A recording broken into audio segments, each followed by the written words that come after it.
Well, hello, babes. Welcome in, Horties. How are we doing today? Hopefully we're doing okay, you know? Could be better, could be worse. Life goes on kind of moment here. Let's see. Volume is good. Everybody can hear me. It's time! Yes, hello, Gayfesh. Hello, Baphomet. Mama Mephistopheles in here. Andy's Mints. Hello. Sisukara. Also saw Junebug earlier. Saw Rev earlier. Hello, don't know who my whoa. And then, of course, a couple people hanging out in the YouTube chat today. We got Spacer's Choice, Paul Hack, and Rudy Dog. Hello. Oh, there's more people. T-Rex Dictator. Hello, what's up, drums? Going out for food soon. Oh, nice. What's for dinner tonight, Sisukara? Before stream loaded up, I had, I made myself some ground beef and onions, and then I threw that into a tortilla with some cheese and some sour cream and some salsa. And that was my little lunch, early evening meal, supper kind of thing, whatever the fuck time of day it is, whatever you want to call that. Scored big at the weed store. They were having a 420 sale. I have enough edibles to last me until summer. Nice. Very nice. Hello, Foxgloved. Hello. Moon is also here. I came over here from the surf stream. Lance has been busting a gut for a solid hour at a guy smashing Bush Light in a Walmart. I mean, whatever's working for him, you know? I don't talk to Lance very often, but I hope things are going well over in Canada land.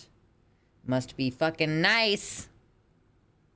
Anyway. I just took my hair down right before stream. I haven't decided how I want to do my hair yet today. It's a little bit warm in ye old Luxander's studio today.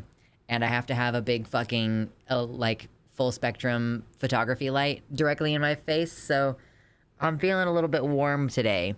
But I have to maintain my hoodie because you are not allowed to see the flexing until we hit the stream goal for today, which we might not do. Totally a possibility that we might not do it, but it's tax season and I got some taxes to pay. Hello, Spider. Last year, I took a buck to SF, had a bunch of edibles, went to a botanical garden alone. It was great. That sounds wonderful. What's up, Venusian Bleve?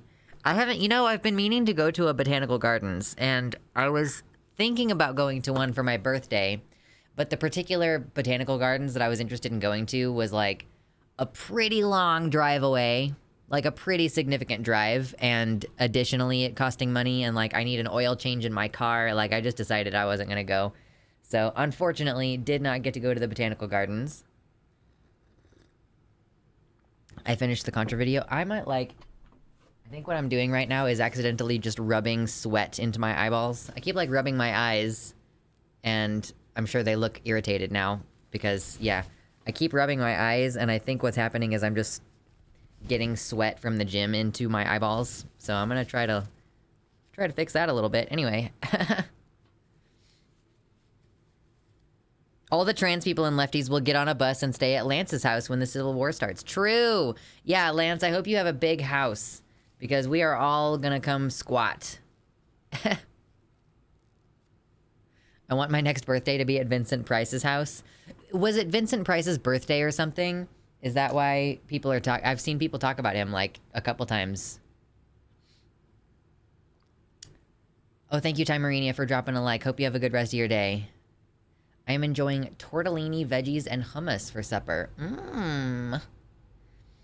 DM had some words about the video last night. I haven't seen what Demon Mama said about the Contrapoints video. I don't want to, like, blow the entire load about it. So I'll just say I thought it was better than I was expecting, and also kind of disappointing in some key ways. But yeah, I don't want to go into too much of it. Rotsoy, yeah, no, I said load on purpose. I said I don't want to blow my load about the video this early in the stream. We've only been here for like 5 minutes. And if the entire point of the stream is watching Natalie Wynn's video and reacting to it, then I have to, you know, I have to make you wait. I filed my taxes, no refund yet, but the tax site said I'm supposed to get about $1,000, which is nice.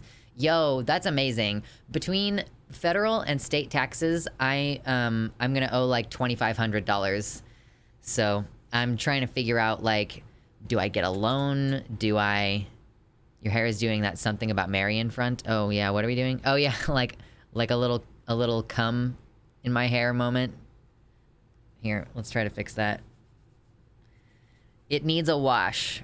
It's wash day, so I'm gonna shower after stream. Did not have time before stream because I needed to eat. I needed to eat food.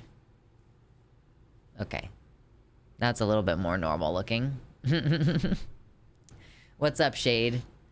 I watched the vid last night. I think it was fine, but I haven't thought about it too much yet. Yeah, I was listening to it while I was doing other shit. You know how it goes? So I'm ready to, like, focus on it and give it a real rundown. But I do have, like, a cursory opinion. I just don't want to tell you. Because first, we're supposed to chill. We'll go get my food so I do not go when we are doing more serious stuff. Yeah, we're just gonna boot up here, first hour, chill for a bit. And we will actually start on the Natalie Wynn response video time, I don't know, probably in like half an hour. Probably in like 30 minutes or so. We're not gonna do a full hour hangout stream, since her video is 2 hours long. Oh no, stabbed myself with a pistachio nut. Pistachio nut shell. Ugh. Yeah, so yeah, exactly, Spacer's Choice. You gotta edge it. We gotta edge it out. Welcome back, Ken Fleischman, to the stream. Good to see you back. Contra hasn't totally been my vibe as of late for similar reasons that you've said. I prefer more anarchistic perspectives on stuff, but I used to be a big fan, so I'm excited to hear about this one from you. Right, Oh, Demon Mama had plans for other things on stream last night, but the Contra vid took the entire bulk of it.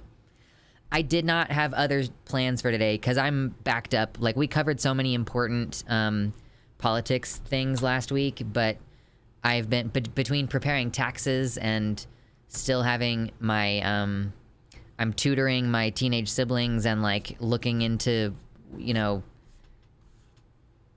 different resources for them and things like that. Like, it's I've been rather busy, so instead of doing something tonight that I need to edit into videos for the channel, I'm gonna do a big long Contrapoints stream where, you know, it'll be what it will be in terms of us hanging out, and the donos will be what they will be, and then it's not going on the channel.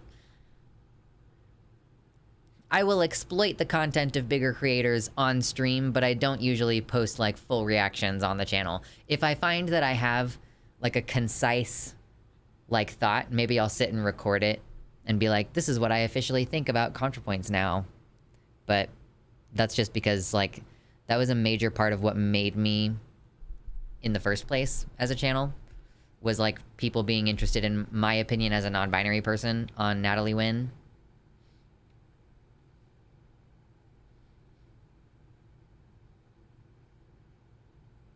You mean a pistachio? True. Once I get home, I might get on my computer and try to finish watching the second half of the video on my phone. I mean, you're welcome to. We will talk about it on stream, and like I basically we're gonna watch all of it, but like on slightly faster speed. Contra is really easy to disagree with, not in the sense that she's wrong, but when she is, I don't get mad at her. She seems authentic, as in what she says is what she believes and is willing to change. Yeah, I think that, yeah, she does display a willingness to like change her mind a bit.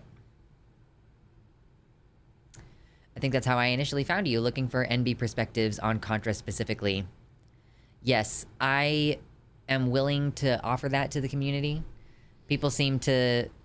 That's like the thing that has made me a polarizing figure, if I have ever been a polarizing figure, which I haven't really been a lot, but my liking of Natalie Wynn's content has been something that I think has probably lost me personal friends. Like, I'm 80% sure that I've lost one person from my personal life because of that. People like Vosh don't give that vibe. It's kind of funny that Vosh doesn't give that vibe because he does update his opinions on things sometimes.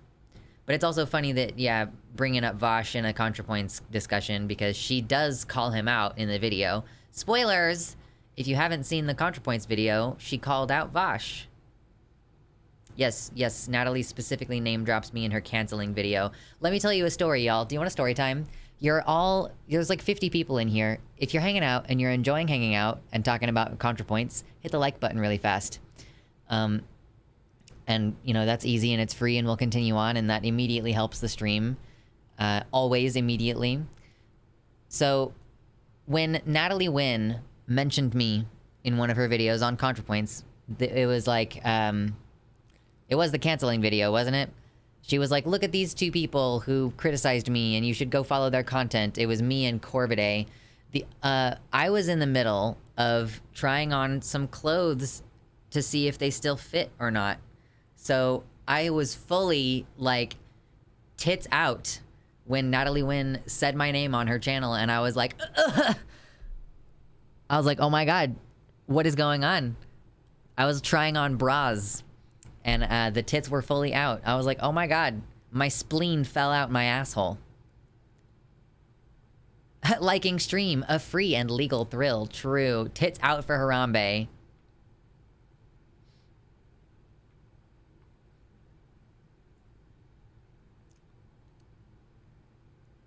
Vash is obnoxious when he's wrong. He's insufferable when he's wrong. Triples down and yells slurs. Yeah. Yeah, Mama Mephistopheles, like, I found that I found her pretty convincing in a lot of ways in this video. Emily, welcome to the website. She writes great videos broadly, but then amongst the goodness, there are these little nuggets of weird takes or unfortunate positions. I don't want to focus on those things, but they end up feeling so out of place that it's hard to look away. Yeah, I definitely didn't agree with her about everything in this video. Mia Mulder didn't appreciate Contra name-dropping her, which was understandable. Bit jarring, I'm sure. When did she name-drop Mia Mulder? I don't know when that was.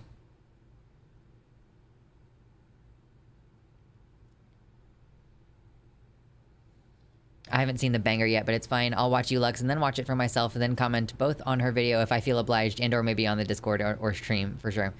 Is her take kind of like Jessie Genders? I don't actually know Jessie Genders' take on most of anything, because I follow her on Twitter, but I don't watch her videos. Like, I understand that there's a decent amount of overlap in the audience with Jessie, but I just don't watch her content. I don't really watch many people's content nowadays, like, streams-wise and other creators-wise. Like, you know, obviously if a video essay drops, I'll probably watch it, because I can just listen to that while I'm doing other shit. But I'm not going to necessarily watch, like, content that's, like, drama stuff, or, like... like, you know, Philosophy Tube, I catch it every single time, right? But I don't, like, watch Vosh videos. I don't watch Jessie Gender. I don't watch Xander Hall. I don't really watch Demon Mama.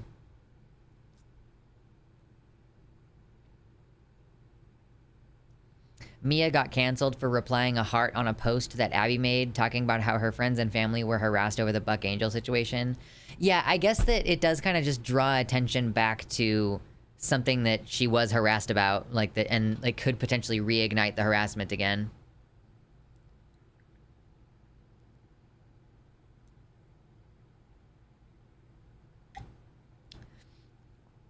Yeah, Venusian, I still don't know. Like, I feel like I was pretty clear about the dysphoria isn't real conversation, and, like, I really don't think that there's anything to forgive Abigail for on the Philosophy Tube channel. Like, you know. I don't watch Luxander. They seem kind of weird, TBH. Lots of weirdos in chat. Yeah, I'm sorry. I'm a weirdo and I attract weird fucking people.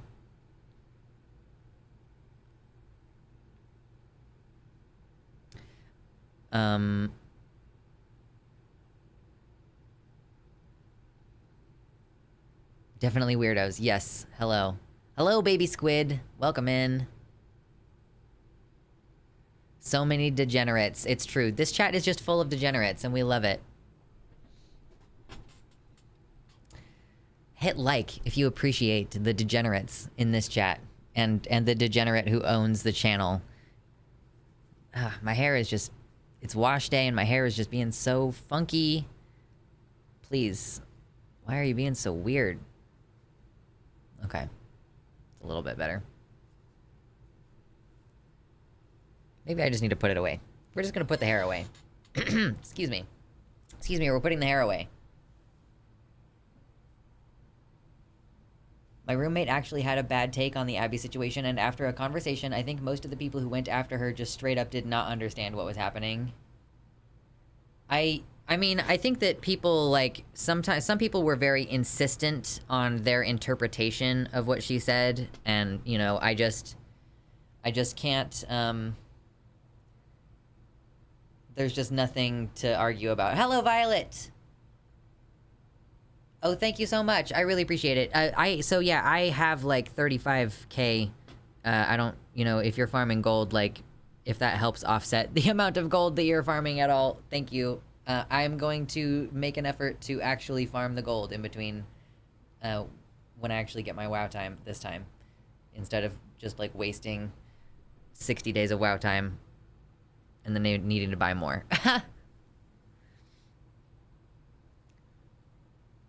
What's up, Timely Tesseract? And Mars, hello. Oh yeah, I think I responded to something you said and then didn't read your name. I hit 41 on my Horde Druid last night in Wrath of the Lich King. That's exciting. I was playing on, I'm trying to like decide what kind of WoW server to stay on, but I don't want to talk about that. Would you put your hair straight up like a mohawk? I mean, do you mean like this? This is pretty much what that would be like. Let me see if I can make myself shorter. That's what it would be like if I tried to make myself a mohawk. Damn, Netflix is finally ending DVD delivery services, really? 51, not 41? Oh, did I misspeak? Sorry. Looks like Undead Rocker from WoW. Yeah, it does. It does have that Undead Rocker haircut kind of thing going on. Anyway, I'm gonna put the hair away. I did not... Yeah, that's true, Baphomet. I didn't even know that Netflix were still doing deliveries on their DVDs. I understood her argument. I still think she was tone deaf to say it. It assumes things about the experiences of people with dysphoria that aren't always true. I don't understand how what Abigail said... I don't know that I want to get into it today, but, like, I don't think that what she said made any assumptions about experiences of people with dysphoria. Like, I don't even know how she could be assuming things about the experiences of people with dysphoria if she's positing that, like, you know, the construct of dysphoria isn't real, you know?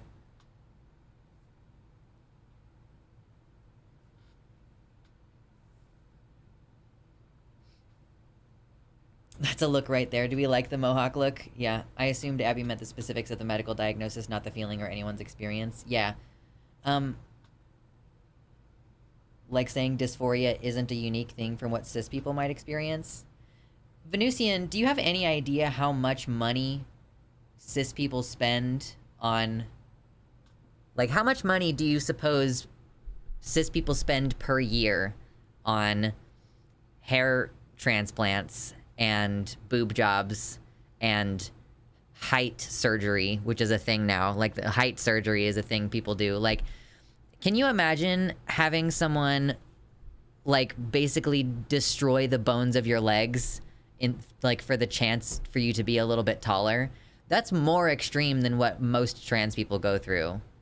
So, like, I don't really know how you could, like, it's really weird. It's a weirdly trans separatist thing to say, to be like, what trans people experience is completely unique and cis people don't have any idea what it's like to suffer from gender incongruence. Like, demonstrably, there is a lot of gender dysphoria amongst cisgender people, and it's like, it's frankly dehumanizing to trans people and to cis people simultaneously to, like, say that you're, to like, imply that you're, that our fundamental experience of humanity is fundamentally different to each other. You know what I mean?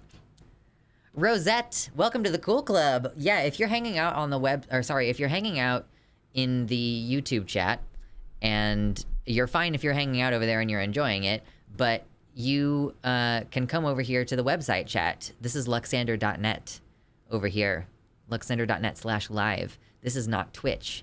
You can come to the website, get a cool color name, get, you know, have the ability to donate directly to me without YouTube taking fully fucking 30% of your money.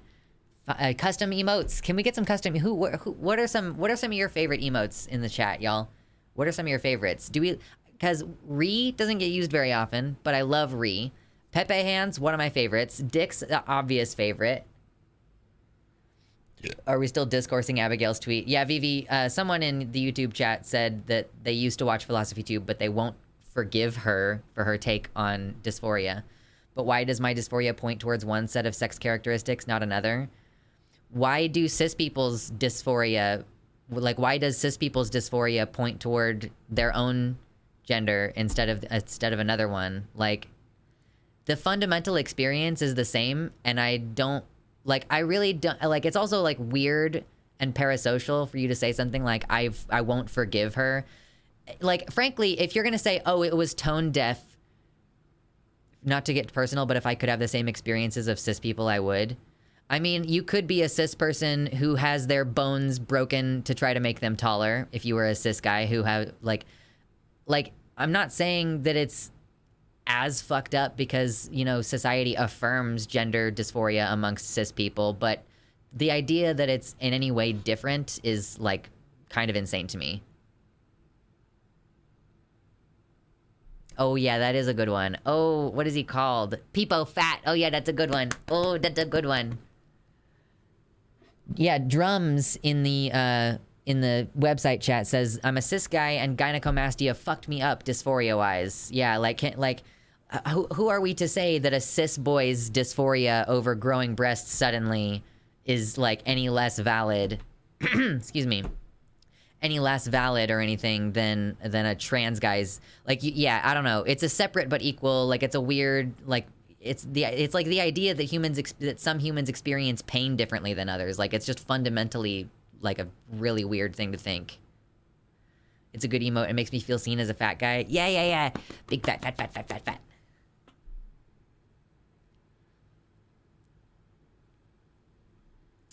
She Who Knows No Name, what's up, says, as far as I know, part of her criticism is that even when looking at trans people's bad feelings about being, living with the wrong presentation body, etc., there isn't one single thing that is dysphoria. There are a bunch of different bad feelings, so focusing on this single dysphoria leads us down a weird path. Yeah, it's not like dysphoria is a separate emotion. It's kind of an amalgam of an emotion, you know? Like apprehension is a mixture of fear and excitement. Apprehension isn't really a feeling on its own. It's kind of a mixture of sort of several emotions that are interacting in a very specific way. And dysphoria is an interaction of a bunch of different feelings about a bunch of different stuff.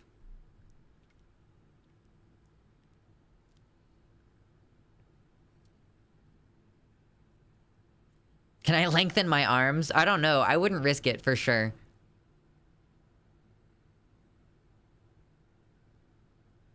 I did watch Contrapoints already. She had some good points. I'm also not familiar with her as a creator. Oh, wow, Rosette. Yeah, I've been following Natalie Wynn since way before she started hormones. Or maybe I've started following her right around the time that she... when she was genderqueer and then started hormones and realized that she was a trans woman. I want my hands to be able to touch the floor while hanging at my sides. I can't relate to that feeling, but you're valid, Rev. What's up, Ferret Girl? Hello. If your mood ring turns pale blue, you're feeling dysmorphia. Exactly. I need to get a mood ring. I haven't done mood rings in such a long time. I really love the idea of the mood toilet seat. That's pretty amusing to me. I like the idea of the mood toilet seat. Have you guys seen that before? It's cursed. I've fucking Googled this before. Why have I Googled this before?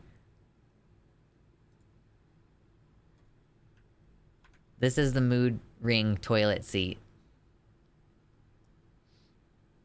And I think that it would be very funny to have one. I don't know that I would pay any extra money to get one, but I think it would be funny to have one. I think I've seen like one video of hers from before she came out as trans, but I started watching her in probably 2017, 2018. Yeah, I watched all of her old content before she made it private. Like her old, like, punching Nazis video. That was a classic, you know? And, yeah, the screenshot, the famous screenshot of, I look inside myself and I ask, do I feel like a man or do I feel like a woman? And the answer is, I feel like shit. Like, that video, I actually saw it before it was privated. Yeah. I believe in booba supremacy, no matter the gender.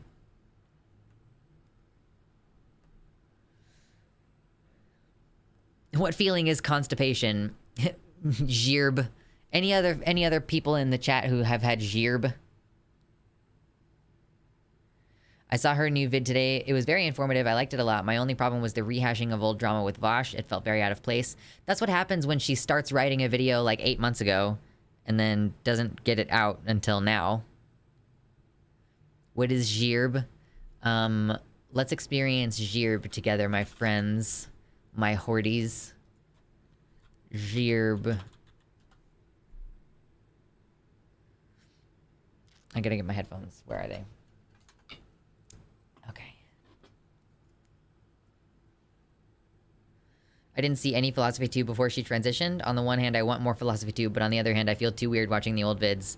It's not too weird watching the old vids, because it's like, you know, it's a character that she's playing. It's not really her.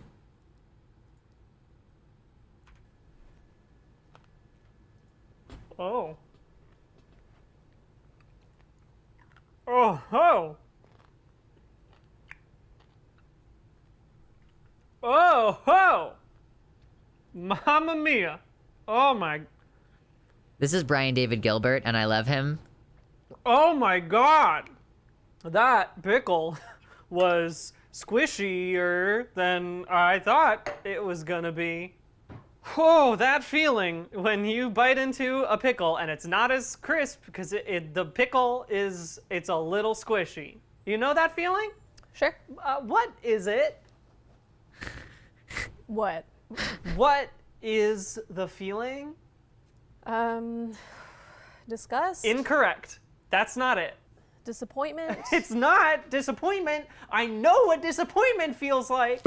Anger? No, I'm not. That's not the specific feeling that I'm feeling right now. Okay, then you tell me. What's the feeling? I'm feeling... Oh my god, I love him. Different book every time. Oh, that's funny. Why did she make her stuff private? Because it's really weird to have your very early transition or pre-transition content on your channel.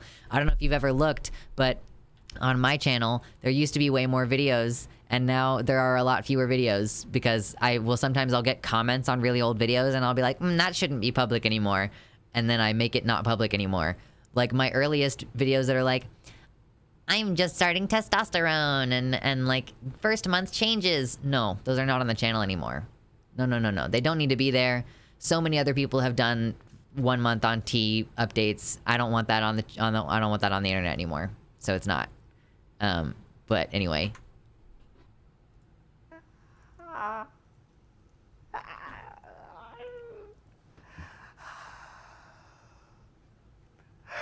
don't know.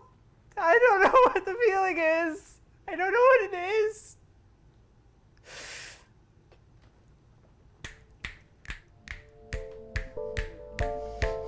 I love her so much. Remember when everyone got really weird about BDG's mustache? I remember when he shaved it off, for sure. I want you to know that when I first watched this YouTube video, I did not like the video until right about this point in the video.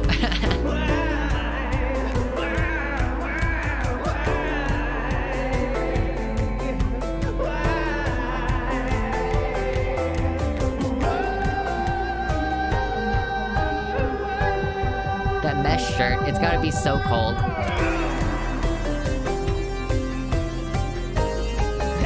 Forgot BDG was gay until he broke into song.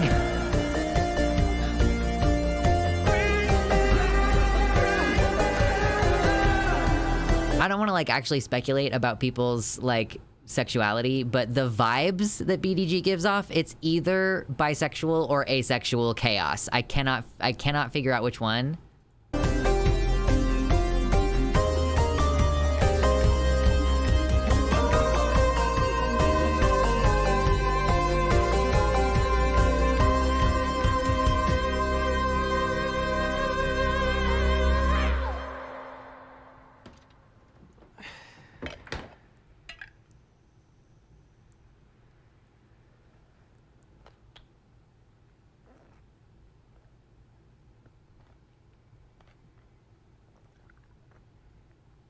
I feel Gerb.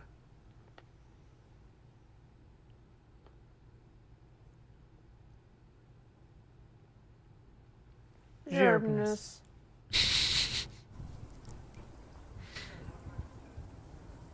Oh my god, I love this so much. Okay, anyway. Did we want to watch the new Brian David Gilbert? I don't know what the new video is. Yeah, I played audio from one of my first videos from stream, like from before I started testosterone. It's like, okay, that's just a completely different person. Yeah, who was that?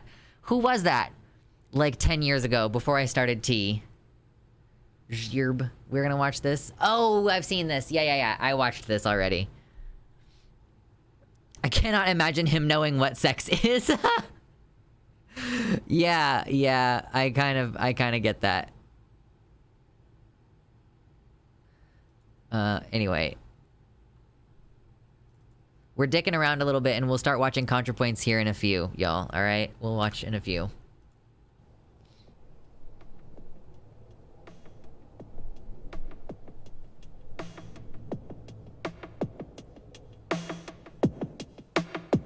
Don't tell your wife about this game.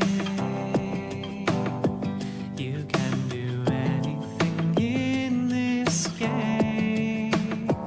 All your wildest fantasies. That top is cute. AF. Now, this is the sexiest game. There are times in a life that you're living in tandem, when it's best to keep some secrets unshown. There are games that your wife, well, she won't understand them, so I guess you've gotta play them alone. The beard is glorious. I love his beard. It's so good. And the controls are precise, and the gameplay loop feels so nice, and you'll find you won't mind the experience grind, cause it's well defined and concise, and it'll remind you of all the games you and your wife used to play. But Wow, that was such a revealing moment. Like with the strap just falling off. Wow, cover up, BDG. Used to play, but that time has died, cause you haven't tried in 2 years, so I start today. Tell your wife about this game. You can do anything in this game. All your wildest fantasies you can play now. This is the sexiest game. It's like weird how much of a banger this is too. Your hero grows with all the choices you make. By the end game, you'll feel so strong, and the in-app purchases are not paid Full spend to boss better than me by far. win. And you've been taking a for granted relationship disenchanted, haven't had a real talk in so long.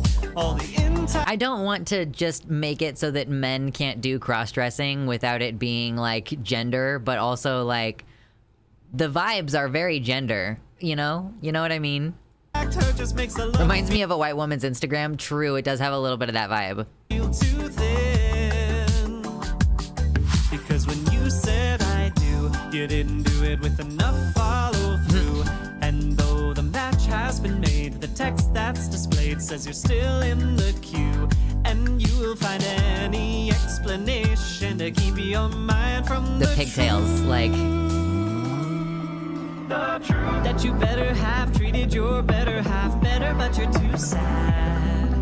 The truth that you used to laugh together when you saw a very bad mobile game ad, and you refuse to look up a guide because you think you're way too. the deeper story of the lyrics is real AF. Yeah, like, I don't like, why, Brian David Gilbert, why do you do these whimsical, painful lyrics? Like, him and fucking Bill Wirtz both do this, like, very weird upbeat tone, but also, like, underneath the upbeat tone are, like, lyrics that are quite sad.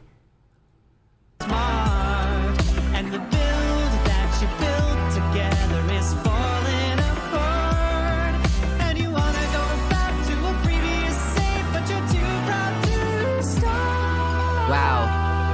Oh my god. Don't tell your wife about this. The music, though, like, his voice, though, listen. Don't tell your wife about this. Don't tell your wife about this. 'Cause it'll just break her heart. Why have you done this? I can't believe you've done this. Trans boy voice song added to the list. Does he, kind of? I was just, like, impressed with his getting... Where was it? You're way too smart, and the build that you built together is falling apart, and you wanna go back to a previous state, but you're too proud to start. Oh my god, that's beautiful. I'm gonna have to sing this. Like, I'm gonna have to sing and practice singing this. Because I think I could do that. It would just take a little bit of warming up. It's so good. Man, Brian David Gilbert. What a fucking artist, man. Incredible. I love the transformative melancholy of sad lyrics over upbeat music. Gorillas can be quite good at that. Okay, I'm not as familiar. Did you see the Pokemon song? Oh god, I don't know if I did. I don't know if I did. That was so good, though. Yep. Oh my god. We're gonna, stream is gonna suffer, though, if we stay on this too much. Because people are coming and they want Contrapoints, and they're like, who the fuck is this guy? The people want Contrapoints. Hurdy-gurdy song. No hurdy-gurdy song. We're not doing a Brian David Gilbert stream. What are we doing? We're doing the Contrapoints stream. That's what we're doing today. I don't like most male songs, but this is fire. Yo, okay, if I'm your first introduction to Brian David Gilbert, you for sure should go check him out. What is up, Emily? Time to get serious. I mean, even when we watch Contrapoints, we're not gonna, it's not gonna be too serious. Like, it is what it is. Oh, there she is. She's right there in my recommended. This was the first recommended thing on my list.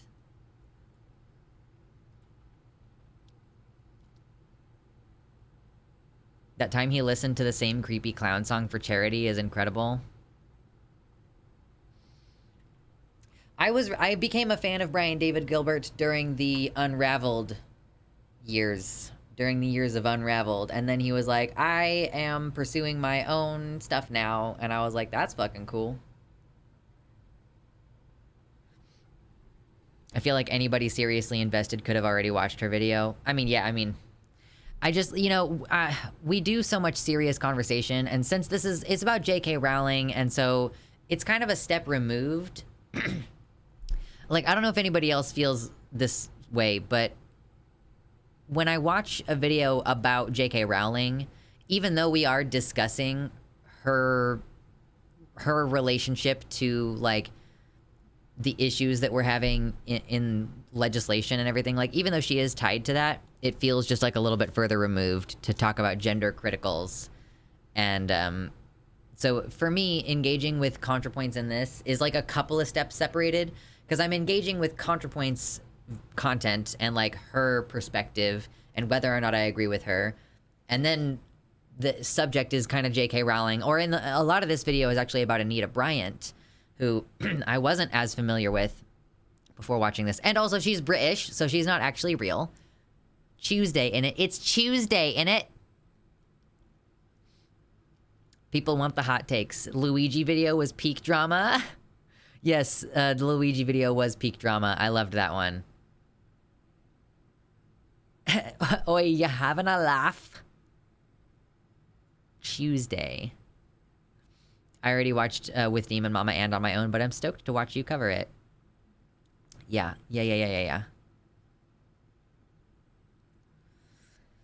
So if you're enjoying hanging out, hit the like button real fast. You know, we're about to get started watching The Witch Trials of J.K. Rowling by Contrapoints here in just a moment.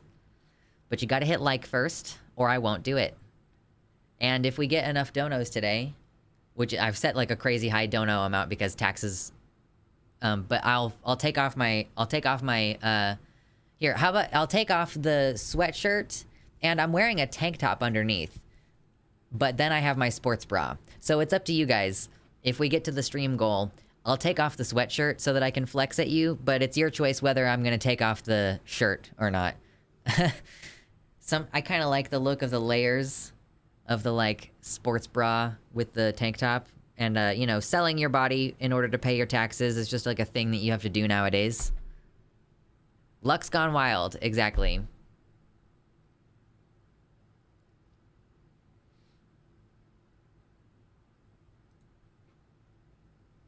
Yeah, if you want me to take it off, you have to spend the money. I'm sorry, that's how it works. That's how it works.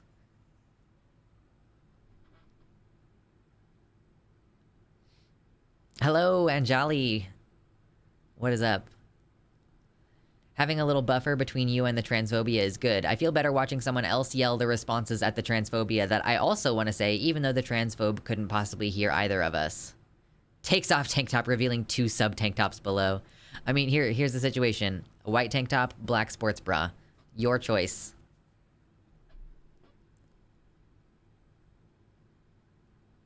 It's so weird trying to figure out what to set the dono amount per stream. Because it's like, if it's too high, will no one donate? Will I seem like I'm asking for too much? If I set it too low, then I might not make very much money. I don't know, it's such a weird thing to try to balance. Takes off tank tops, reveals tank underneath, blasts you to rubble. Oh, I want to find this meme. Yeah.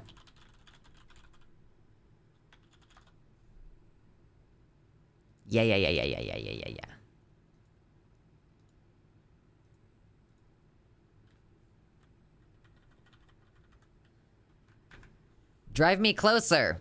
I want to hit them with my sword. Not the most high quality photo, but you see what I'm getting at here.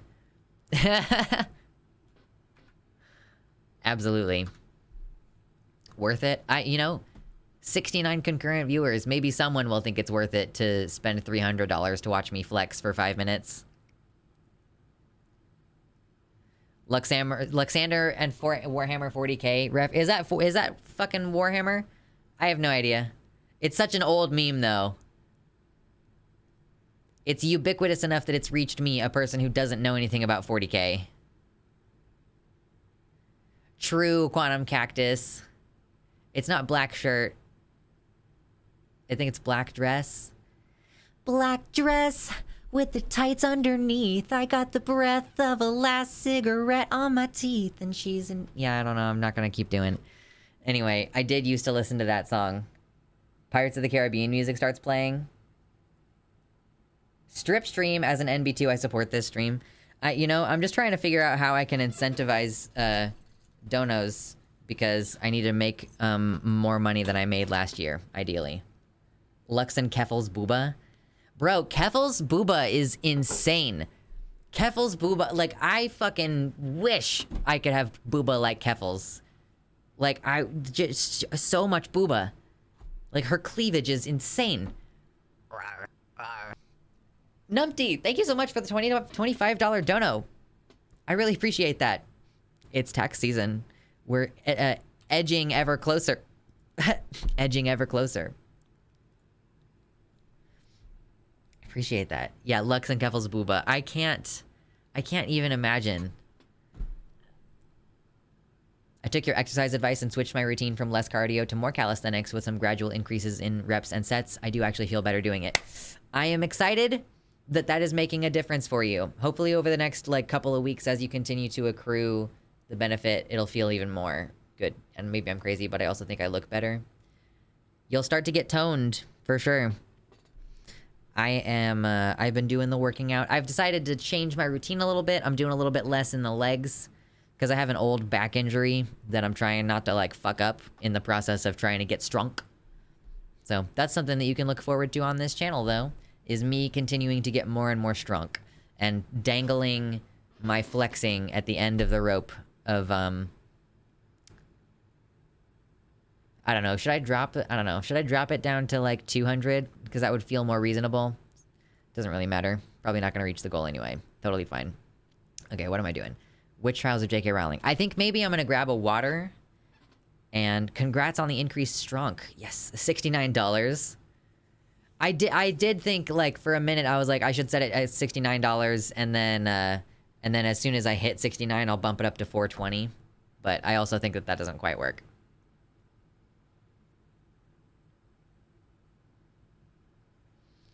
Yeah, no worries, Great ADHD. If you're in college or if you're disabled or anything, don't feel pressured to donate. I'm mostly just trying to be like, listen, if you got a tax return, I owe so much money in taxes. Spread the love, spread the love.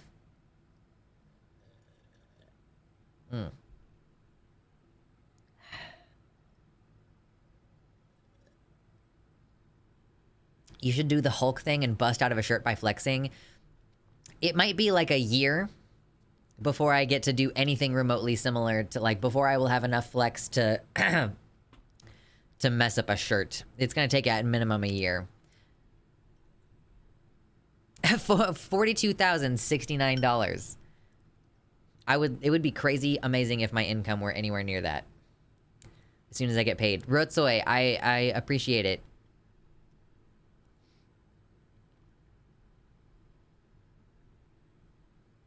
Too bad booba socialism isn't a thing. Yeah, we can't redistribute the booba. There would be so much like goodwill amongst trans femmes and trans masks if you could donate the booba. Trans men would be like, I would like to remove the booba, and trans femmes would be like, I will accept the booba. I'm only rich in WoW gold. Listen, Violet, I am so pleased and like appreciative of you being willing to share your WoW gold with me so that I can play that game. Can't wait until my shoulder is good and I can get strong again. Yes. Luxander. Whoa, Fox News just settled its case with Dominion for, wow, $787 million to avoid having Murdoch be compelled to testify. Whoa. Waiting for a boob donor sounds interesting. Vivi's best friend is back to work after healing from his top surgery. That's amazing. I'm so happy for other trans people getting their surgeries and stuff. Hello, Cans and Capybara. I'm wondering if I should, like, actually try to get health insurance so that I could potentially have surgeries and stuff covered, but I think that it's going to be such a struggle for me as a non-binary person to get coverage on any of this shit that I might as well just, like, wait until it's absolutely necessary to do, and, like, do a crowdfund for it. Like, just GoFundMe for it, and, like, I'll save up my own money, and so whatever I can't cover, I'll just crowdfund for. But I'm not going to be able to get surgery for years now. Most likely, anyway, just based on everything else that's going on in my life. Speaking of a trans exchange, I do wish there were more trans femme / trans mask exchange orgs to swap clothes and offer advice on stuff. There's so many of us across such a huge amount of space. And, like, you might be in a community where you don't have, like, you might be in a community where you don't have people around you, and so it's like, how do we centralize that kind of thing, right? Is the W path better for NBs? Yeah, I think the new W path was better for non-binary people. But that's not... It, like, W path, like, insurance doesn't necessarily give a shit about that. And people have been saying recently that they're having more and more difficulty getting anything covered under health insurance, even things that are obviously medically necessary. It seems like denial and needing to appeal is becoming standard with all health insurance, which is so stupid. So I'm kind of basically just hoping that I don't have any major medical needs until potentially I live in Canada. Or like at least until I live in a state that actually has expanded Medicaid, because I live in Kansas and they haven't expanded Medicaid for some fuck-ass reason. So yeah, I would rather go into a huge amount of debt or go bankrupt than have health insurance and participate in that, you know? Exchange programs would work best in local chapters, maybe online mail component to get a national network. Yeah, I think if you had a national network and then you had local chapters, that would probably be the best way to do exchange programs for trans femmes and trans masks clothes. Okay, so there's 81 people in here. Listen, I am gonna get up and go refill my water. Rotsoy with the $5 dono. This is all I can give for now. I will also pray to the tax gods to be merciful on you. I appreciate your prayers. The tax gods have already spoken, and I owe, like, fully more than $2,000. So, maybe Mr. Beast can help. Mr. Beast, if you would like to pay me the $3,000 that it would be required to get my taxes, but the thing is that if I got randomly $3,000 or in income right now, I might lose my fucking food stamps, so it's really annoying. Anyway, my service dog in training and I are working on our endurance. Ooh, what kind of dog do you have? It's a service dog, but what kind of service dog? Number go up. Brr, we're at 10%. 10% of getting to shirtless flexing. Thoughts on Mr. Beast's friend coming out as trans? No notes. Mr. Beast is a trans ally. I have no notes. Oh, maybe Mr. Beast could help with the clothes exchange. He already has charities. He's bringing clothes to the needy. Oh, I didn't know that. Oh, I didn't know that. Okay, y'all. I'm gonna... God damn it. I keep being like I'm about to get up and go do something and then I get a dono. Thank you, Spider, for the gifted tier 1 subs. 3 gifted tier 1 subs. No message. No notes. Yeah, you have to be at least this poor to use food stamps. And it's very, very poor. You have to be very, very poor in order to get food stamps. Yes. Thank you very much. Number go up. Brr. Appreciate you. Okay, yes, I have to go get water. I gotta run away now. I gotta get water. I'll be right back. Don't hit the like button, and I'll be right back, and we'll start watching Natalie win, okay? We'll do it just in a moment.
Okay. Without any further ado, Baby Squid with the $10 dono, thank you. Here you go. Treat yourself to a few VHS cassettes. Yeah, absolutely. Thank you so much. Let me add that in, and then we're gonna start watching Natalie win Contrapoints without further delay. Thank you so much for hanging out. All right, let's do it. Let's fucking roll. Sar, I'm gonna talk Okay, I about need my headphones. Joro once again. But first, story time. Story time. Chapter 1, Anita. I really very seriously thought that, for some reason, I thought that she was gonna talk about Anita Sarkeesian. for this part. We're gonna take up the talk speed a little bit. I don't think there's CC on The most this. famous bigot in American LGBT history is No, that's a little bit too fast. We're gonna just make it a little bit faster, but not too fast. Okay, let's try again. once again. But first, story time. Chapter 1. Anita. Uh-oh.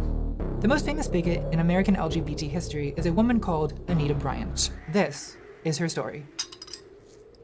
1977 was not a good time to be gay. Is it ever really a good time to be gay? Nope. Oh, yeah. In I love that. 1969, the Stonewall riots forced gay rights into national consciousness. The first Pride parades were held in the summer of 1970, and in 1973, the American Psychiatric Association declassified homosexuality as a mental disorder. But only after gay activists disrupted their conference and shouted, "Gay conversion therapy is torture. We have abnormal urges, and we will not be silenced." What happened? Something happened in my chat. What was it? There was a noise. Vivi with the $5 dono, thank you. Said it's appropriate. Wow, it's appropriate a major theme of MDME. Wynn's video is her having egg on her face for doing the podcast. I told people to be patient, hoping we'd get another opulence, and instead we got another voting. Yeah. Oh, Madam Wynn's.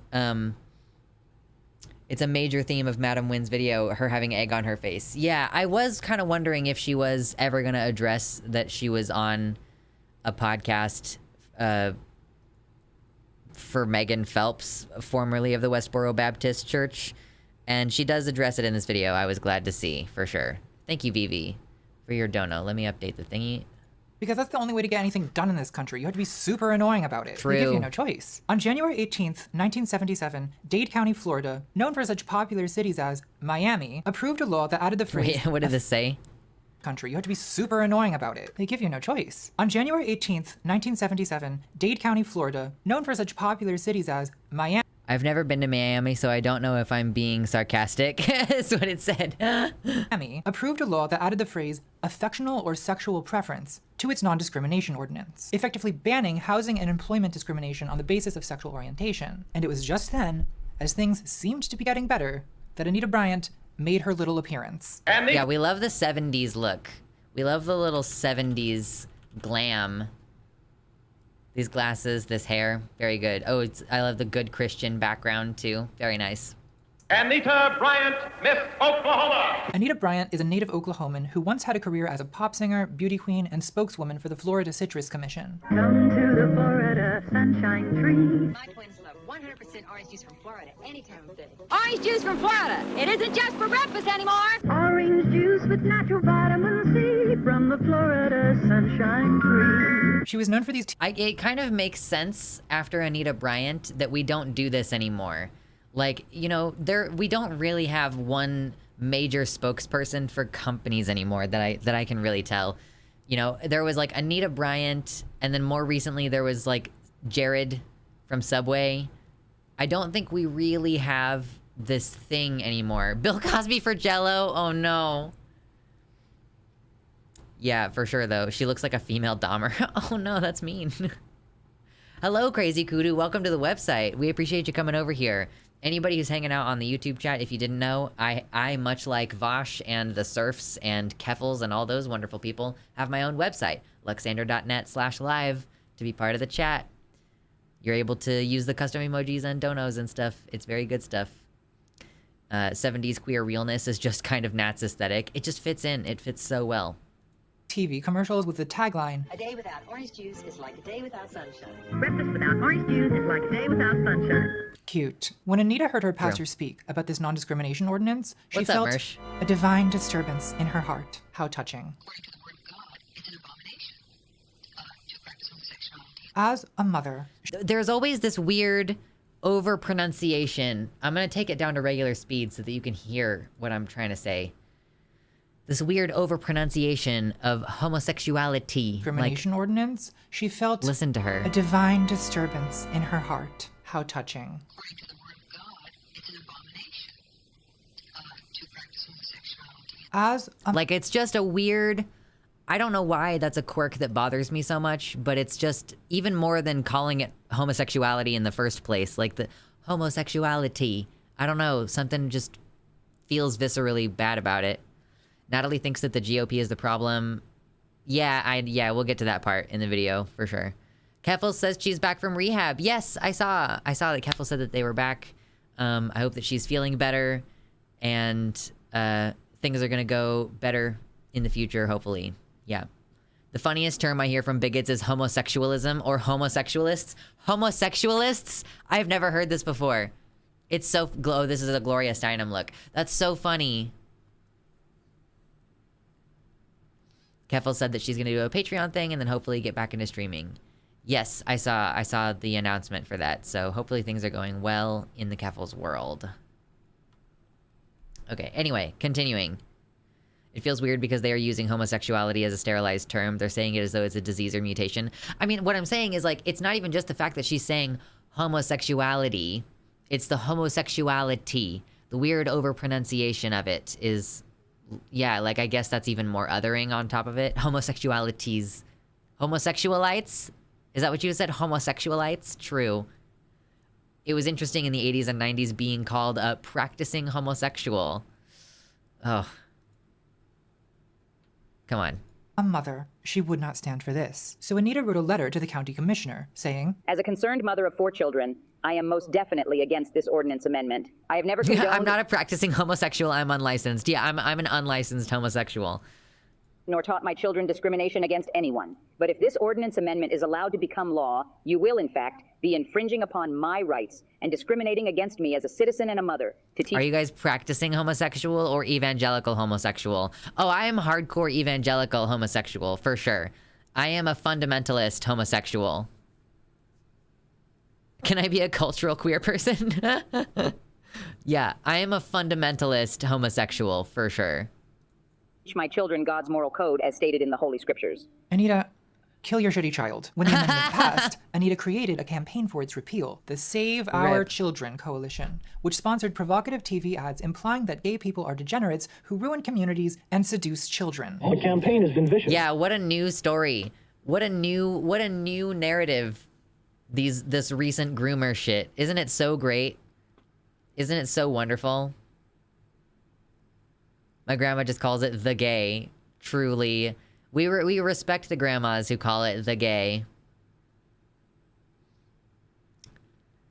I love how we're all called the trans, like it's the plural of tran. People literally think trans ends with S because it's plural. Oh god. And then we say it for a joke and then they think that we're being serious. Oh no. I can't go to work today. I've got the gay. I'm sick. It's in the DSM. With television commercials, the Save Our Children group is appealing to parental anxiety. The Save Our Children group is what it was called. Saying gays will flaunt their homosexuality. Saying gays will flaunt their homosexuality before impressionable children. The Orange Bowl Parade, Miami's gift to the nation, wholesome entertainment. But in San Francisco, when they take to the streets, it's a parade of homosexuals, men hugging other men. Did you guys catch the they that flashed on screen? Children. The Orange Bowl Parade, Miami's gift to the nation, wholesome entertainment. But in San Francisco, when they take to the streets, it's a parade of homosexuals, men hugging other men, cavorting with little boys. Cavorting with little boys. Cavorting with little boys. You gotta make it seem super... Yeah, men hugging is a bad thing. They're cavorting. The pedophilia implication, it's always been there. The through line since the Nazis has been the idea that being gay is contagious and that you're inflicting it on men, on young men and little boys, and it's inherently like pedophilic. Like, you know, it's... Oh, God. Only in San Francisco can there be gay cavorting. Nowhere else, not ever. Yeah, it's only called gay cavorting in San Francisco. Everywhere else, it's just sparkling faggotry. Save Our Children sparked the first organized backlash to gay rights in the United States, escalating the conflict into a national controversy. On one side were the gay rights activists, who argued that non-discrimination was a matter of human rights. Oh no, Gay Fesh, we made the same joke. Oh no. That's funny. We share the brain cell today. We're just sharing it for the moment. It'll be your turn tomorrow. I'm working. Side, Anita Bryant argued that the non-discrimination ordinance would give special privileges to homosexuals.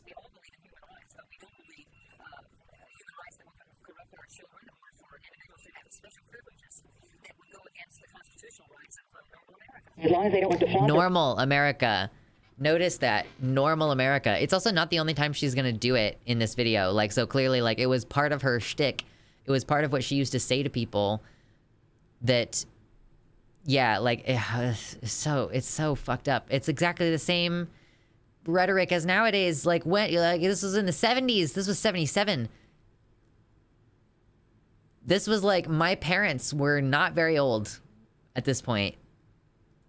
homosexuality, they have equal rights the same as anyone else. In other words, gay people already have equal rights, just as long as they stay in the closet and don't do anything gay. True. That's very helpful. Thank you so much, Anita, for standing up for our right to be gay in secret. Yeah. The delivery of that. Like, thank you for supporting our right to be gay in secret. Oh, gosh. This is the language still floating around in the 90s. I mean, yeah, I don't think that it was much different later on. I'm just saying that, like, it's been a long time. It's been such a long time.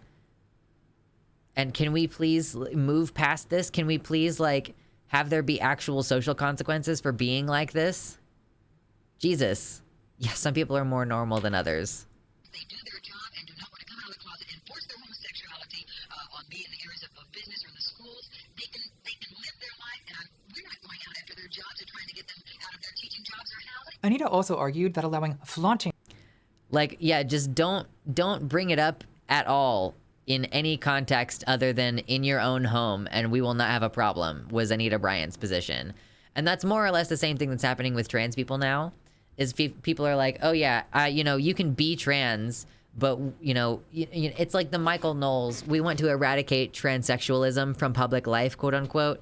It's kind of got this undertone of like, yeah, you can be whatever, you can cross-dress at home if you want, but if you dare bring that out in public, you're gonna have the risk of being arrested or beaten to death, and like, that's gonna be how we want society to be. Like, you're free just as much as anybody else to cross-dress in your own home, but like, nobody has the freedom to cross-dress outside their home. Therefore, you know, and I'm just saying cross-dress because that's the kind of like way that that's the way that they phrase it, the Republicans. We're not trying to keep them out of their housing in response to Dade County banning housing discrimination against gays. Right, just lying, for sure. Justin Bailey, 77, thank you so much with the $50 dono. That is amazing. We appreciate it. Hypers, thank you so much. We're getting so much closer to, we're more than 1/3 of the way there. And I will flex in as many different angles as I can possibly manage to contort myself into. I'm gonna do my absolute best. As though there weren't laws that people like Anita Bryant supported that made queerness illegal even in private. I haven't really looked into a lot of the details of all the things that Anita Bryant supported, frankly, but I would not be surprised if they were also criminalizing private homosexual behavior, quote unquote. Mersh, who was around back then, says, hell yes, they were trying to get us out of our jobs. They lived for it. Like, Mersh, I think you have a background basically as being a teacher for a lot of this, a lot of your working history. So, like, yeah, they're, like, obviously, she specifically, Anita Bryant mentioned, oh, we're not trying to get them out of their teaching jobs. But yeah, I know you are. As though that's not a through line all the way through to today's don't say gay bills and shit. Sodomy laws still exist in some states, so yeah, even private gays were illegal. That's true, yes. That's right. I kind of forgot about sodomy laws for a minute there. That was my bad. Homosexuals to teach children was tantamount to gay recruitment. Of course. Biologically, God made mothers so that we can reproduce. Homosexuals cannot reproduce biologically, but they have to reproduce by recruiting our children. It's the exact same. So, that's just posits, like, where did the first homosexual come from? For someone like Anita Bryant, where did the first homosexual come from? Is there no such thing as someone who is inherently homosexual in her mind? Like, I'm still waiting on the Gomorrah Marie laws. True. Yeah, the reproduction, for sure. Like, just focusing in on the reproduction stuff. Homer was the first homosexual. Like, but where did the first gay person come from if they only reproduce by grooming more people into the lifestyle, quote unquote? Even Lilith doing the dirty behind Adam's back. I suppose. Same argument that's being used today by right-wing politicians who claim that queer people are groomers. Stop confusing our babies with your groomer gender ideologue. That's not a real sentence. Your groomer gender ideologue. That's not really a sentence. I can't remember her name. I don't like her though, obviously. Book, me and Earl and the dying girl sexually indoctrinated with wicked, vile books. And she believes in traditional marriage between a man and a woman. And in that book, it talked about two moms. Stay away from the children creep or you will regret it. People should definitely arm themselves. I agree with that. The Democrats are the We love the stochastic terrorism. party of pedophiles. The Democrats are the party of teachers, elementary school teachers trying to transition their elementary school age children and convince them they're a different gender. They're just evil people. I have to refrain from Fed posting. And they want to groom kids. Yeah. They're recruiting. If you don't know what furries are, it's where school children dress up as animals, Oh, this cats is funny. or dogs, during the school day. They meow and they bark. What a great... How dare children play dress up? What a horrendous thing. How dare the children play dress up? This stream is doing so weird. We keep having like a huge number and then it just drops precipitously. And what is the deal? What is the deal today? Like I looked over earlier and there were like 90 people in here and now there's like 70. What the fuck happened? How dare children meow and bark? Like, yeah, literally like so much of this conversation about trans people and like they extend it over into furries and shit. Like how, like why do you think that playing dress up is a problem? Do we think he knows any furries? I bet, everybody knows at least one furry because they're everywhere. I want to eradicate stochastic terrorism from public life. True. My mom groomed me every Halloween by letting me play dogs or robots or the Incredible Hulk. Do they actually know anything about children? I don't know. They think that children are objects for you to impose your will upon, and so I guess they just assume that anyone else who is interacting with children is interacting with them in the same capacity. Like, instead of children just being their own little human beings. I don't know. What a weird concept that children are just their own little human beings. If you don't know anyone who is a furry, just find out who the IT guy is at your company and make friends. Country we live in. I love it so much. Gay people around the country rallied against Anita Bryant and Save Our Children. There was a national boycott of Florida orange juice, with many gay bars taking screwdrivers off the menu and replacing them with an apple juice and vodka cocktail called an Anita Bryant. Let's make one now. Forgot my cocktail measure, so I'm just gonna have to eyeball this. Just a dash of apple juice. Give it a stir. Needs a garnish. Stunning. I mean, it's that not knife work was, oh boy. Good as a screwdriver, but if I was in the 70s, I would have thrown back so many of these goddamn things out of pure spite. There's a story that Troy Perry, the founder of the gay-affirming Metropolitan Community Church, was on a transcontinental flight, and when the attendant put a glass of orange juice on his tray, he said, "Take that away.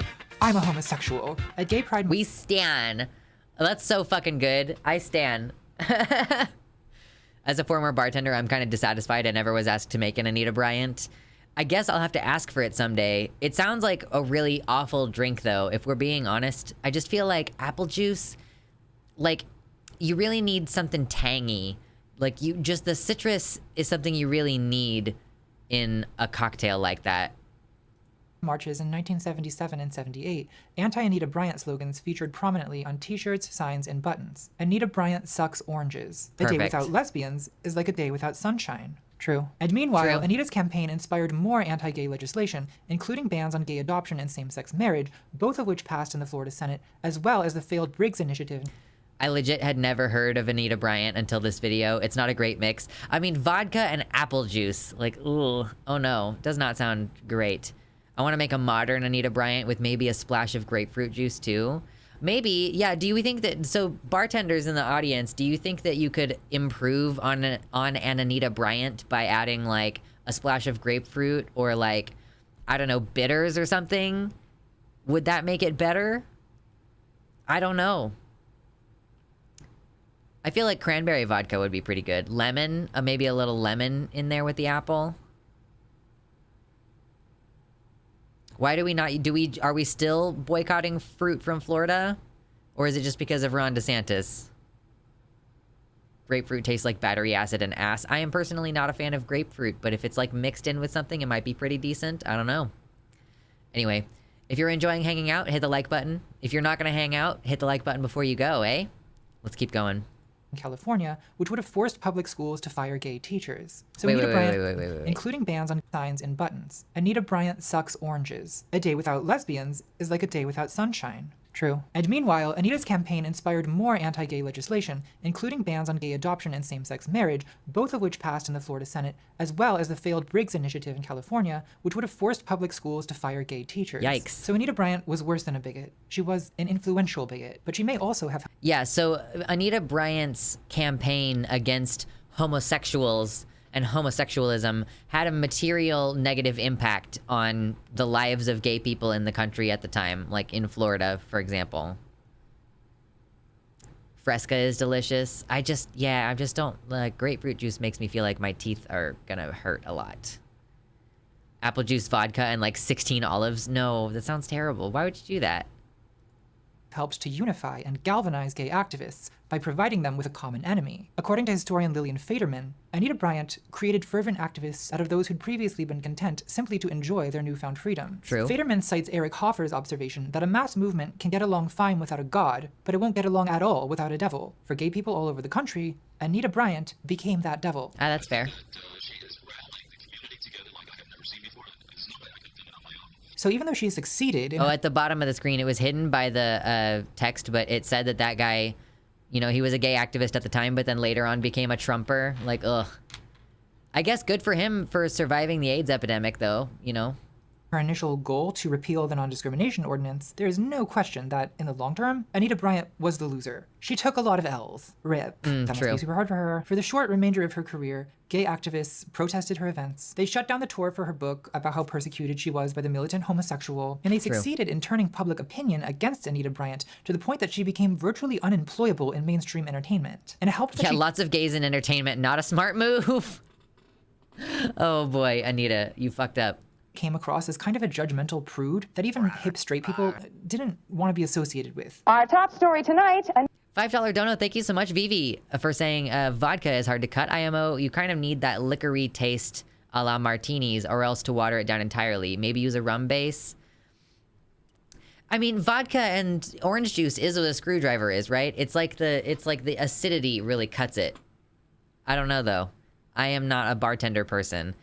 I drink shitty, dirty martinis when I drink. I don't know. I'm like, listen, I don't even enjoy drinking anymore. It's not that fun. It can be fun like a little teeny tiny bit, but I'm getting to that point. I'm almost 30 years old. This is what happens when you become almost 30 years old, is you start feeling like shit before you even go to bed. When you're drinking, you're like, oh my God, I feel tired and awful. And you're like, I haven't even gone to bed yet, much less the next morning. I'm getting old, y'all.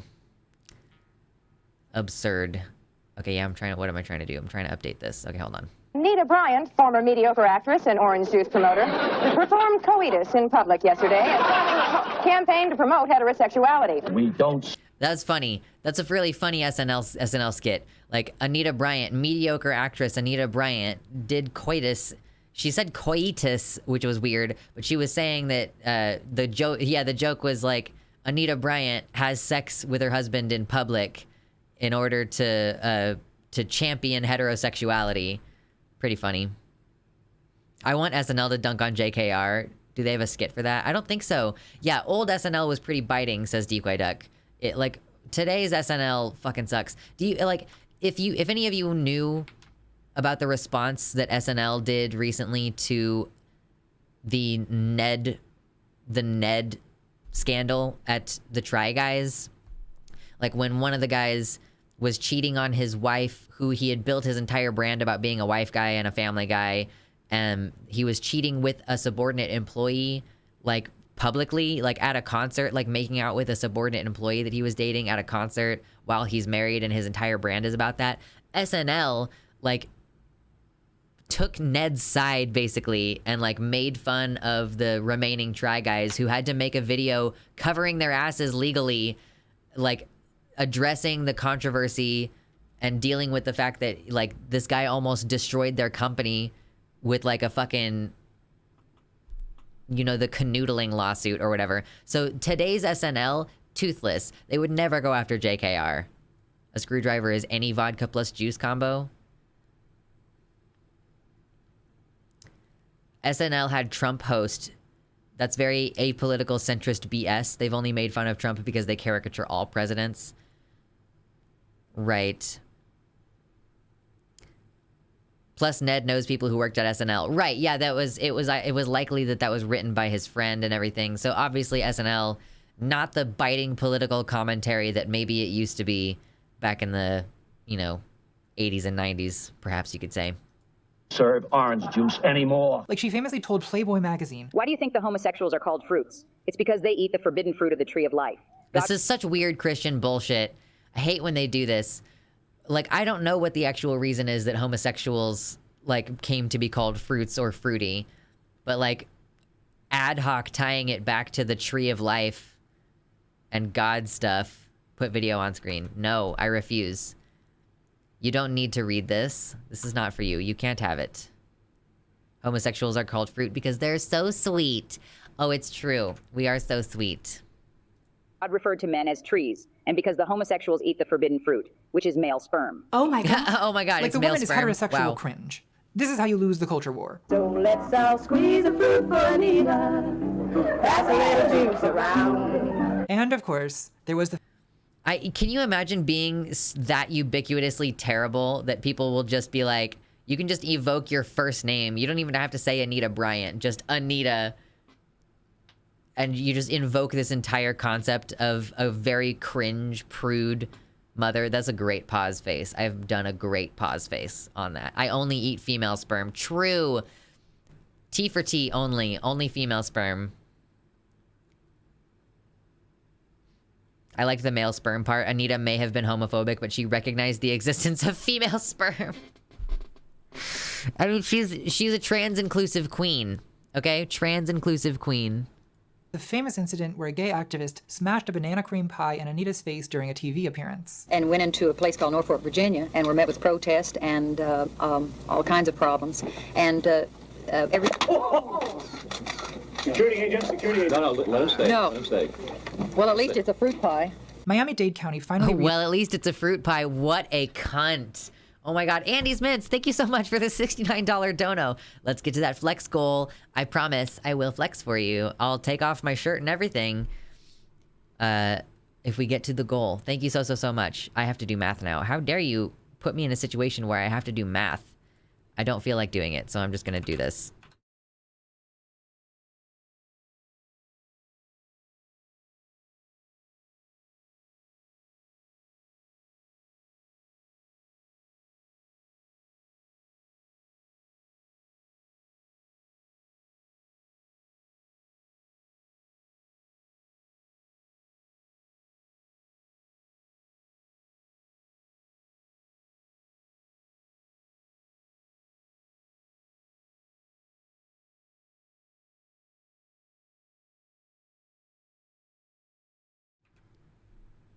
Reinstated the non-discrimination ordinance in 1998, and they added gender identity to its protections in 2014. In 2021, Anita took another metaphorical pie to the face when her granddaughter, Sarah Green, came out as gay, announcing her marriage to a woman and publicly struggling with whether to even invite her grandmother to the ceremony. It's very hard to argue with someone who thinks that like an integral part of your identity is just an evil delusion.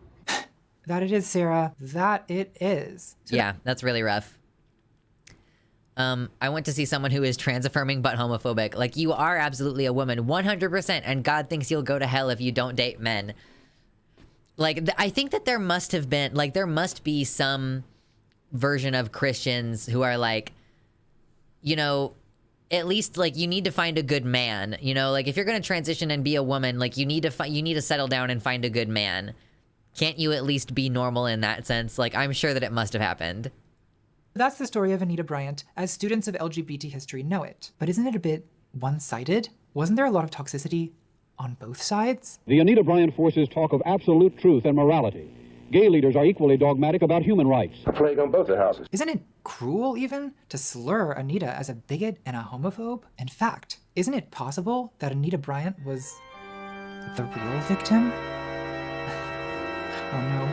Oh no! I can't do this anymore. I'm eating my pie. I'm eating my goddamn pie. Chapter 2. It's like the end of that take. My favorite is when conservative Christians claim copyright of the rainbow because God created it after the flood, and say the pride flag is blasphemous, as in the community is taking the rainbow's name in vain or something. Oh, that's fucking hilarious.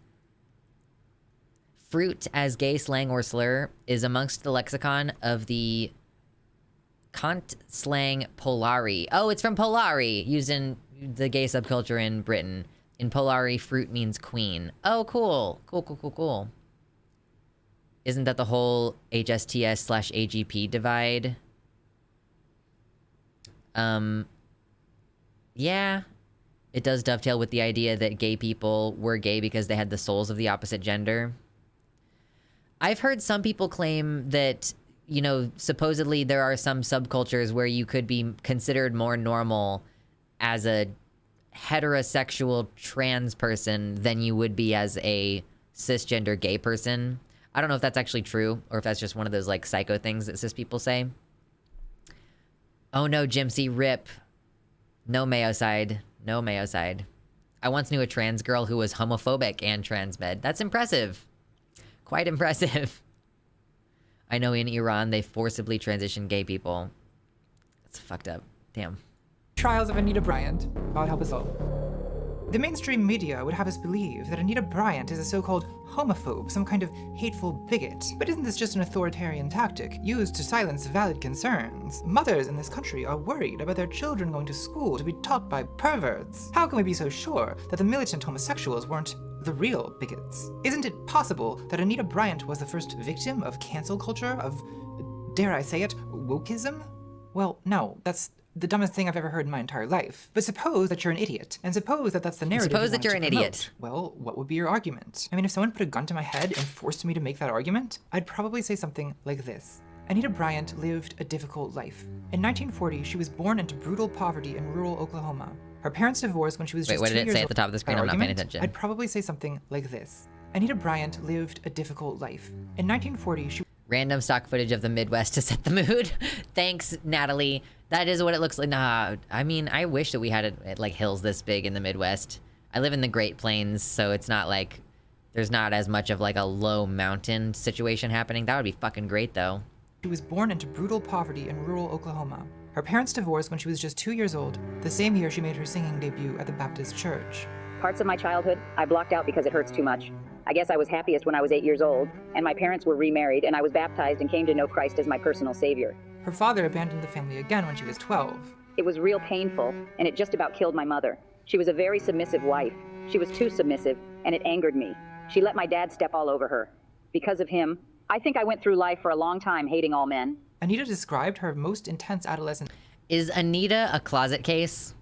Is this the problem? Is Anita a repressor? Is Anita Bryant just a repressor?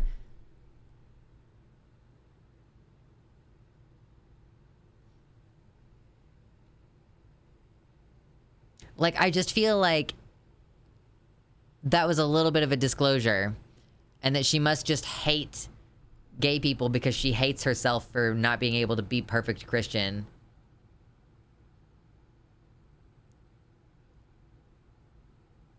So many of these God hates pedos people end up being pedos, so, you know, can't be said. Yeah, like, yeah, when JK said if I were in school today, I might be convinced to be a trans man. Like, if you're dysphoric, honey, just transition. You're old anyway. It's so easy to pass when you're old. Like, old men and old women kind of look the same, so it's like the perfect time for you. It's too bad, really, it's too bad that JK Rowling got so much gender-affirming feminization on her face. Like, it's really too bad that she had facial feminization surgery, because it would have been much easier for her to pass as a trans man. Like, it would have been much easier for her to pass being trans and a man. A lot of the crap that Anita Bryant and J.K. Rowling sounds a lot like gay repressors. I mean, maybe a little bit. We'll see. memory as a feeling of intense ambition. A relentless drive to succeed at doing well the thing I loved. Glory, glory, hallelujah. His truth is marching on. The Judy Garland at home. Oh no, that was savage. Oh, that's savage, dude. Oh, that was mean. Oh no. Whether or not it's repression, I think it's just telling us how our upbringing shapes so much of how we see ourselves, others, and interact with the world and judge it. IDK, if we want to project internalized homophobia on JKR and Anita, cishet people don't need an internal disparity to be violent bigots. Well, yeah, I didn't just make that up out of nowhere. I'm just saying that, like, when someone who really hates gay people, like, so for a woman, for Anita Bryant, a woman, to say that, oh, part of her childhood was traumatic and she really hated men for a while, and then, like, for her to be so virulently anti-gay, it really makes it seem like she might be a repressed lesbian. Like, I'm not just making that up out of nowhere. I'm not just saying because she was, like, up until now, I've listened to Anita Bryant say very homophobic things in this video, but it wasn't until that comment that I suspected she might be a repressor. It's the very specific intersection of being anti-gay, saying that you hate men, being a woman, like, and championing like using your womanhood as a shield as a white woman, using your motherhood as a shield against criticism. Like, she's wielded her motherhood and her womanhood as a weapon in this, for sure.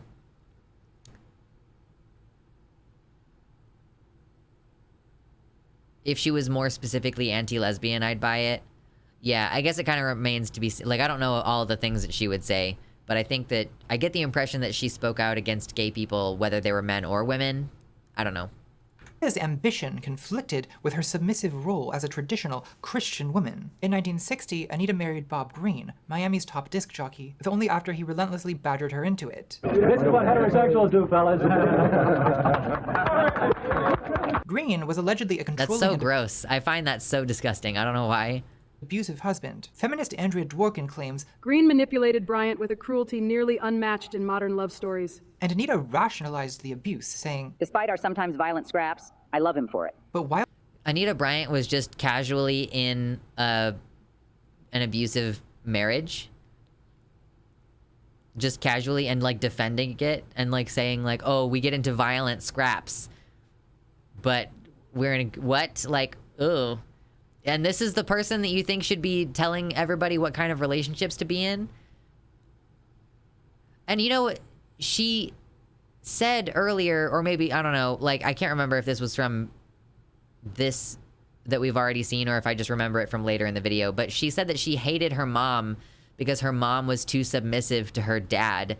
And then yet, here comes Anita just being exactly the same person and, like, submitting to an abusive husband in her own marriage. Like, wow, so weird.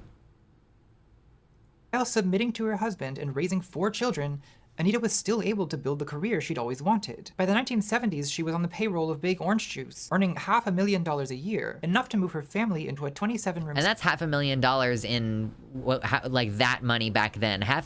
I don't think that Natalie adjusted that for inflation. Spanish mansion on Biscayne Bay. So Anita Bryant struggled all her life for her success. Did she really deserve to lose it all just because she took a stand for something she believed in? Anita Bryant. Yes. And they didn't go far enough. Like, whatever she lost, it wasn't enough. Personal opinion. Role as a leader in the campaign against homosexuals may be hurting her campaign to sell orange juice. Are you being blackballed? Well, it looks that way. It's worse than that. We're being threatened, and there's all kinds of harassment, even with my job with Florida Citrus.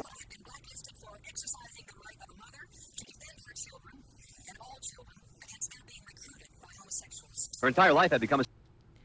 Any bad thing that has ever happened to her should happen harder, faster, stronger, do it better, makes us stronger more than ever hour after.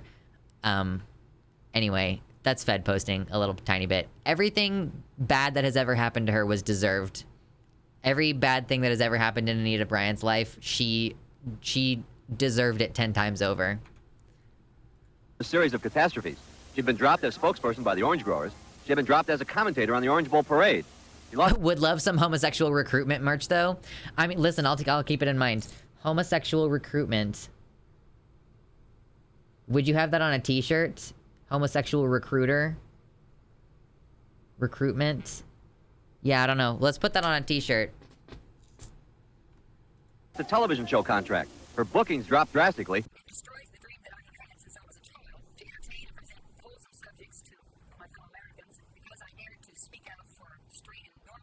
No one is straight and normal America. She did that again. She did it again. Normal America. Hit like on the video. If you support a normal and straight America. Oh my god. It's insane, dude. This is insane fucking behavior. Just the casual dehumanization. Yeah. You're not like part of American society because you're not straight and you're not normal. Hey, if you're just coming in, hit the like button real fast. Even if you're not gonna stay and hang out. It's free, it's quick, it's fast, it's easy. Paid as dearly as Anita Bryant for taking a public stand on something she believed in. I remember lying in the bed in my... Nobody has taken a bigger hit than Anita Bryant speaking out for what she believes in. Like, meanwhile, there are gay people at this time in history who have lost their entire families, who don't have, like, millions of dollars to rely upon in their savings, you know, like, they don't have a house, you know, they don't even have adequate health care, so they're dying from an epidemic of AIDS. Like, what the fuck? The victim complex of the right is such an old pillar of their rhetoric. Yeah, it's Darvo, fundamentally. It's them, they're constantly attacking others, and then when we say, hey, fuck you, they act like they're the victim. And like, Natalie talks about this a little bit more in this video. She goes into quite a bit of detail, actually. Mother's house in a fetal position. Yeah, keep in mind, exactly, that after, quote, losing her job, she is still living in a mansion. Wanting to die. Gay activists in the 1970s didn't exactly limit their tactics to polite debate in the free marketplace of ideas. Stop Anita now! Stop Anita now! Homosexuals started fighting back. The gays formed new groups and picketed the performer's public appearances, forcing her to cancel a few. Gay activists routinely compared Anita to Adolf H. Nice. They created pastiches of her orange juice slogan, they blamed her for hate crimes, they burned her in effigy, they disrupted events she was involved in, they printed toilet paper with her face on it, That's some pretty sent Anita good. death threats, or they mailed her rotting oranges, dead cockroaches, human excrement. See, this is how you canceled people before phones. Instead of shitposting, you would simply mail actual human shit through the United States Postal Service. Neither snow, nor rain, nor heat, nor gloom of night. Anita's husband pleaded to supporters. How would you men? I would not recommend doing that because I think that your DNA is in your poop, but I understand the emotions behind it for sure. Feel if you opened a letter and there was a photo of your wife's head superimposed on some other female nude body in the most lewd and shocking sexual act you can imagine. Can imagine quite a lot. I do think it would be fair to say that a lot of the rhetoric did take on a misogynistic tone. Lillian Faderman recounts that lesbians, particularly lesbian feminists, abhorred the sexist terms that were being used to characterize Anita Bryant. Bitch and whore, gay men called her. The harassment... I feel bad, but like I was watching this yesterday and my first response was like, stop being such a bitch then! Like, stop being such a bitch and maybe we wouldn't call you one. But I also have been mulling over the idea that, like, is bitch like something that we could consider like an actual anti-woman slur that we would refrain from. Like, if I disagree with a gay person, I'm not gonna hatefully call that gay person a faggot in the way that I would like hatefully call a woman a bitch. So it's like, but I would also hatefully call a man or a non-binary person a bitch. Stop being such a bitch is kind of how I feel about it. But I don't know. I'm willing to potentially be moved on that subject, but like, I don't know that bitch at this point is something that I would consider exclusively misogynistic. I don't know. It would kind of remain to be seen. Escalated to the point where Anita had to cancel her book tour due to demonstrations and bomb threats from gay activists. And of course, there was the pie. So much. I think bitch carries different connotations when used against men than against women. Yeah, I think that's probably fair. I mean, they definitely have slightly different flavors. But I also don't think it's as much of a slur against women as it used to be. It is exclusively misogynistic. Do we have any man-only slurs? I don't know. I guess you wouldn't usually call a woman a cocksucker, would you? Just out of curiosity. Like, bitch for a man typically implies passive aggression, underhandedness, and some perceived lack of masculinity. Yeah, I suppose that's true. It's weird because I think bitch is used in different contexts against men versus women. People call men bitches when they act weak or cowardly, and call women bitches when they act angry or aggressive. Yeah, it's two different things. So that's interesting. The idea that, like, as a woman, if you're being aggressive, you're a bitch, and as a man, if you're being weak, you're a bitch. That's interesting. I don't think that it dehumanizes women only. I think that it's quite dehumanizing when used towards men, for sure. Dehumanizing and emasculating. Dickhead is a common term for men, rarely. That's true, Mersh. That's a really good point, for sure. Gays calling each other bitch. And that's like they don't mean it meanly, necessarily, if cis men are calling each other bitch, like, in that gay, like, bitch, oh my god, you know. Anyway. For the tolerant Mattachine Society, it's kind of a deep cut. Well, something to entertain the boomer queers. Gay activists claimed to stand for human rights, but what about Anita's right to free speech? I wish I had some literal pearls to clutch. Civil libertarian Nat Hentoff wrote in his 1992 book, Free Speech for Me, But Not for Thee, that the orange juice boycott reminded him of a little thing called McCarthyism. Have you ever considered that being pro-gay is quite similar to being anti-gay, and that both are opinions? As Anita tells it— True! Oh my god, Natalie. Oh my god, the delivery of that line was so perfect. Oh man, that was so good. I wish I didn't have pearls to clutch. Oh no. I think it's become less acceptable for guys to call each other gay as an insult. They've started replacing it with bitch. Maybe I'm just imagining it. Oh, I mean, you know, they were calling each other bitch since a long time ago, but maybe they are kind of like swapping that in since it's a little bit less. It's like misogyny is still a little bit mainstream, but anti-gay stuff is a little bit not okay right now. I don't know, man. What's the purpose of that poster in the background? They seem to be adverts from maybe something that Anita Bryant actually supported. Save our children from homosexuality. Vote for repeal of Metro's gay blunder, June 7. I would guess that this is like an actual, probably copies of maybe an actual magazine advert or something along those lines. Excuse me, I'm so burpy. You, Luxander, are a batch of cookies because you're so sweet. Oh my god, I want cookies. I'm such a batch. It's the flyer from the Anita Bryant protest. Propaganda poster from back then. Yeah, that's what I assumed. I assumed that it was a propaganda protest of some kind from the time. I just don't know whether it would have been pro-gay or anti-gay. She and her foot soldiers of God were the victims of sinister gay carpetbaggers. The foot soldiers were housewives and mothers, religious and civic leaders in opposition to a well-organized, highly financed, and politically militant group of homosexual activists. We were cast as bigots, haters, discriminators, and deniers of basic human rights. And all of this happened because we were sincerely concerned for our children and our community. So Anita's— Fascists say things like that. Fascists say things like that. They go, oh, you know, we're just trying to defend our children, and your reaction against us questioning your human rights is, like, the problem here. Like, Jesus fucking God. If I knew they would make it to you, I'd mail you cookies, Luxander. I have a P.O. box, you know, but I don't, Jesus, this stream is so fucking weird. Seriously, this is so up and down today. I do have a P.O. box. I don't need you to send me cookies, though. If you send me something homemade, I'm for sure not gonna eat it. Oh, man. This version of the story is that she and a handful of well-intentioned Christian mothers were cast as bigots by a highly funded mafia of gay extremists, all because they had a few teensy tiny concerns about the militant homosexual cavorting with little boys. Cavorting with little boys. Is it really fair to call this woman a bigot? Until the Dade County Ordinance, Anita was a registered Democrat and considered herself a liberal, and she never said that she hated gay people or wanted them dead. In fact, she even said that she loves homosexuals. I love homosexuals, if you can believe that. I love them enough to tell them the truth, because I know that there is hope for the homosexuals, that if they're willing to turn from sin, the same as any individual, that they can be ex-homosexuals, the same as there can be an ex-murderer, an ex-thief, or ex-anybody. She loves homosexual. An ex-murderer, an ex-thief, ex-anybody. Yeah, she loves homosexuals, comparing them to murderers, immediately comparing them to murderers.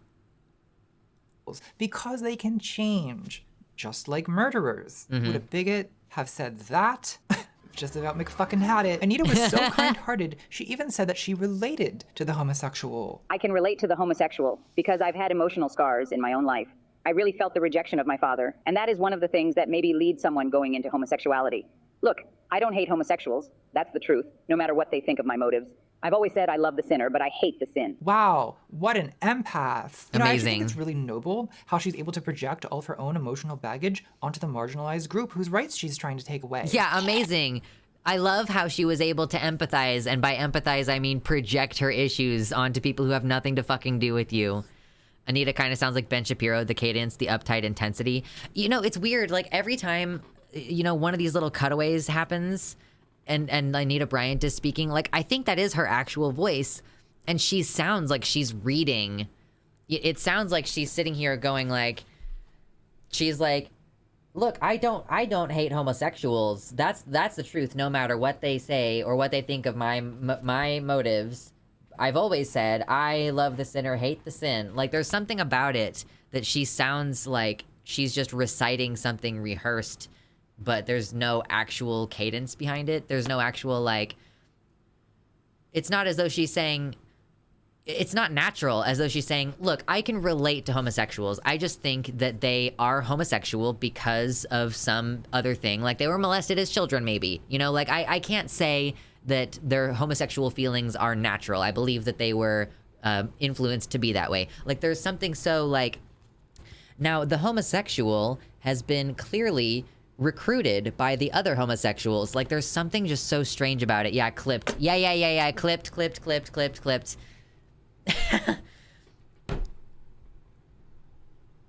Each clip is gonna cost $5. No. She has rehearsed what she said for sure. It just sounds like super robotic. When only God can prove you wrong, saying that you're doing it for him is a blank check. That's true. Oh my god, thank you, Icalo. I wish that we had Neat on the website. We don't have it because Vosh removed it from the website right before the emotes got ported over to my website. Yeah, it just sounds so fake. I hate the sin. Wow, what an empath. You know, I actually think it's really noble how she's able to project all of her own emotional baggage onto the marginalized group whose rights she's trying to take away. Okay, so we've given a fair hearing to both sides, to many sides. We've considered all the evidence. Now, let's suppose there's no longer a gun to my head and ask, did Anita Bryant really deserve that pie to the face? Well, yes, obviously. Look, the point I'm trying to make here— I agree. Thank you. Like, I think that a little tiny bit of assault is a good thing. Like pieing someone in the face. DM has Neat again now. Oh, I need it. I'll have to ask her about it. Or maybe I'll ask White Nervosa. I don't know. Which one of them is likely to be less busy? I think a tiny bit of assault would be a good thing for society. I've already made this position. Like, I've already, you know, made myself clear about this with regards to, like, the Will Smith slap thing. I truly believe we would have a lot less just, like, homophobia and transphobia to deal with in the world if you could slap the shit out of somebody for being... We know how Lux feels about assaulting squirrels. I think that if you could slap the shit out of somebody for being anti-gay, and, like, that wasn't, like, legally actionable, so long as they didn't get severely injured. Like, if you slap someone and they fall to the ground and crack their head open, yeah, that's an assault charge. But if you slap someone because you want them to get your name out of their mouth, then, you know, I think that should be okay. Pieing someone in the face, I think that should be okay. And, like, before you get it twisted, like, I think if I'm popping off at the mouth unnecessarily at somebody, like, I don't think it would... I'm saying, like, I would participate in that society by not talking shit on other people. Like, if it was normal to, like, be able to do a little tiny bit of assault on someone. A safe and illegal thrill. I think I figured out a modern Anita Bryant. Oh, the drink. it would be 1 1/4 ounce apple juice, 1 ounce peach schnapps, 1/4 ounce lemon juice, and 1.5 ounces vodka. Stir, garnish with apple slice. Ooh, Rotsoy, if you try that, let me know how it is. It seems like it would be delicious. Or a little soup. You know, a little soup. I think that would be I feel like soup is an even more acceptable form of assault. Because with a slap, there is a risk of the person, like, falling, or you could concuss them or something like that. Soup in the face, like, I feel like there's almost 0 chance that that's going to cause any kind of permanent damage. Like, pretty much 0 permanent damage with the soup. Even with the pie in the face, there's a chance that you could break their nose, right? So maybe we should make souping into a more normal thing. What's a little assault between bitter enemies? The Luxander Amendment. It's okay to give them a slap if they're running their mouth off. Yeah, no, exactly. Vote for me for president. I will make bitch slapping someone for coming at you sideways legal on day 1. Executive order. We're gonna change the definition of assault.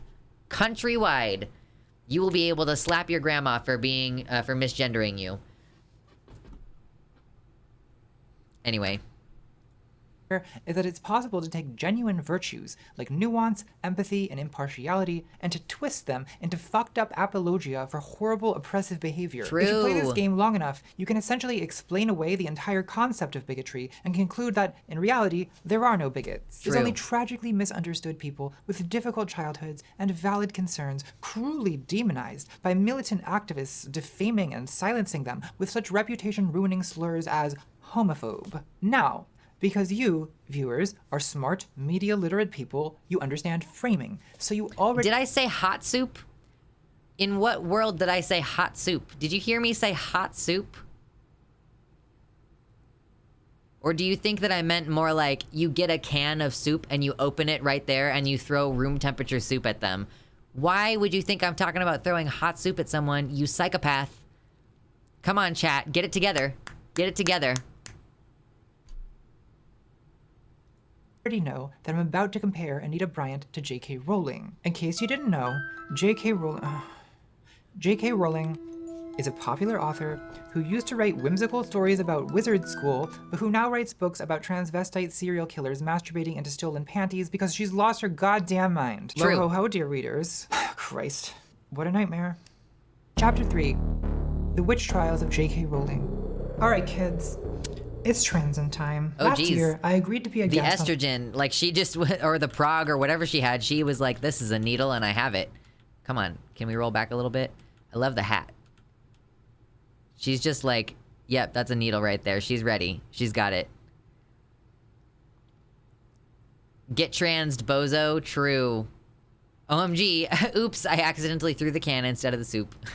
Last year, I agreed to be a guest on a podcast about J.K. Rowling, hosted by Megan Phelps Roper, an escapee from the Westboro Baptist Church, the notorious hate group from Topeka, Kansas, most known for protesting the funerals of soldiers with signs that say— I'm so glad that we don't hear about the Westboro Baptist Church as much anymore, because it was really a bummer being from Kansas and having people talk about this a lot.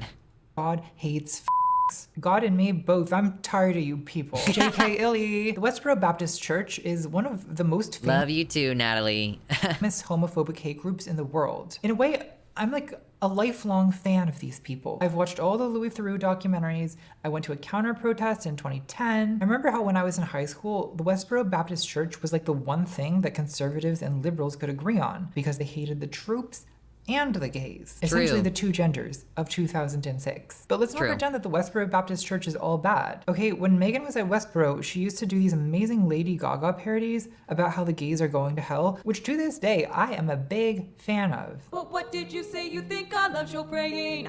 He hates all you do cause you love fornicating. Fornicating. Cringe. Perfect. I love it. Played at my funeral. Oh no.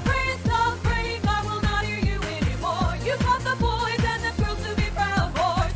Forever burned. Go to the spawn, you just keep pushing on to the hell where you will forever burn. Megan left the Westboro Baptist Church in 2012 after a crisis of faith precipitated by a power struggle within the church. She wrote about all this in her book Unfollow, which is honestly a pretty interesting account of deconversion and the circumstances that lead someone to leaving a hate group. Megan contacted me for her podcast because I had criticized J.K. Rowling in a video a couple years ago. Now you might be wondering, why would I think that a person who's been carrying a God hates sign most of her life would be the correct person to lead an international conversation about the intricacies of LGBT issues? Because I'm an idiot. Happy? Basically, I agree. You know, I appreciate that Natalie is like at least somewhat, she's at least somewhat repentant about this, like lending her voice to this horrendously anti-trans project. If you want to know some funny shit, Harry Potter and the Deathly Hallows sold 10 million copies in the first week. JKR's latest novel, The Ink Black Heart, sold 50,000 copies in the first week. Oh, that's so sad. Hey, if you're in here and you're hanging out and you're enjoying yourself, hit like really quick. Even if you don't stay and chill with us for longer, hit like really fast. It's free, it's quick, it's easy, it's pure. Agreed to the podcast because it's a pretty irresistible pitch. A former member of the Westboro Baptist Church wants to mediate a conversation between me and the author of Harry Potter. Would you say no to that? Maybe. If you're smart. Last month, the podcast was announced in an essay by Megan titled The Witch Trials of J.K. Rowling. Obviously a tendentious framing that posits Jo Rowe as the target of an irrational trans witch hunt. Yeah, the essay included a teaser quote from Rowling complaining that she's been profoundly misunderstood, as well as a photo of an angry trans mob holding a Rotten Hell Rowling sign, juxtaposed with an image of conservative Christians burning Harry Potter books in the early 2000s. This remember did not that? bode well. Like, that was such a thing back in the day. What's up, Jeffrey? Me watching Luxander, watching Contra. Vibes. True, we vibin'. We vibin'. Likes are free. We appreciate donos. We appreciate the lurkers. Everybody's wonderful. So I disavowed the podcast on Twitter because I didn't want my name lending legitimacy to some kind of unearned J.K. Rowling redemption tour. This caused Megan's mom, Shirley, to quote tweet me, calling me a bigot against God. I mean, God is one of the most vulnerable minorities. There's only one of him. True. And he could really use your help, Shirley. I said in these tweets that I felt used, which that is how I felt, but ultimately, I need to take full responsibility for my involvement in this. The thing about being a guest on a documentary like this is you honestly have no idea what the final product is gonna be like. So the decision to participate is always a leap of faith. And I can't really say that Megan misled me. There were red flags from the beginning, and I ignored them because I was projecting my own hopes onto the situation. You know, it's a compelling story. I liked the idea that this famous former bigot could talk some sense into a famous current bigot. We all love a good redemption arc, and I started my career de-radicalizing the alt-right. That's something I've moved away from, but there's still part of me that wants to see the best in people, and to believe that people can change if you just talk to them and make a good enough art. Crazy Kudu with the $20.69 dono. Nice. Thank you very much. Amazing. Amazing. Amazing. I can't do anything today. Oh my god. Oh my god, where is anything? What has happened? Argument. Maybe my wishful thinking was that because Megan left Westboro, that must mean that she must understand the intricacies of anti-LGBT bigotry, right? No. And despite no evidence for this, my hope was that Megan would act as the trans ally and could be really effective at confronting Jo Rowe about all the transphobic stuff she says, right? Wrong. No. I'm Megan Phelps-Roper, and these are the witch trials of J.K. Rowling. The Witch Trials of J.K. Rowling is more than 7 hours of apologetics for JKR. The podcast presents Rowling as a complex, humane, heroic figure with an inspiring feminist backstory. Jo Rowling's rise to success is this sort of feminist Cinderella story. Now cruelly besieged by a vicious... Yeah, 7 episodes of this podcast, and it was literally titled The Witch Hunt of J.K. Rowling. Cringe. Deeply cringe. Mob of transgender activists, all because she, as a woman, had a few tiny concerns about the transgender rapists. I had been becoming increasingly concerned about the way in which women were being shut down. Women who I felt had some very valid concerns. Valid concerns, TM. Accepts Rowling's framing of the conflict as feminists versus trans rights activists, whom Rowling describes as a powerful, insidious, misogynistic movement. For the first 5 hours of this podcast, Rowling's critics are presented as an irrational mob of enraged, shrieking, sexually violent fanatics. You are murdering! Probably with zero pushback. Probably with zero pushback from Megan on any of this at all. Like, they just gave J.K. Rowling an open forum to call trans people, like, sexual offenders and rapists and, like, a threat to women's rights. Valid concerns, yeah, just means you hate trans people. Witches are actually cool. This is witch appropriation. Any other atheist pagans in the chat? A huge amount of, I want her to choke on my fat trans dick. And you did it at my birthday dinner. There's this one clip of some kind of Antifa super soldiers abrasive screaming that they play like once per episode. Fuck you, you ugly piece of shit! You look like you got your teeth knocked out, you fucking fascist! Nobody knows who you are, and nobody cares, and you will die alone! And then it usually cuts to, like... Speaking Antifa super soldiers? Like, who was speaking? Jonathan Keller, if you want to find donation links, they're in the description down below. I appreciate you. I'm sorry that I've made it difficult. If you're on YouTube and you want to do a dono, I have it deactivated on YouTube's end because Google takes like 30% of your donation, which is crazy. So if you go to my website, luxander.net, you can donate directly if you want to support the channel. I appreciate it. This is my full-time job and I owe a bunch of money in taxes from last year.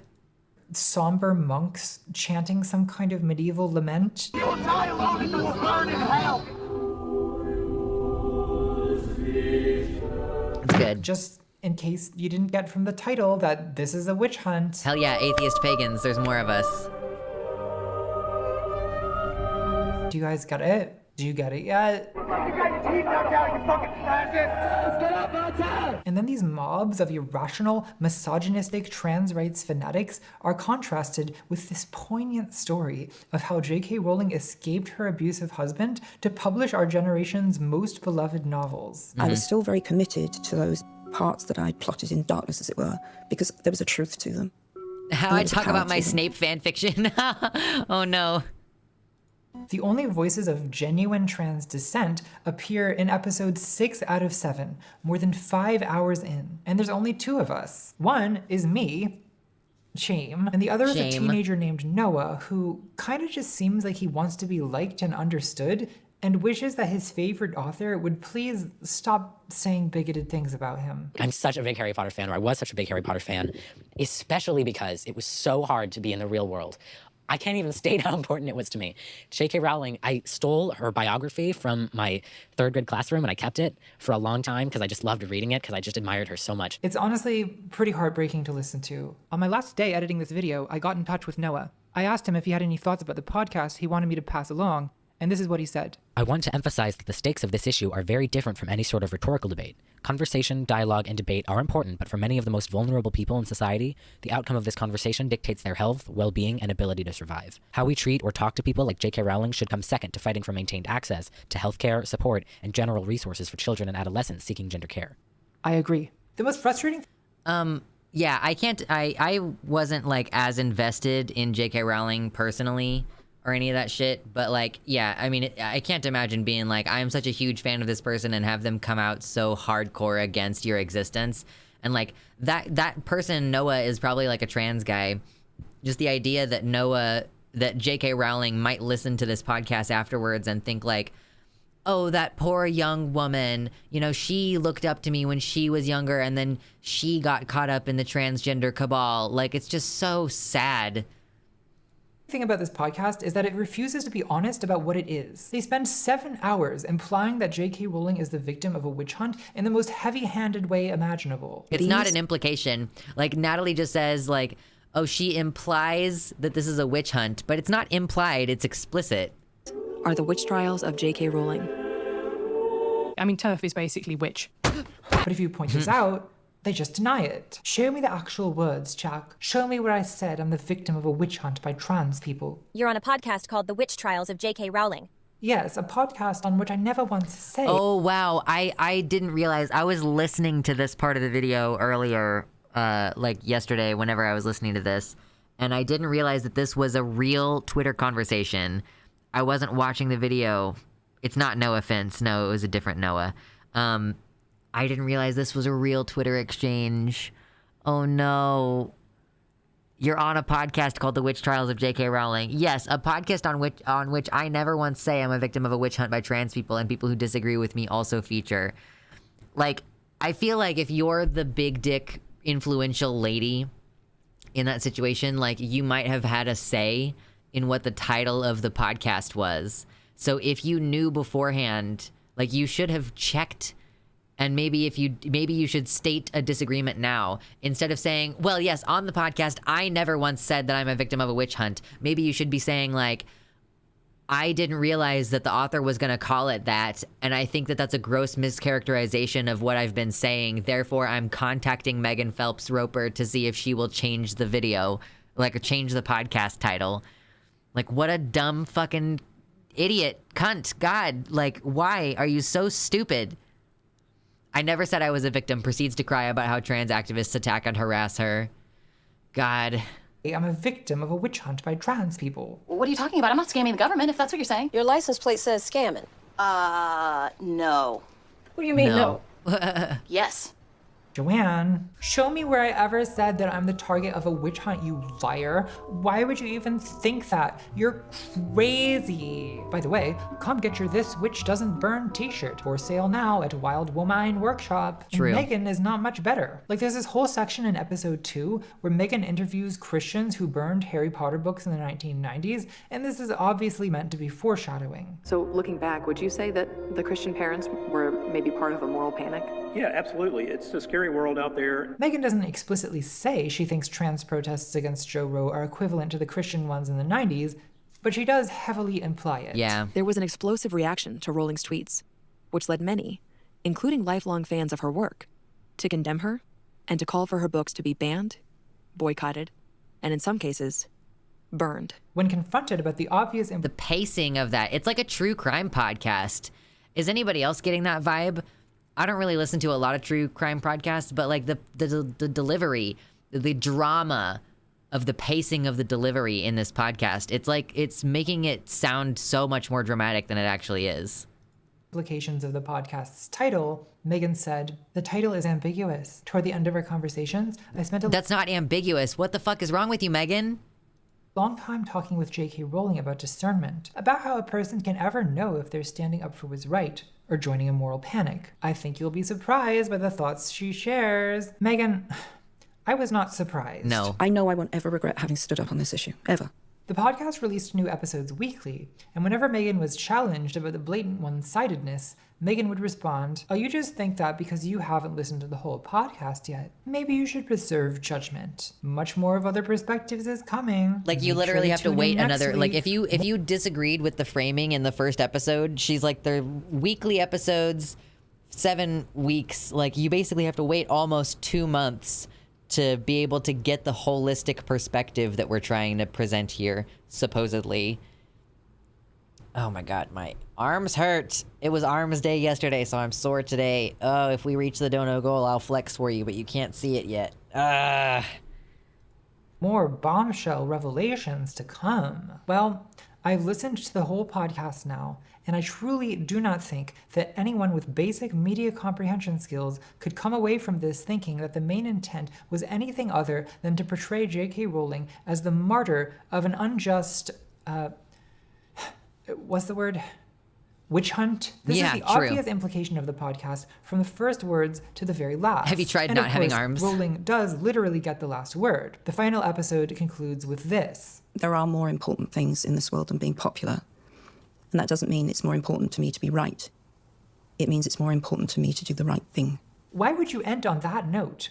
Why would anything about this podcast be the way it is if Megan didn't fundamentally believe that J.K. Rowling is in the right? I don't regret it because I did the right thing.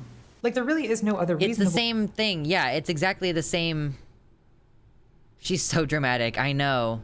Hello, Mr. Bojangles. Welcome, welcome.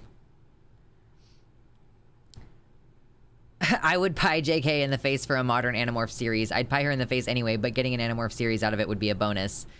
I think that I should start building my Animorphs collection again. Or like, I don't know, it might be worth getting in touch with my mom. Lore, For Luxander, I don't talk to my mom because she was physically abusive to me when I was a child, but I let her keep my Animorphs books, and I don't know why I did that. So I'm thinking about maybe getting in touch and seeing if she has kept them, and then declining to have her in my life otherwise. That would be great. I physically had almost all of the books.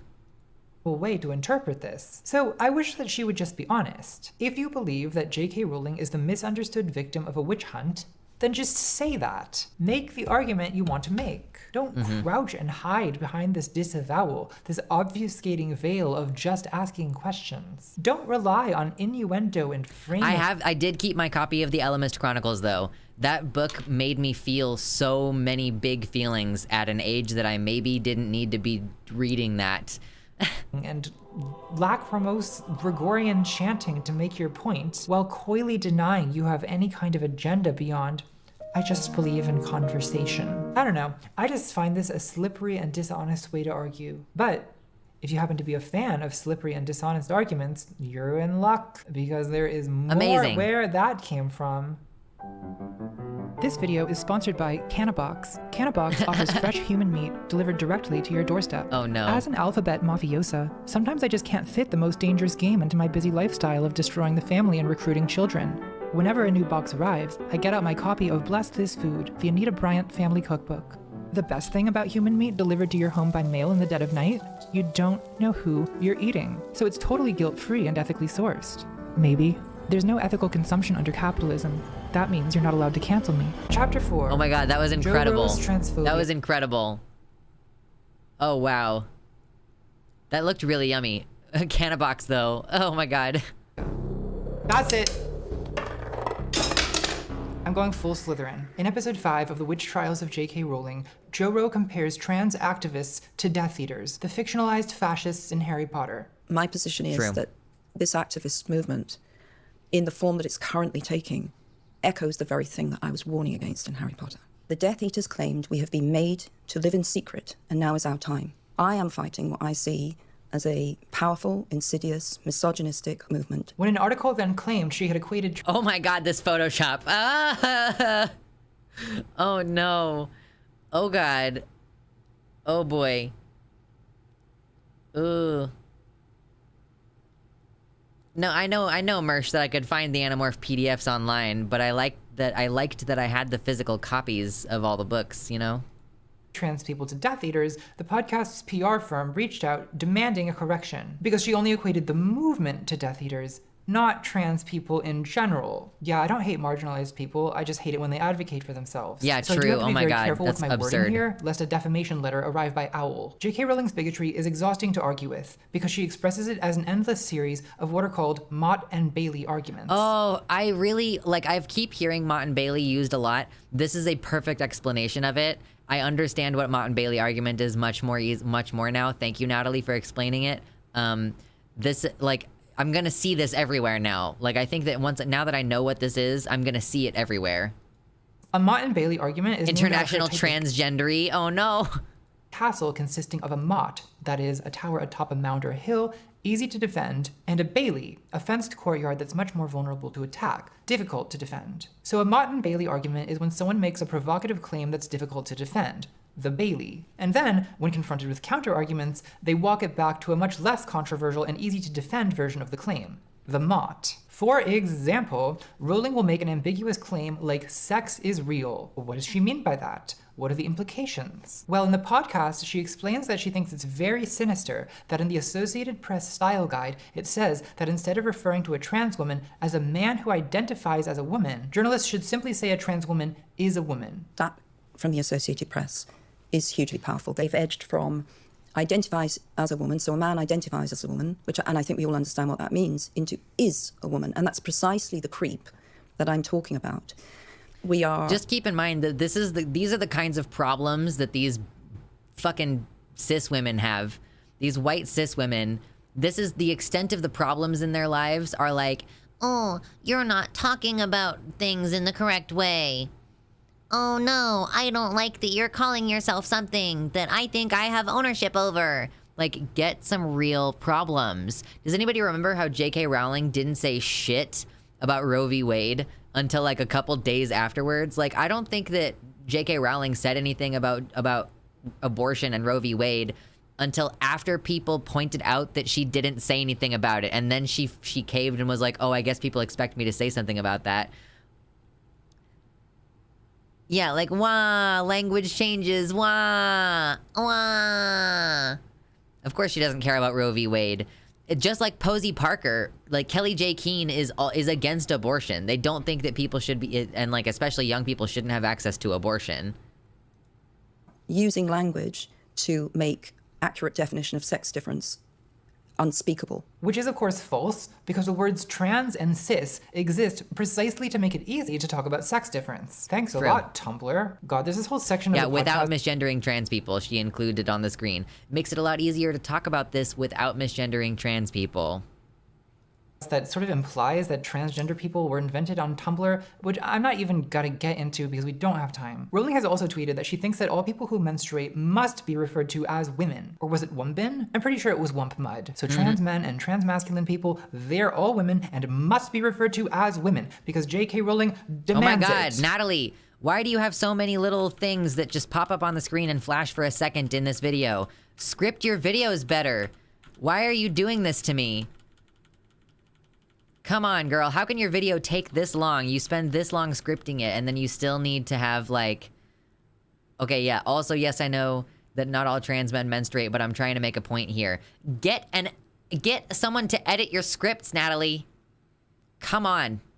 Because J.K. Rowling demands it. This is controversial, right? I didn't even know that I had missed all of these little asides because I usually listen to video essays. I was listening to this while I was cleaning my apartment.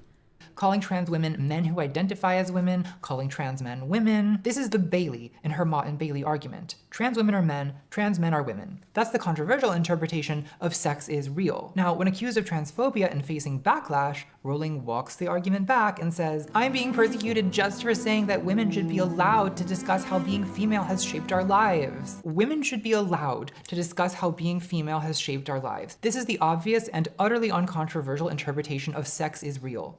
The Mott. And virtually every argument sophisticated transphobes make about trans people follows this pattern. J.K. Rowling's friend and ally Maya Forstater will tweet inflammatory things like, men cannot change into women. But then when she's criticized, she'll say that she's being attacked for gender-critical belief. Gender-critical belief, which is the absolutely ordinary belief about sex, that your mother and your grandmother are women, that being female is a thing. Your mother and grandmother are women. Being female is a thing. That's literally all I'm saying. But if that's literally all she was saying, then no one would be mad, would they? 9. Nar. Men cannot change. Nar. Oh no. Into women is the Bailey. Your mom is a woman is the Mott. Your mom's a woman.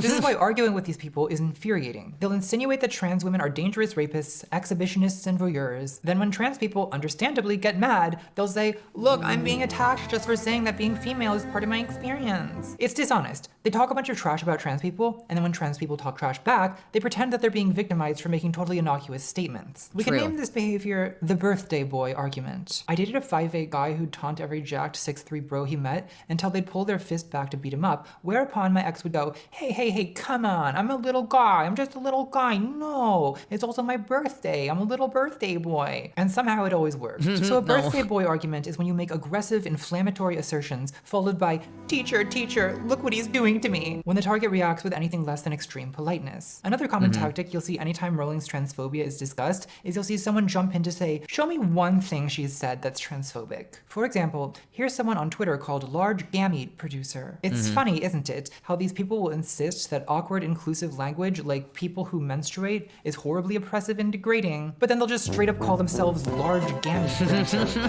Which, by the way, is Rowling's definition of a woman. The woman is the producer of the large gametes. Oh, I like it. It's very brood mother. That Rowling's words regularly appear in gender-critical arguments shows the massive influence that she has in the anti-trans movement. She's like their queen, their leader, their headmistress. She's the best thing that ever happened to them. Because Sheila Jeffries certainly wasn't persuading a lot of people. If you know, you know. Large Gamete Producer says, JK isn't anti-trans. Yeah, show me what she hasn't said that's transphobic in the past year. Oh my god.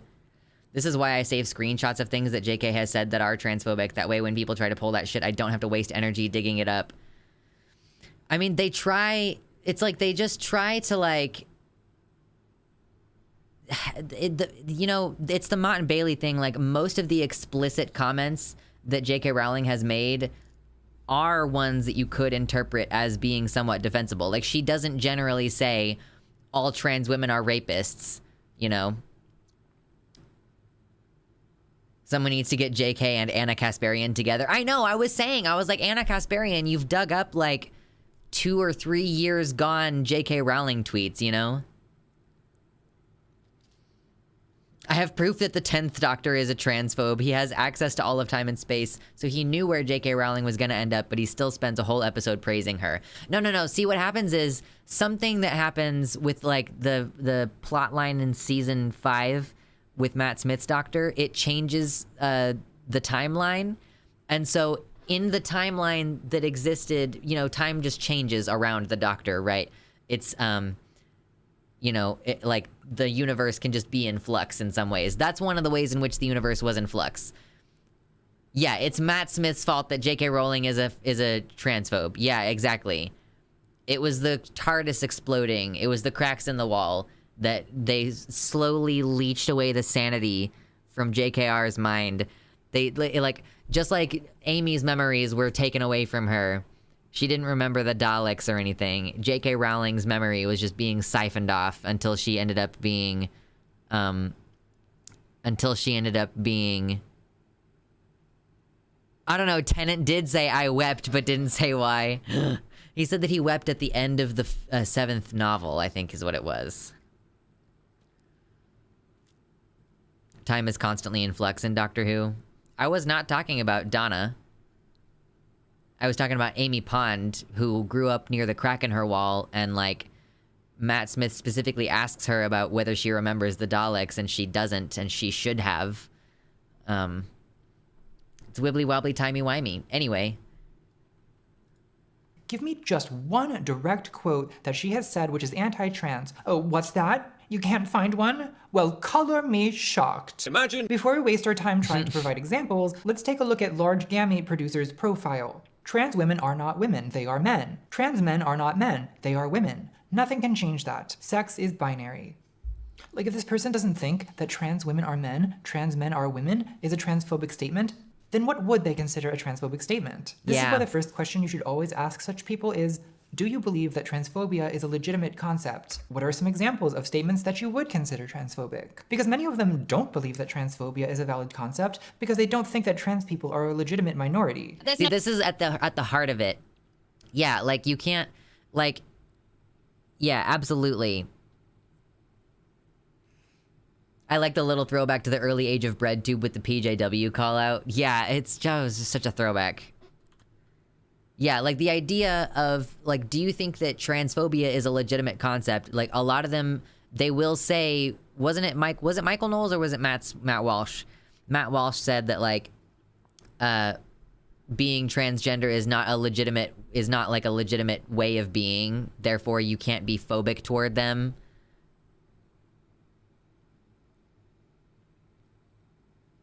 You laugh, but the spiked weirdos right now are legit going Doctor Who is woke now because they got a woman who is vocally trans-positive online to play a role in the most recent series.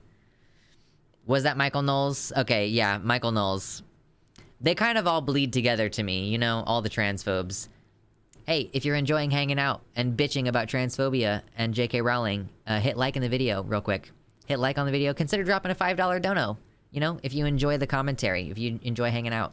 Legitimate concept. What are some examples of statements that you would consider transphobic? Because many of them don't believe that transphobia is a valid concept because they don't think that trans people are a legitimate minority. There's no such thing as a trans woman. There's no such thing as a trans person. There is no such thing. There are people that call themselves these things that may have other issues manifesting that then make them think they're this, but no, we have to stop using any words like transgender. There may be more words that we have to say in order to say that. We may call it transgender ideology, but when it comes to a person, they may be following transgender ideology, but they are not transgender. There is no such thing. It's so crazy to me still. Like, I know I've said it before, I'm gonna keep saying it forever probably. Like, I'm not following an ideology. Like, it wasn't an ideology that made me think I was trans in the first place. It's not like I was like, oh yes, philosophically, I've decided that being a woman is inferior and that being unaffiliated with either gender is actually what I would prefer, and down with patriarchy, down with gender, down with binaries. Like, I didn't become trans, or like I didn't accept myself as trans and come out as trans because of those things. I just was trans. And then an awareness of the existence of trans people and the idea of transitioning like allowed me to live that way. And then the philosophy of gender came later. Dysphoria came first. Like, gendered incongruence came first. And then later, while I was emerging as myself, then it became like, oh, there's a philosophical conversation to be had. God, her space is so cringe. Adult human female, I heart J.K. Rowling, keep men out of women's sports, being a woman is not something, woman, adult human female. Like, this is her whole shtick. This is like literally her entire personality. If you take transphobia away from Kelly J. Keane, she would be a husk of a woman. As a man or a woman being anything Yeah, other but Lux, have you considered that your existence makes stupid people feel bad? I know, crazy. than a man or a woman. So when they say, show me an example of something transphobic J.K. Rowling has said, this is a trap. They're just messing with you. There's nothing that she could have said that they would acknowledge as transphobic. True. Now, if you're someone who believes that transphobia is a valid concept and you believe that trans people are a legitimate minority, but you just genuinely are unaware of what J.K. Rowling has said on the topic, then I will refer you to my past video on J.K. Rowling's transphobia rather than recapping it all here. Just keep in mind that she's gotten significantly worse since I made that video. I mean, just look at her Twitter feed. True, she never says the phrase, True. Natalie be like, this is a trap. Truly. If you're just coming in, hit like, even if you're not going to stay and hang out. Go ahead and hit the like button. It's free, it's quick, it's easy. I hate trans people because she's not a complete idiot. But Anita Bryant never said, I hate gay people. She said, save our children. I love homosexuals. For that matter, I'm pretty sure David Duke doesn't say, I hate black people, but he will share a lot of statistics about anti-white crime. So this is not really a very good criterion for deciding who's a bigot. Is it? What J.K. Rowling does do is tweet again and again about transgender rapists, about the danger trans women pose to cis women. True. She implies that trans-inclusive language is equivalent to the dystopia of Orwell's 1984. She writes at length about the vague, nefarious cabal of endocrinologists and ideologues that is supposedly persuading confused, vulnerable girls to transition. To quote Washington Post opinion writer Monica Hess, I do not know what is in Rowling's heart, but reading her Twitter feed, this is the overall effect. Her Twitter feed does not ask its readers to think. It asks them to fear. It creates phobias of trans people. It creates trans phobias, if you will. Rowling has also attacked pro-trans politician Nicola Sturgeon, calling her destroyer of women's rights via a t-shirt she got from anti-trans hate-monger Posey Parker. Oh, wow. There's no such thing as a trans woman. There's no such thing as a trans person. There is no such thing. If there's one thing that I want people to understand about Rowling's transphobia, it's that this is not a case of someone posting a couple insensitive tweets that got blown out of proportion. Rowling is an extremely outspoken opponent of trans rights. This has been her main issue for several years now. And because yeah, I mean, honestly, it's not like a fluke anymore. You cannot reasonably say that it's a fluke at this point. It's her main deal. Like, JKR's main deal is that she will not shut up about trans people. She's so famous, she's become the de facto global champion of backlash to trans rights. Truly, the Anita Bryant of transphobia, except worse, because she's way more famous and way more liked than Anita Bryant ever was. Rowling has also praised self-described theocratic Yeah, fascist someone was asking earlier, yes, JKR has praised Matt Walsh, who describes himself as a theocratic fascist and thinks that women should be in the kitchen. Matt Walsh for his transphobic propaganda film. She refers to trans women as trans-identified males, known as Tims, among people for whom this has become an unhealthy obsession. She retweets images. God damn it, fascist Natalie. Matt Walsh for his transphobic propaganda film. She refers to trans women as trans-identified males, known as Tims, among Tims, get it? Because they're men, har ha har. A little bit of turf humor for you. people for whom this has become an unhealthy obsession. She retweets images of the trans colors being erased from the progress flag, also the colors representing queer people of color, so, you know, great. Love that. Often, Rowling pretends that she's being transphobic for the principled and valiant purpose of defending lesbians. It's something of a fixation. Yeah, Tims and Tiffs, trans-identified females, because Tiff is short for Tiffany. Yeah. I noticed that in the Matrix movie, the newest Matrix movie, that Trinity's name in the Matrix is Tiffany, or she's called Tiff. For her. I find this particularly gross because it plays into the lesbophobic trope that gay women are especially anti-trans, when in fact they're the least transphobic demographic of cis people. According to a survey of JK and Matt Walsh crossing over to make their What is a Witch book. adults in the UK, lesbians were most likely to know a trans person and also most likely, at 96%, to say that they're supportive or very supportive of trans people. Oh, that's a lot. So I think it's fair to say that most gay women are probably not super thrilled whenever Joe Roe the lesbian defender logs on. My own partner is a cis lesbian, and I asked her if she enjoys J.K. Rowling defending her from the transsexuals, and she said, "It makes me want to gouge out my eyes like Oedipus." By the way, here is J.K. Rowling enjoying a bit of banter with her friend. Is the new Matrix movie actually good? It's dramatically different from the previous ones, but if you view it through a transgender perspective, it's pretty fucking cool. And Baroness Emma Nicholson, the co-founder of Rowling's charity Lumos. Baroness Nicholson is a conservative member of the House of Lords who voted against same-sex marriage in 2013. In 2020, she tweeted in defense of her vote, claiming that gay marriage would lead to degrading the status of women and girls. Truly, one of the great lesbian allies. And in 2022, here is J.K. Rowling joking around with Lady Nicholson. Excellent question, Emma. Defining lesbians as same-sex attracted women excludes and depresses the most marginalized of all groups, i.e. people with penises and beards who want to shag women. And before you say, but aren't they straight men? They're wearing eyeliner, bigot. Try for a moment to put aside any nostalgia you may have. Yeah, imagine living in a country that still has baronesses in the 21st century. Gryffindor common room, and just look at this interaction for what it is. Two straight women, one of whom is a homophobic peer of the realm, having a nice little chuckle together about how trans women are men wearing eyeliner. So that's it, right? It's over. Case closed. Oh, I love her fans. I still like hammering things. Yeah.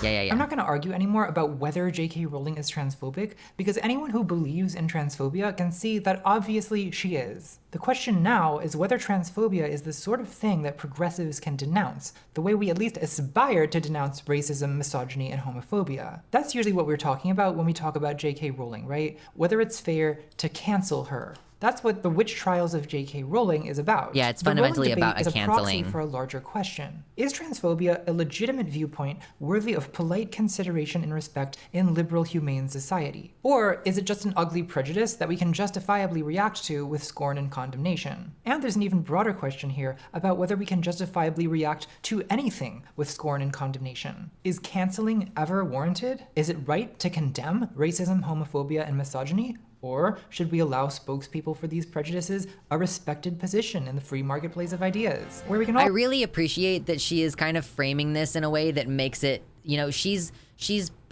like almost giving you a moment of like, do we think that we want to live in a society where instead of scorn and shame, we approach these people by giving them a respected position in society? And like, it just seems like it's baiting you into finally realizing that, like, do you think that anti-trans like rhetoric, or like, let's say, do you think that racist rhetoric is like deserving of respect and deserving of upholding? And do we say that person is a good contributor to the dialogue? Like if you're being racist or you're being anti-trans, these kind of things. Oh gosh. I'll sit around debating the legitimacy of gay marriage or the possible merits of a white ethno-state. Is the final solution a myth promulgated by the international Jew? Are yoga pants to blame for sexual violence? Wouldn't the taxpayer save a lot of money if there weren't so many disabled people? Oh my Who God, knows? true. These are open questions. Let's sit down with people on both sides, on many sides, and have calm, civil conversations about it for the rest of our goddamn lives. Chapter 5, Debate.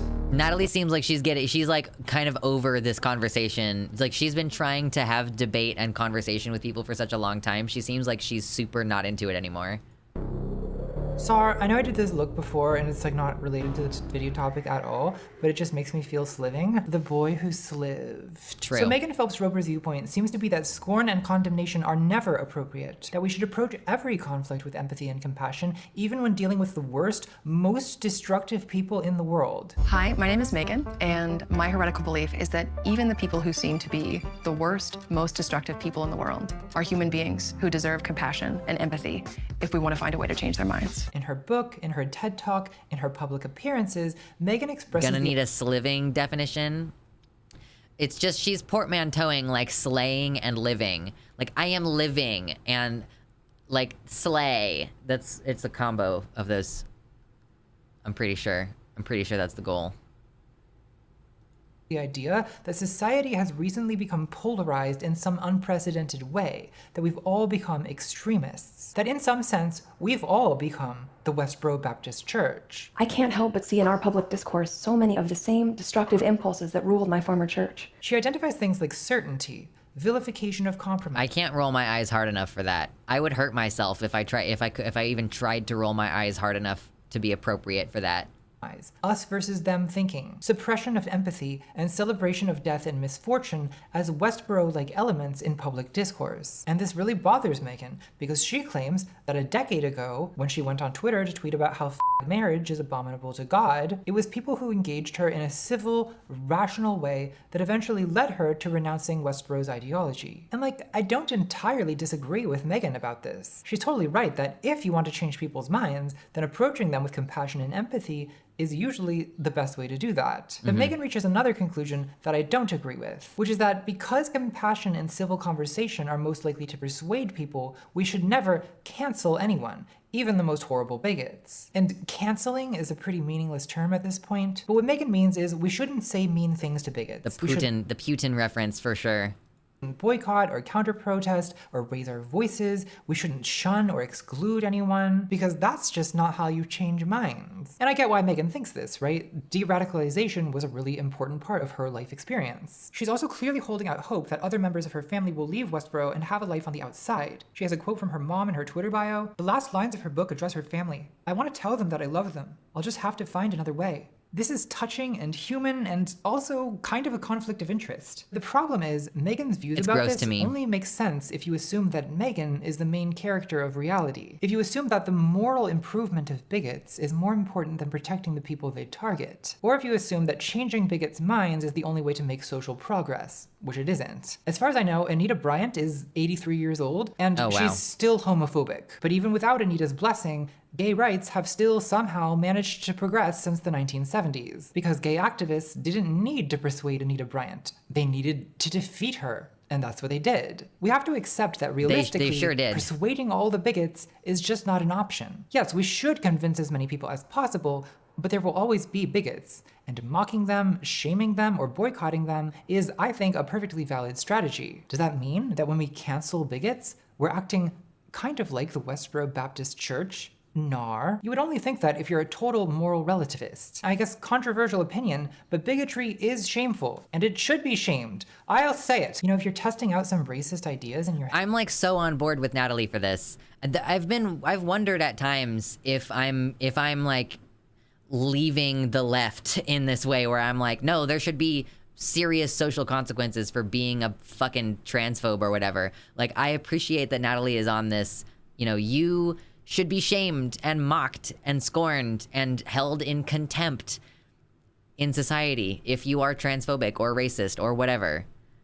I'm done having honest conversations with conservatives who call queer people groomers and shit. I'd rather invest my energy in talking to normies who aren't really politically affiliated and can be swayed more easily. I really do think that there is more normalcy of the groomers argument. It does seem to me like there is more and more normalization of, the idea that people are groomers. And so people who are stupid and probably haven't thought it through very much might think that, might be convinced by the groomer rhetoric because they haven't had it pointed out to them how stupid that is, or because someone that they trusted said that. I don't know. Yeah, most Americans oppose the groomer rhetoric.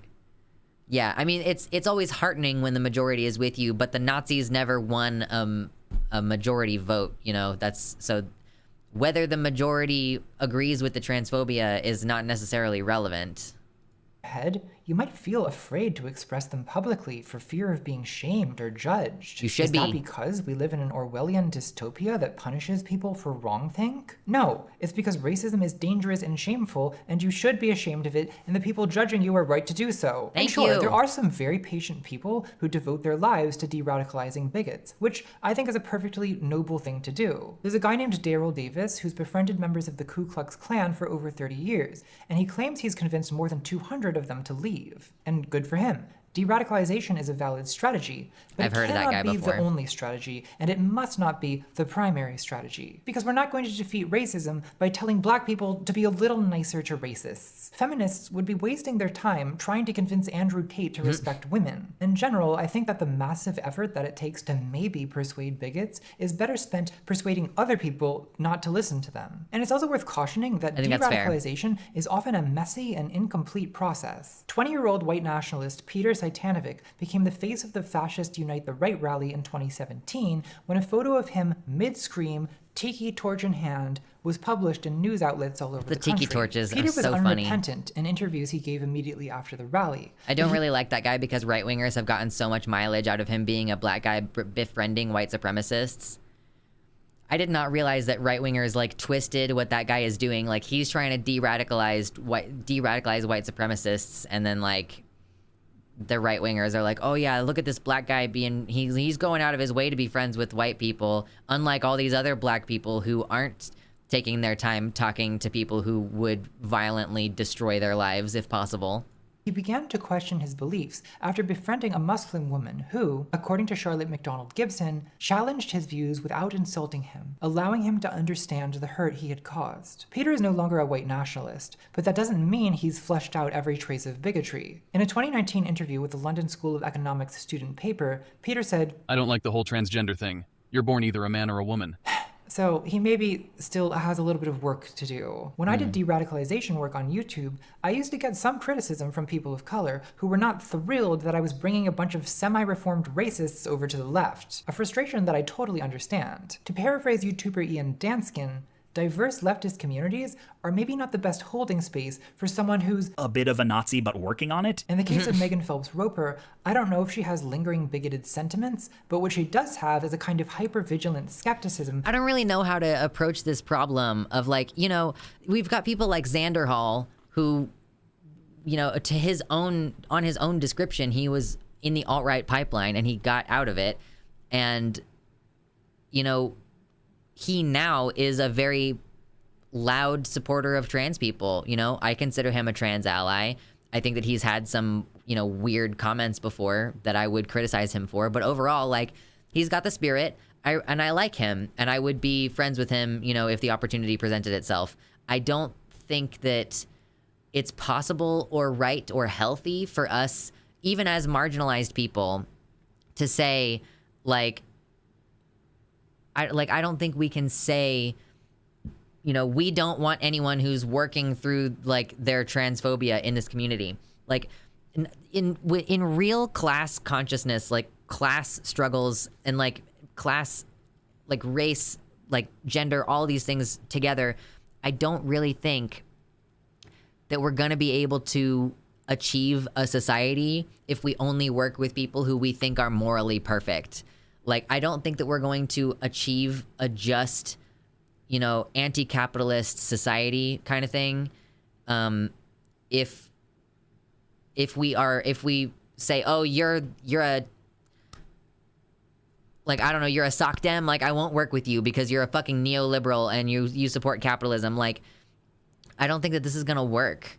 So I don't think that there's a good solution per se. Okay, here's the thing. If you are of a leftist opinion, you're a leftist politically, and you are also a very easily triggered minority, then you need to work on your trauma before you come to the table to work with people who are trying to build a coalition. Like, if your trauma is gonna dominate and disrupt the organization process, you need to take the time out to go deal with your trauma before you participate. And like we have bigger goals than your feelings. You know, ideally we'd love to live in a society where everybody's feelings can be acknowledged, and we can, you know, I'd love to live in a society where the biggest fucking problems we have are things like taking issue with whether we're calling this group a woman or not. You know, when I take issue with that, it's because people have demonstrably died because of the rhetoric that only women get reproductive health care. You know, only women can get ovarian cancer. Well, that's why Robert Eads died from metastatic ovarian cancer. You know, I wish that we lived in a world where the only thing that we really were upset about was what people were calling each other. And I think that as a person who's of a minority group, like, I am acknowledging this means that I will have to build coalition with transphobic people. I will have to have conversations educating about transness once I start getting involved with the local DSA and stuff, which I am basically planning on doing. I just have to make time to actually like sign up and everything. Like, as I start to deal with building broader coalitions, I am gonna have to potentially deal with transphobia, and I'm gonna hope that I can convince those people, but it may be that we need to just set aside that issue and work on like the broader ideas, you know? If they're calling me by my name, like maybe if they're confused about the pronouns, like maybe I'll just fucking leave it, you know?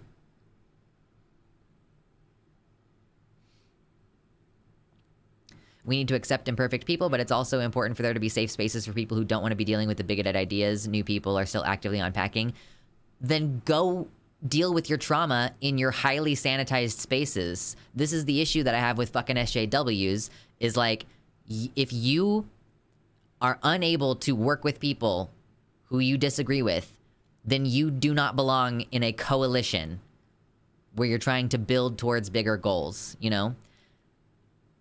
And like, I understand, you know, in some ways, like, I understand, like, there's like probably black people in the chat who are gonna say, oh, well, you think that I need to deal with racists? Like, I'm saying, like, yes, we all need to deal with people who probably are in the process of unlearning their shit, right?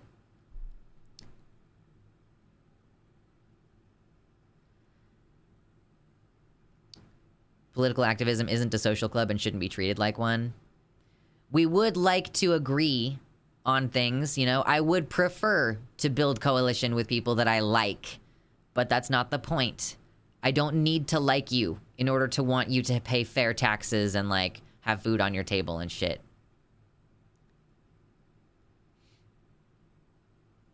It's ironic that you were called one for so long. I mean, listen, Super Dr. Hulock, I believed in this stuff about being an SJW. And, like, I did believe in trying to reduce harm and coddle everybody at every corner. And that's why I can have the opinion that I have now, and I feel okay about my opinion that I have now, is that I used to be like that. I used to think that, you know, I can't even talk to you if you're a transphobe. Like, I'm gonna just delete you. That's fucking stupid, though. Like, unfortunately, it is my job, like, just as a human being who is trans, it is my job as, like, I'm committed to my own community, so my responsibility to other trans people to explain, and my responsibility to my fellow human beings, like, I want you to stop being transphobic because I want you to develop, you know?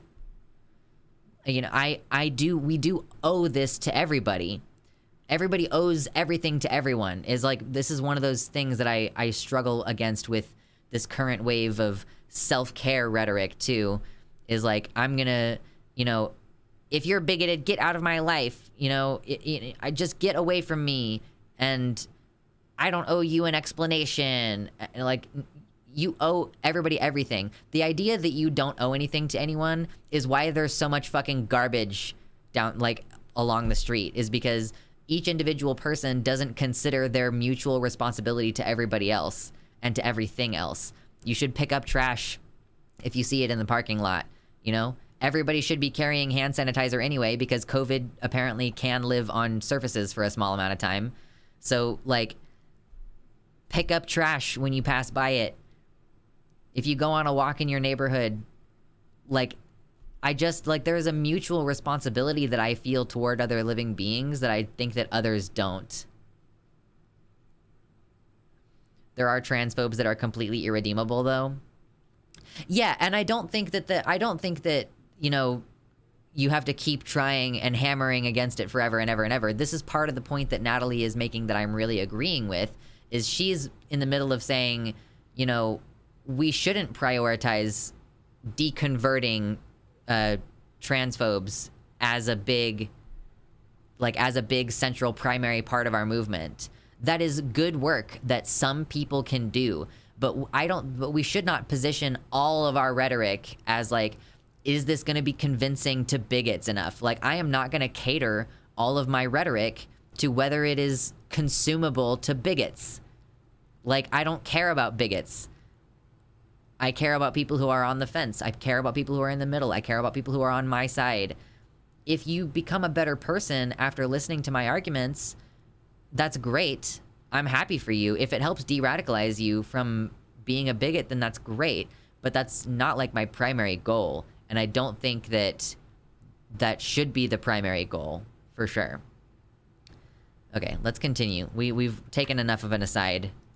About anything she perceives as ideology. This is pretty common with people who used to be religious fundamentalists. They were so... Oh, also, welcome to the website, Juicy Bussy 36. That's a great name. We appreciate you coming over to the website.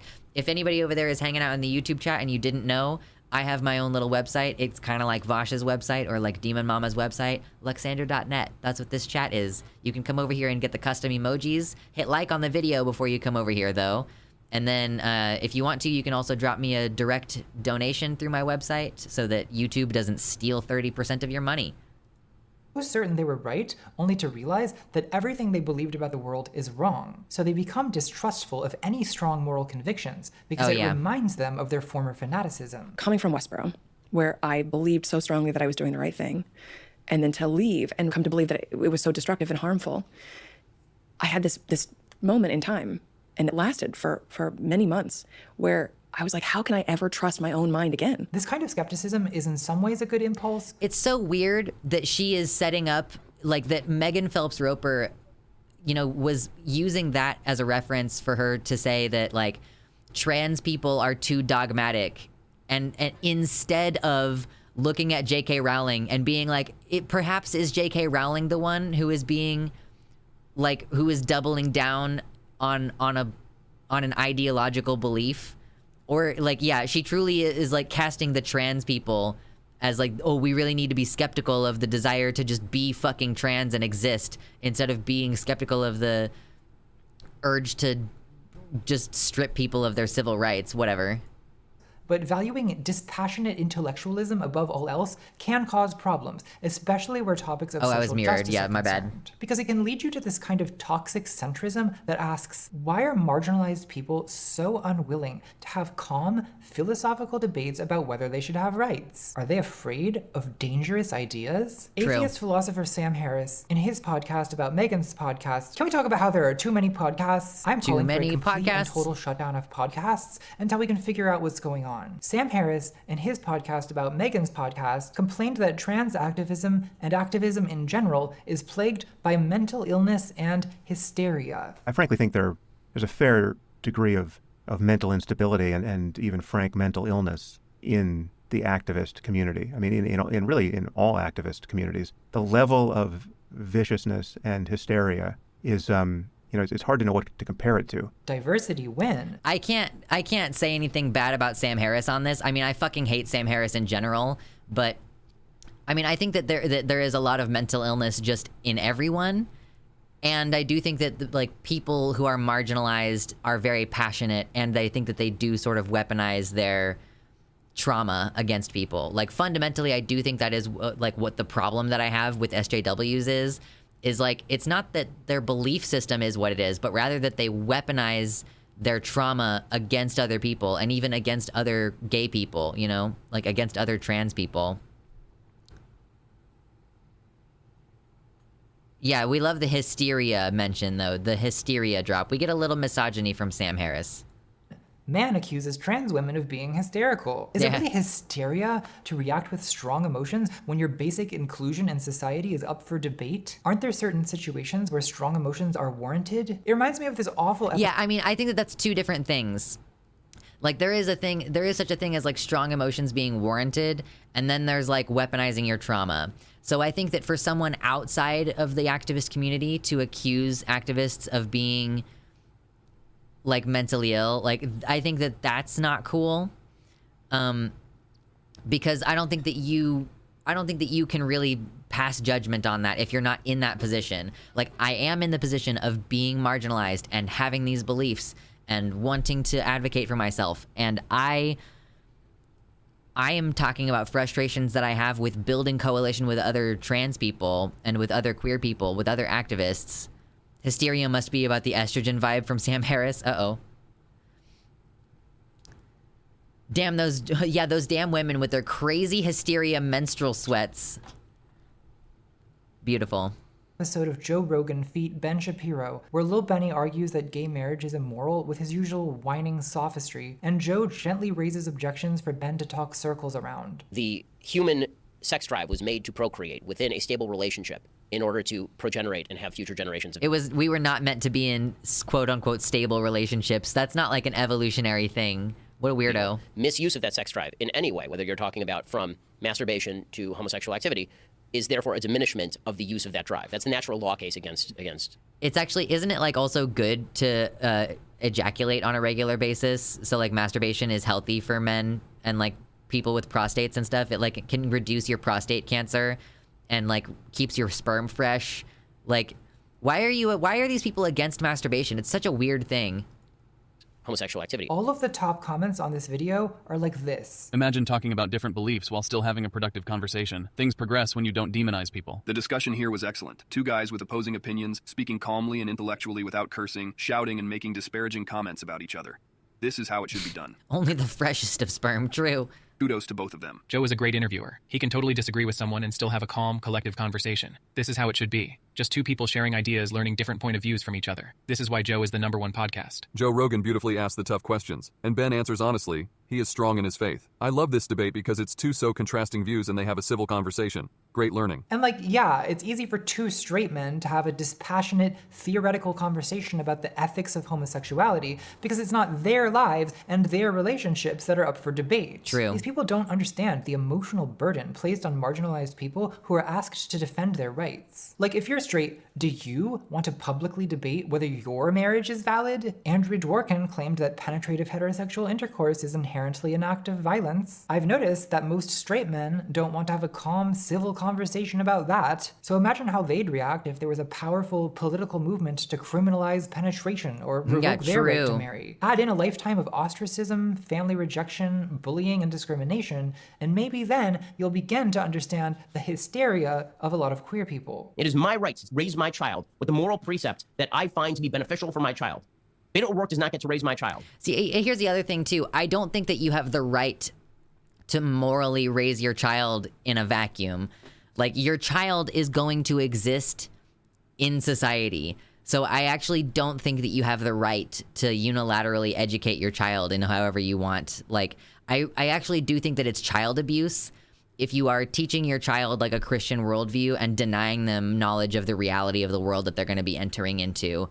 Like, the adjustment that your kid is going to have to go to when they realize that there are atheists in the world that are good people, and like the idea that there are gay people who are not pedophile groomers, like the dysfunction that your child is going to have to go through. Rhett and Link talked about this in their deconversion podcast, the like original deconversion episode, where they were discussing how they realized that they were withholding love from their gay friends because of their religious discomfort, and they were experiencing like a dissonance between their desire to be loving toward their gay friends, but the like moral precept of being an evangelical Christian and condemning their sin, and that they weren't able to be good friends to their gay friends until after their deconversion or their deconstruction, or however the fuck evangelicals say. Evangelicals always see deconstruction. You know, like, you don't have the right to inflict that kind of dysfunction on your child or on the rest of us in society. You know?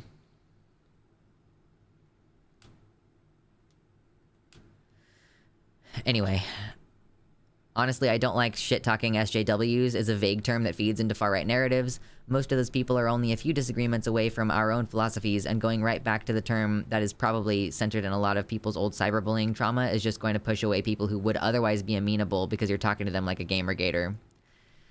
Yeah, I mean, I understand the reticence, I guess. Like, you're like, but people are also going to complain if I use the term woke scold, which I actually think the term woke scold is a more accurate description of behavior, you're scolding people for not being woke enough. Like, there really isn't a good way to discuss this. There's not like a good shorthand way to discuss this issue, a catch-all term where people will understand what I mean when I'm talking. Like, so it's like a kind of conflict between getting the idea across and like wanting to be more accurate, and like, do I really care? And like, here's the other thing about communicating. Like, you know, I'm not going to communicate for an audience of bigots. I also am not really interested in communicating to an audience of people who personally self-identify as like an SJW still, and like, I don't know. I think any term that originated in the far right is not going to be a good term. Woke, scold, tenderqueer, SJW are all wielded by the alt-right. I mean, this is also an argument against me using Pepe's in the, like, do we also think that Vosh and all of us leftists shouldn't be using Pepe emojis and Pepe derivative emojis on our websites? Like, you know, that invokes right wing also, and someone who would be turned off by me saying the word SJW would certainly also be turned off by the fact that there's Pepe's in here. So it's like, you know, who am I trying to appeal to? I don't really want to appeal to the kind of person who's going to be offended by the word SJW because I don't like them, you know? Like, I used to be an SJW, and that's why I don't like them. A friend of mine got scolded for referring to himself as a degenerate for its alt-right origins. Yeah, I mean, we frequently call ourselves degenerates in here, and that is definitely a problem for people. There are people who think you shouldn't reclaim the word degenerate. I will call myself a degenerate, and sometimes I will call Nazis degenerates, like, as a way of using their own rhetoric against them. And there are people who think that that's a bad idea, too. So it's like, yeah, no, like, I'm a faggy degen, for sure. Okay, I need to get a drink of water. We're about halfway through this video. As you can see, the entire video is 1 hour 53 minutes, 55, and then we're about 1 hour and 1 minute into it. So therefore, I'm gonna get a drink of water. Oh, stop. I'm gonna get a drink of water. And you should get a drink of water. And we're gonna finish watching this video tonight. If you get us to this, if you all who are donating, get us to this amount, whatever the amount is, 300, then I will take off my shirt and flex, but only if we get to the dono amount. Now you're gonna get chair stream for a minute. Chair stream. I am going to get water and just take a quick minute. I might take a quick restroom break, but we're gonna be all ready to go momentarily. Don't fuss, don't go anywhere.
Okay, I am returned with water. Yeah, hail the chair, hail hydrate. Hello. I think the way woke, scold, and SJW are deployed out there make it necessary to define what you mean by it when you say it. Better to not shorthand.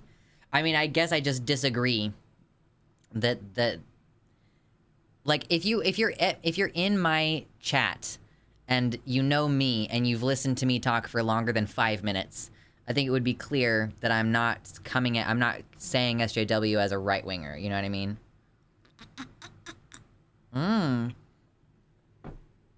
I just found out that DM has a bathroom song last night. Yeah, Gayfesh made that. Gayfesh is a friend in this chat who hangs out here sometimes.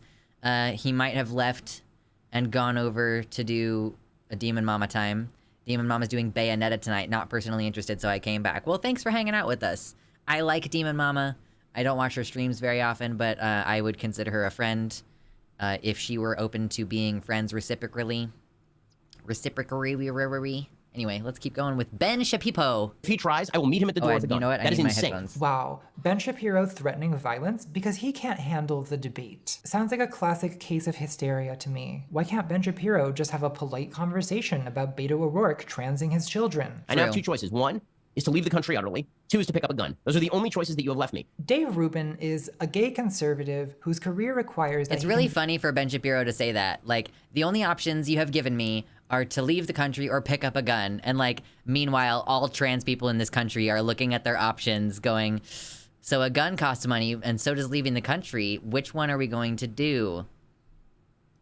Convince his right-wing audience that he's one of the good ones. This means that he's willing to sit across from his so-called friend, homophobe Ben Shapiro, and listen to Ben This say is what I'm he giving. would never Oh no, attend his this is anniversary bad. party because it would be tantamount to endorsing sin. There's a difference between me just being friends with Dave and me actively participating in an event that I feel is religiously sinful. The two of them then congratulate themselves about how they can still be great friends. Why is it that we're able to do this and most people can't do this? Because that's what I'm curious about. We go home about. at night and we can have our own lives. And here's Dave having a civil conversation with conservative Glenn Beck, who compares homosexuality to alcoholism and then congratulates himself on having the conversation. I'm a deeply religious man, and my religion says man and a woman, that is the basic building block of family. And that's what I believe, but I also am... I also know God created you just like he created me, flaws and all. I believe I have a gene, they've never found it, that makes me very susceptible to alcoholism because it runs in my family. So does craziness, but it runs in my family. Well, Dave smiles and nods, probably because he's thinking about how much he enjoys the taste of boots. Yummy. Oh my God. I know Dave Rubin is so pathetic. I didn't even know that he was gay for the longest time because he just butches it up so much. Like, he really pretends to be straight as much as he can. Usually, I just take out a picture of me and DeSantis, and then we're good. Because they get it, that's my governor, yeah. I think a lot of straight people look at Delicious. Dave Rubin and they see, finally, a reasonable gay person who doesn't scream bigot at everyone who disagrees and can actually have a civil conversation. But that's not what I see. I look at Dave Rubin and I see a spineless, boot-licking doormat who won't even defend his own family from the most fundamental disrespect. I also can't help but notice that none of these civil conversations seem to change anyone's mind. Persuasion is more... Yeah, notice how quiet Dave is on that, you know? Like, he just kind of seems to let... people, like, he just kind of lets people walk all over him, you know? They literally he just doesn't say anything. He has literally no response at all. Complicated and less rational than people think. Megan often says that she was de-radicalized on Twitter, but if you read her book carefully, you'll notice that that's not exactly true. The major precipitating event for Megan's crisis of faith was her mother's mistreatment at the hands of an increasingly misogynistic church leadership that made Megan feel like she was the victim of the church for once. She says of the church discipline, "For the first time in my life, the accused were people I lived with and knew most intimately, and I knew that the judgments leveled by the elders were wrong. I could no longer blindly trust the judgment of these men." So she finally... Yeah, like, you're okay with participating in a vilifying kind of culture, but all of a sudden it gets turned on you and you're like, oh no. Yes, I was thinking of that as well, Mama Mephistopheles, when Blair White was in that debate with other far-righters and one of them told her that the best thing that she could do for the Republican movement would be to grow out her mustache. Experienced firsthand what it's like to be the victim of her family. She stopped voting for the Leopards Eating People's Faces party only when the leopards ate her face. It also seems relevant to notice that the people who had calm, civil conversations with Meghan on Twitter were generally not gay people, the people most affected by her family's violent rhetoric. They were mostly straight men, like director Kevin Smith, who started #SaveMeghan because, quote, she's hot. There's often an erotic component to persuasion, and that certainly seems to be the case with Meghan, because one of the people who helped de-radicalize her is now her husband. And I feel like that's a relevant... That's so weird. That's so weird. I don't know why, but it seems really strange to me. Like the erotic tension in de-radicalization, like, I guess it would be a big bonding experience. I guess it would be a pretty big bonding experience to have your whole perspective changed on something. Yeah, I think that this man's face is very creepy, though. Detail if we're trying to understand the role of reason and emotion in de-radicalization experiences. I think this experience is usually more akin to religious conversion than it is to logical reasoning. There's also a world of difference between the mostly private... Yeah, leave your cult so you can be with me. Like, it's so weird. Conversations that actually lead people to reflect on their beliefs, and the spectacle of public debate. Ben Shapiro is never going to become less homophobic because he live-streamed a civil conversation with Dave Rubin. So who is this conversation even for? Well, obviously it's for the audience. I think these civil conversations basically function to reassure a homophobic audience that just because they disagree with the lifestyle doesn't mean that they hate gay people. Look at Ben Shapiro. Yeah, like, you don't want to face the reality as a bigot that your bigotry has a harmful effect on people. So you want to consume content that allows you to engage in the fantasy that you could be against someone's right to get married and still, like, expect them to be civil toward you. Whereas most people are like, if you say that you wouldn't attend my wedding or you wouldn't attend my anniversary party, because even though we're friends, because you disagree with my marriage on principle, like, we aren't friends. That's not a friendship. And you, like, I'm gonna tell you to go fuck yourself. And like, yeah, you're not gonna get the reassurance that you're still a good person anyway, because you in fact are a bad person. He's friends with a gay. Public debate is one way that we define the limits of the Overton window, the range of beliefs that is socially acceptable to hold. So often people who want to promote bigotry will use debate as a foot in the door. It's a way of establishing that their prejudices are within the realm of reasonable and socially accepted opinion. Here's obsessive anti-trans bigot Graham Linehan in a fury that a drag queen is on Doctor Who without the British public having a proper debate about these issues. Now, why do we need to have a proper debate about whether drag queens should be allowed on television when drag performance has been a staple of British entertainment since at least the time of Shakespeare? Life is a joke that you'll speak on. 3 little maids from school. Fishy, fishy, fishy, fish. Oh my god, I haven't watched Monty Python in such a long time. My state is desperate for my master's love, as I am woman. Now alas the day. Bigots like Graham want a perpetual debate on their own terms Not because seeing the this is video. how they You can't see dignify it. their You're not allowed. pearl-clutching. It's how they convince the public that their moral panic No, you're not about allowed. drag I don't want queens you to on watch it. TV is actually Here, let me a take it back valid a little bit. Let me take it back a minute.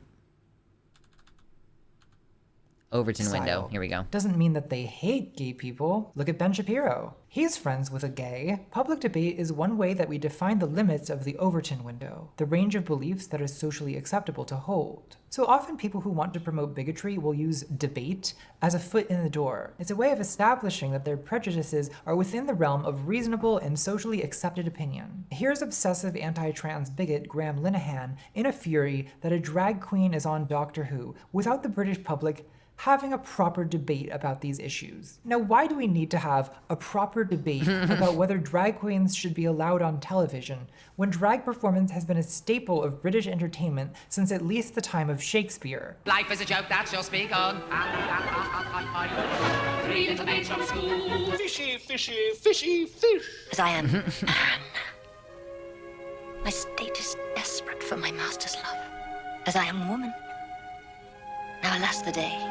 Bigots like Graham want a perpetual debate on their own terms because this is how they dignify their pearl clutching. It's how they convince the public that their moral panic about drag queens on TV is actually a valid concern, rather than the tedious, small-minded whining about nothing that it really is. Having the debate on a bigot's terms is not a good way to win people over, unless you're really skilled in the art of humiliating people, which most of the time is what public debate is actually about. This is something that J.K. Yeah, I agree, and I think that that's a good, I think it's a good thing to point out. You know, public debate is not so much about being convincing in your arguments. It's about being able to make your argument look more reasonable. And so one of the ways that you can do that is by making your opponent's argument seem really unreasonable and laughable. So like, yeah, that's like what the dunk is. When people like Vosh, or like when I try it out, when Demon Mama tries it out, like when we are dunking on people for their views, it's because part of the public debate is in making bigoted beliefs look stupid and shameful. Like the idea that you are doing something socially unacceptable, basically. Like, you want to reinforce the idea that you're doing something ridiculous. Drag queens are valid. Dragon queens are even more valid. If we get to here, like, we are probably not going to get to $300 tonight. I'm sorry, I'm probably not going to be able to flex for you tonight. We'll have to wait for it later in the week, maybe. But I will put on the horns if we get to 250. There's a conciliation prize. I'll put on the dragon horns if we get to 250. Consider dropping a dono. This is my full-time job. Most of the time we don't just react to an entire Contrapoints video the entire stream. Most of the time it's much more interesting. But, you know, we're having a fun time tonight. Public debate is all about posturing. I prefer the pen pal version, dueling video essays, etc., where you can form an entire argument and address everything your opponent says without constraints of time or anxiety. It makes a better debate. Of course, even that debate still doesn't define right and wrong, but it's closer to being more useful. Yeah, 240.69, the funny numbers, but in the wrong order. True.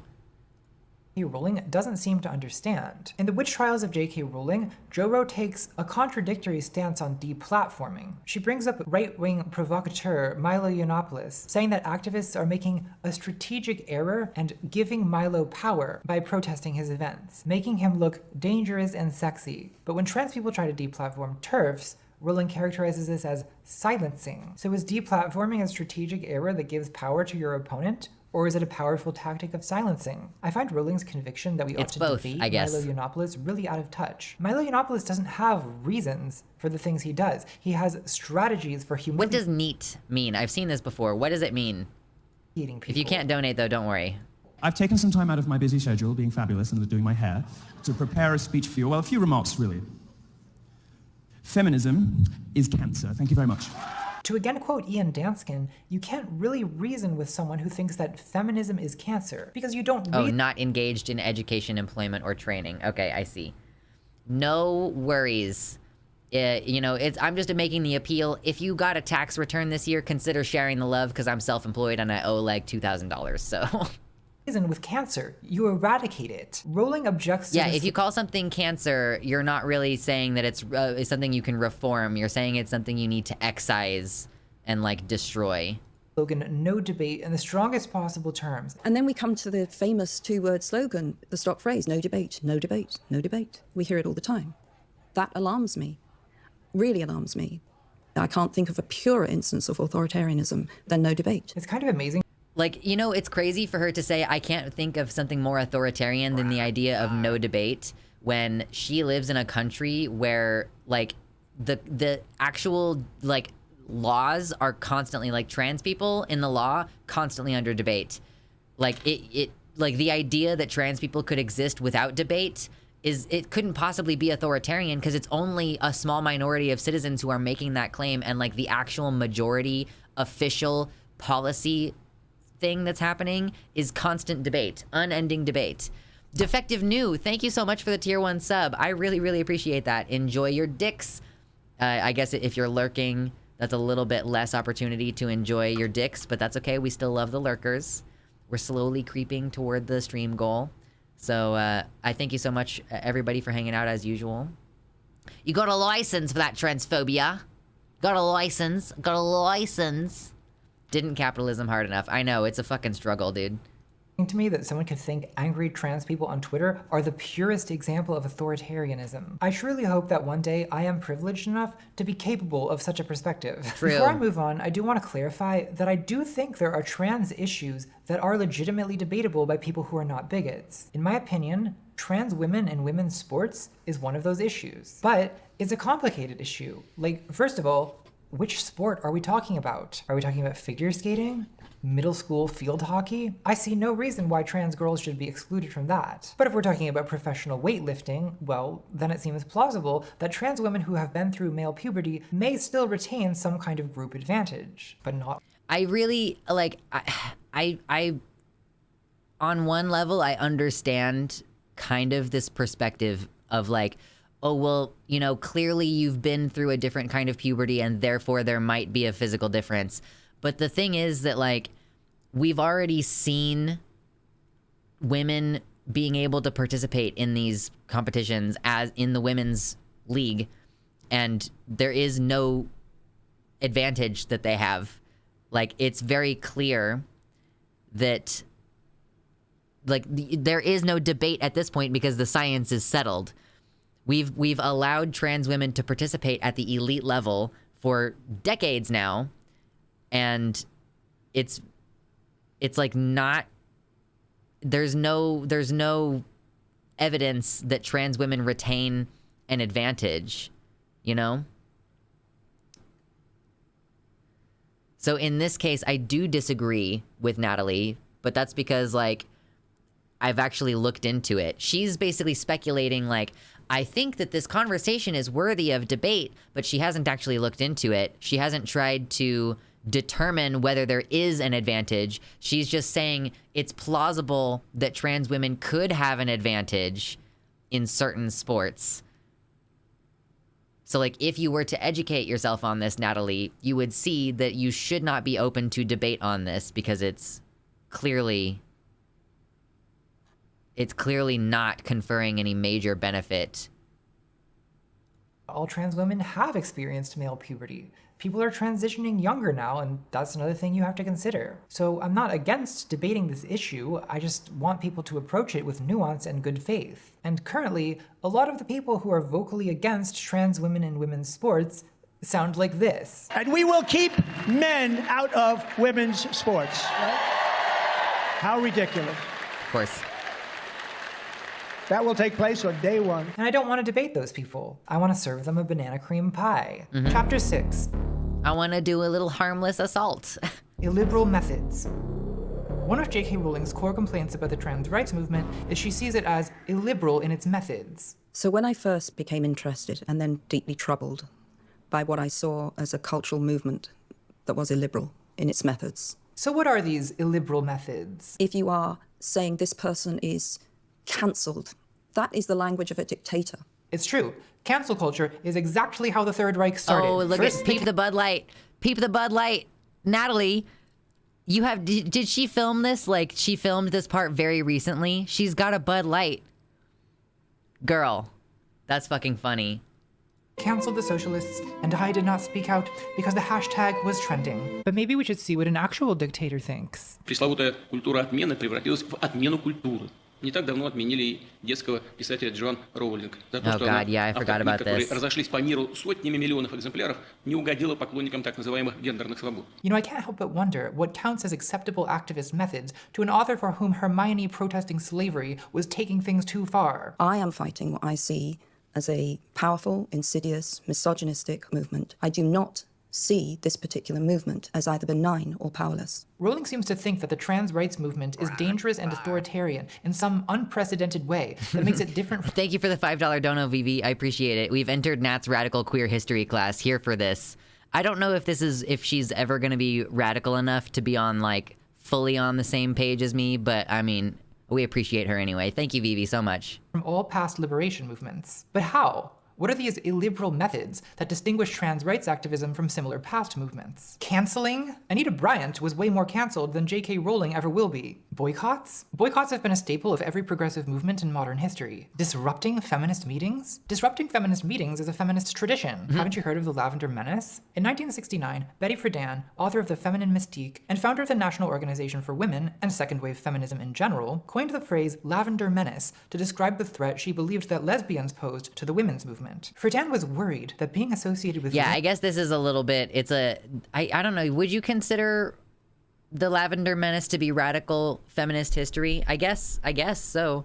If they were like even more outspoken and crazy than the feminists, then they must be radical. Lesbians would make it easy to dismiss the movement as a bunch of mannish man-haters. This understandably pissed off a bunch of lesbians who attended the Second Congress to Unite Women in 1970 to stage what used to be known as a ZAP, a disruptive public protest designed to draw attention to gay rights issues. Think glitter bombing, think pies, half aggression, half whimsy, like that time the lesbian Avengers zapped Rowling's friend Baroness Nicholson's house, demanding that she resign. This podcast has pushed me over the edge. Centrism has gone too far and I am now pro-cancel culture. So just as the meeting was beginning, a group of 17 lesbians wearing Lavender Menace t-shirts switched off the lights, pulled the plug on the mic, and charged down the aisles laughing and screaming. Their leader, Rita Mae Brown, took the mic and yelled, "This conference won't proceed until we talk about lesbians in the women's movement." One of the NOW organizers yelled back, "I object to your coming in and taking over this meeting. You're acting like men." Betty Friedan would later speculate Wow, the lesbophobia, eek. The lesbians were a CIA psyop designed to make the women's movement look bad. Can't wait till we get to the part of modern feminism where we start quoting bell hooks more. What's the first bell hooks writing that I should consume? Where would you start with bell hooks?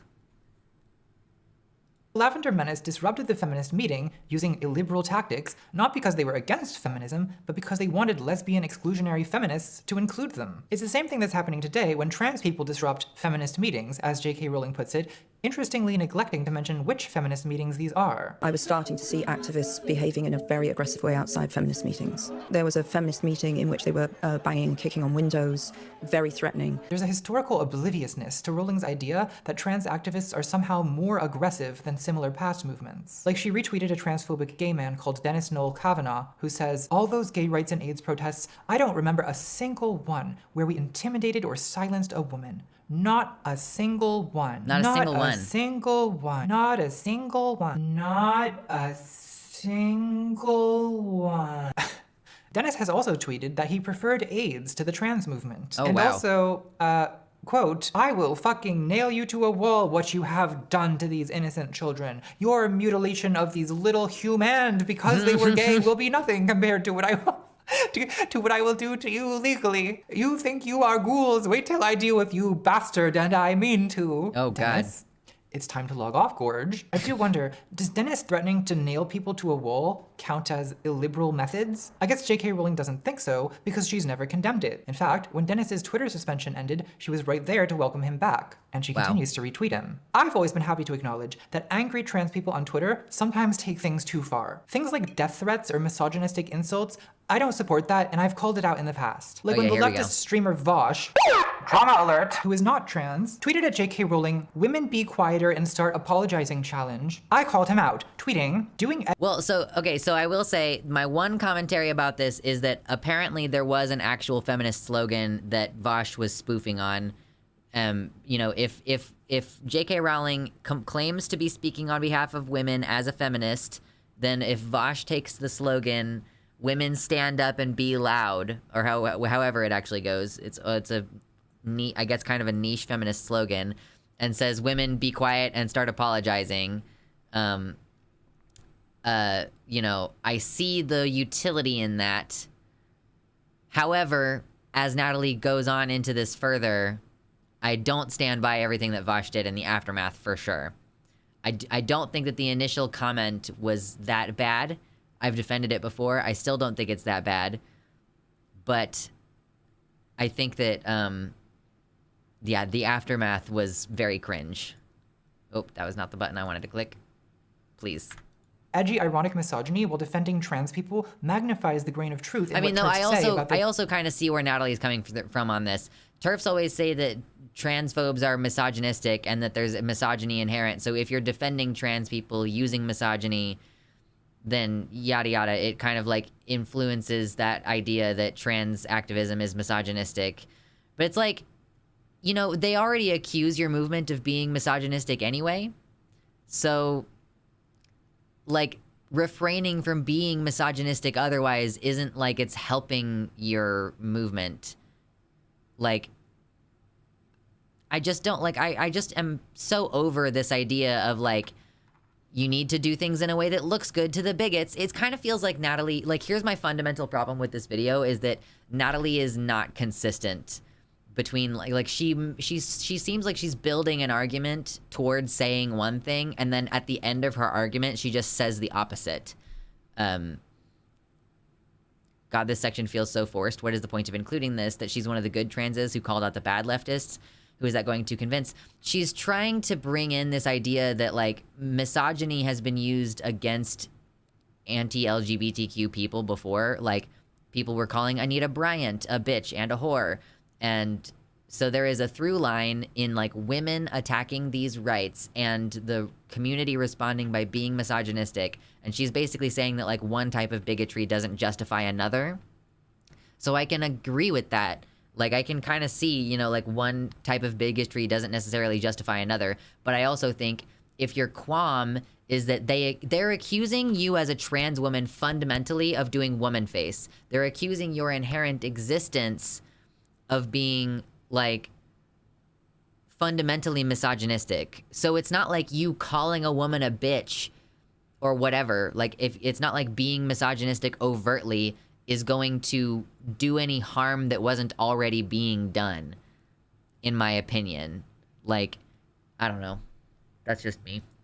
Being misogyny in trans activism. I tweeted that because I recognize that if people who are claiming to speak for you are doing so in a misogynistic way, and if you let that slide, you're going to wake up one day to find that you're in a misogynistic movement. Of course, Vosh took the criticism really well, explaining that actually, I just didn't understand the complex tactical arguments for the moral necessity of being misogynistic to J.K. Rowling. And then he accused me of cancel culturing him while at the same time literally telling his followers to publicly shame me. The more viewer in the replies being like, that's not what's happening right here. Like, this is necessary, okay? Publicly shame her into changing her mind on that. That sure should not have happened. Like, you should definitely not have done that, Bosch. Yeah, I think we know this at this point. That was a bad call. I struggle with addiction. Move you off this site and into... I don't want to bring up the substance abuse. So that pretty much confirms to me that Vosh doesn't actually care about advocating for trans... not necessarily a good call. People and just uses trans rights as a pretext to act like a fucking dingus. I won't tell you to publicly shame him though, because unlike Vosh, I would never sink to that. The point I'm trying to make is I have no qualms about There is a definite, like, personal upsettedness at Vosh in this part of the video. Like, this part of the script was definitely still being written, like, while this part, like, was still pretty actively something she was upset about.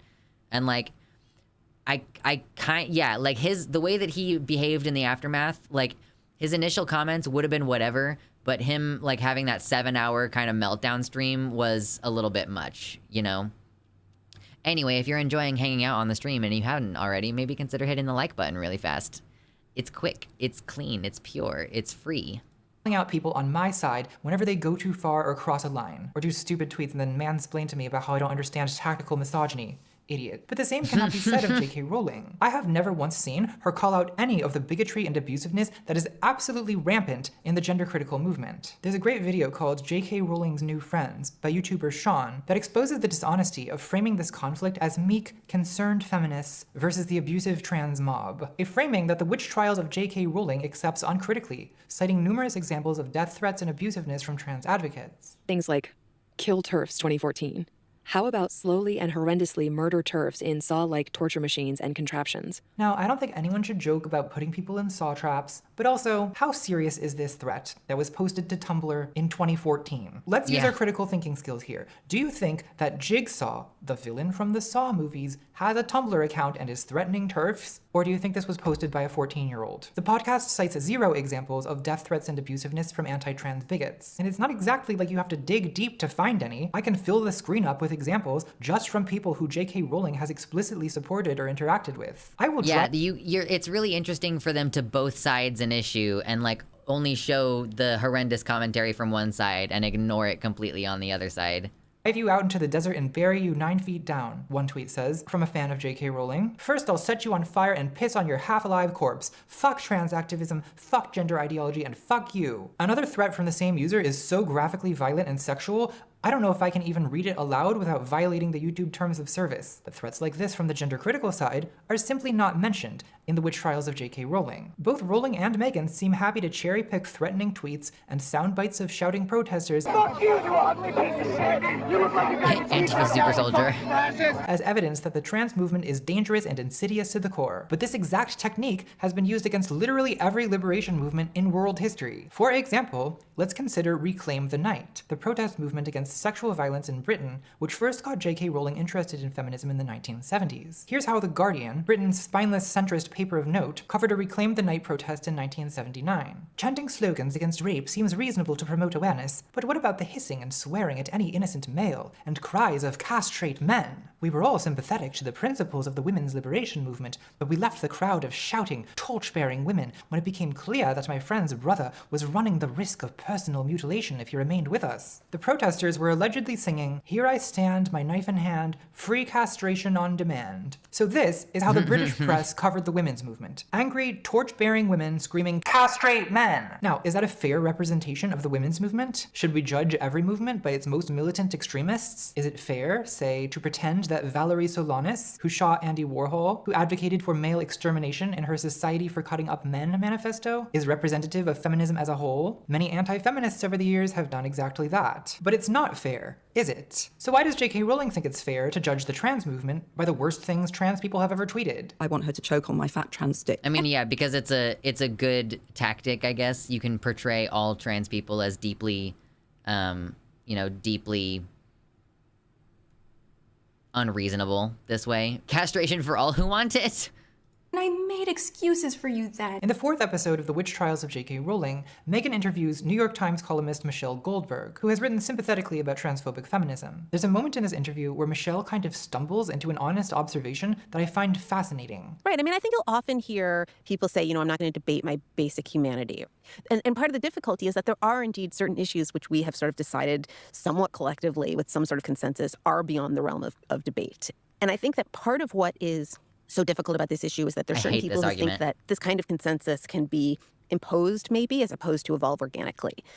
And so they're sort of desperately trying to shore it up in the hopes, I think, that if they can, they will enjoy the same sort of assumed protection as other groups whose rights we've decided are not up for public conversation. I think the problem is that we don't actually have a consensus. So Michelle correctly observes that the reason trans people are often reluctant to debate our rights is that we want the same assumed protections as other groups whose rights liberals have decided are not up for debate. But then, Michelle suggests that trans people have to debate our rights because there isn't a mainstream consensus that we deserve rights. I am really curious to know how Michelle Goldberg thinks that past liberation movements have succeeded. Like, does she think that women's suffrage just evolved organically? Yeah, Did suffragettes true. just have calm, civil conversations about whether women are intellectually capable of voting until all the misogynists were rationally persuaded? No, they stood up and demanded their right to vote, sometimes violently, especially in the UK. Like, people forget this, maybe because they were called suffragettes, which is kind of a cutesy name, but the suffragettes, they murdered people. They were suffragette terrorists. They broke windows, they bombed churches, they set fire to a theater. In 1909, a suffragette attacked Winston Churchill with a horsewhip. Queen shit, honestly. The English suffragette Mary Lee threw a fucking hatchet at the Prime Minister's head. And my point is not to advocate terrorism or to excuse the terrorism of past movements. I think these kinds of tactics have tended to turn people against the movement. I don't think it's effective, but let's not pretend that past movements have never made demands before everyone was ready. I mean, you say you don't think it's effective, Natalie, but you're also literally talking about like how toothless the modern trans movement is and like our rights aren't getting any better. Like women got the right to vote by fucking shit up. Like black people don't have the right to live and go for a run like for exercise purposes without getting shot and like potentially violently lynched. You know, like You say, I don't think they're effective, but literally if every single movement that has been successful in gaining civil rights has included some amount of like terrorism and civil disobedience, then like it becomes obvious at a certain point that the common denominator there is the violence that you're willing to engage in. Natalie, did you even watch the Philosophy Tube video about protest and violence? Natalie, you need to go watch that again. Go give it a rewatch. You need to, like, get on the fucking page about how tactics work. There never has been, and there never will be a time when everyone is ready. I mean, Mary Wollstonecraft published The Vindication of the Rights of Women in 1792, and misogyny, in case you hadn't noticed, remains rampant. True. So there never has been a consensus about women's rights, and there probably never will be. In fact, marginalized groups wouldn't need rights if there was a consensus that we deserve rights. The whole reason to have rights is to protect you from the kind of people who think you shouldn't have them. I mean, it's a nice thought that we can just politely persuade everyone to give us rights, but the reality is, that's not how this works, and True. it never has been. Like, Thank how you. do these debate me centrists think that slavery ended in the United States? Well, between 1861 and 1865, there was a little event called the American Civil Debate. See what I'm holding in my hand? This is a high caliber idea that I picked off the polite discussion field of Manassas. Do you people Yes. think that American schools were integrated because all the white people in the South were persuaded that segregation is bad? No, dum-dums. Eisenhower had to send in the 101st Airborne to enforce that shit at gunpoint. And my Yeah. point is not to equate LGBT rights movements with black civil rights. I am aware that being a white queer person is not in any way equivalent to living in the aftermath of slavery. I'm just saying that there's this tendency to sanitize history and to imagine that progress was smooth and bloodless, that consensus evolved organically, when it just didn't. And then people get the impression that current movements are somehow more militant than successful past movements when they just aren't. I am fighting what I see as a powerful, insidious, misogynistic movement, a cultural movement that was illiberal in its methods. And I believe absolutely that there is something dangerous about this movement, and it must be challenged. Why is J.K. Rowling like this? Chapter 7. Why is J.K. Rowling like this? What a great title. J.K. Rowling loves to quote radical feminist Andrea Dworkin, whomst I've already mentioned. Hold on, wait, she later deleted this tweet because why? Why is J.K. Rowling like this? Chapter 7. Why is J.K. Rowling like this? J.K. Rowling loves to quote radical feminist. She later deleted this tweet because this man is Posey Parker's bodyguard, not a trans activist. Oops. Oops. Andrea Dworkin, whomst I've already mentioned a couple times in this video. I myself favor violence. Deeply. I favor it. Dworkin is known for her extreme sex-negative views, which I don't agree with, but she was an interesting writer, one of those half-crazed savants who gets in your head, who you can't stop thinking about. In my opinion, Dworkin's best book is Right-Wing Women, published in 1983, the era of Phyllis Schlafly and Anita Bryant. Right-Wing Women is an analysis of why so many women are drawn to conservative politics, seemingly against their own interests. Anyone who's interested in understanding the gender-critical movement, a crypto-reactionary backlash— Yeah, this peep the shirt, the transsexual menace. Hit like for the transsexual menace.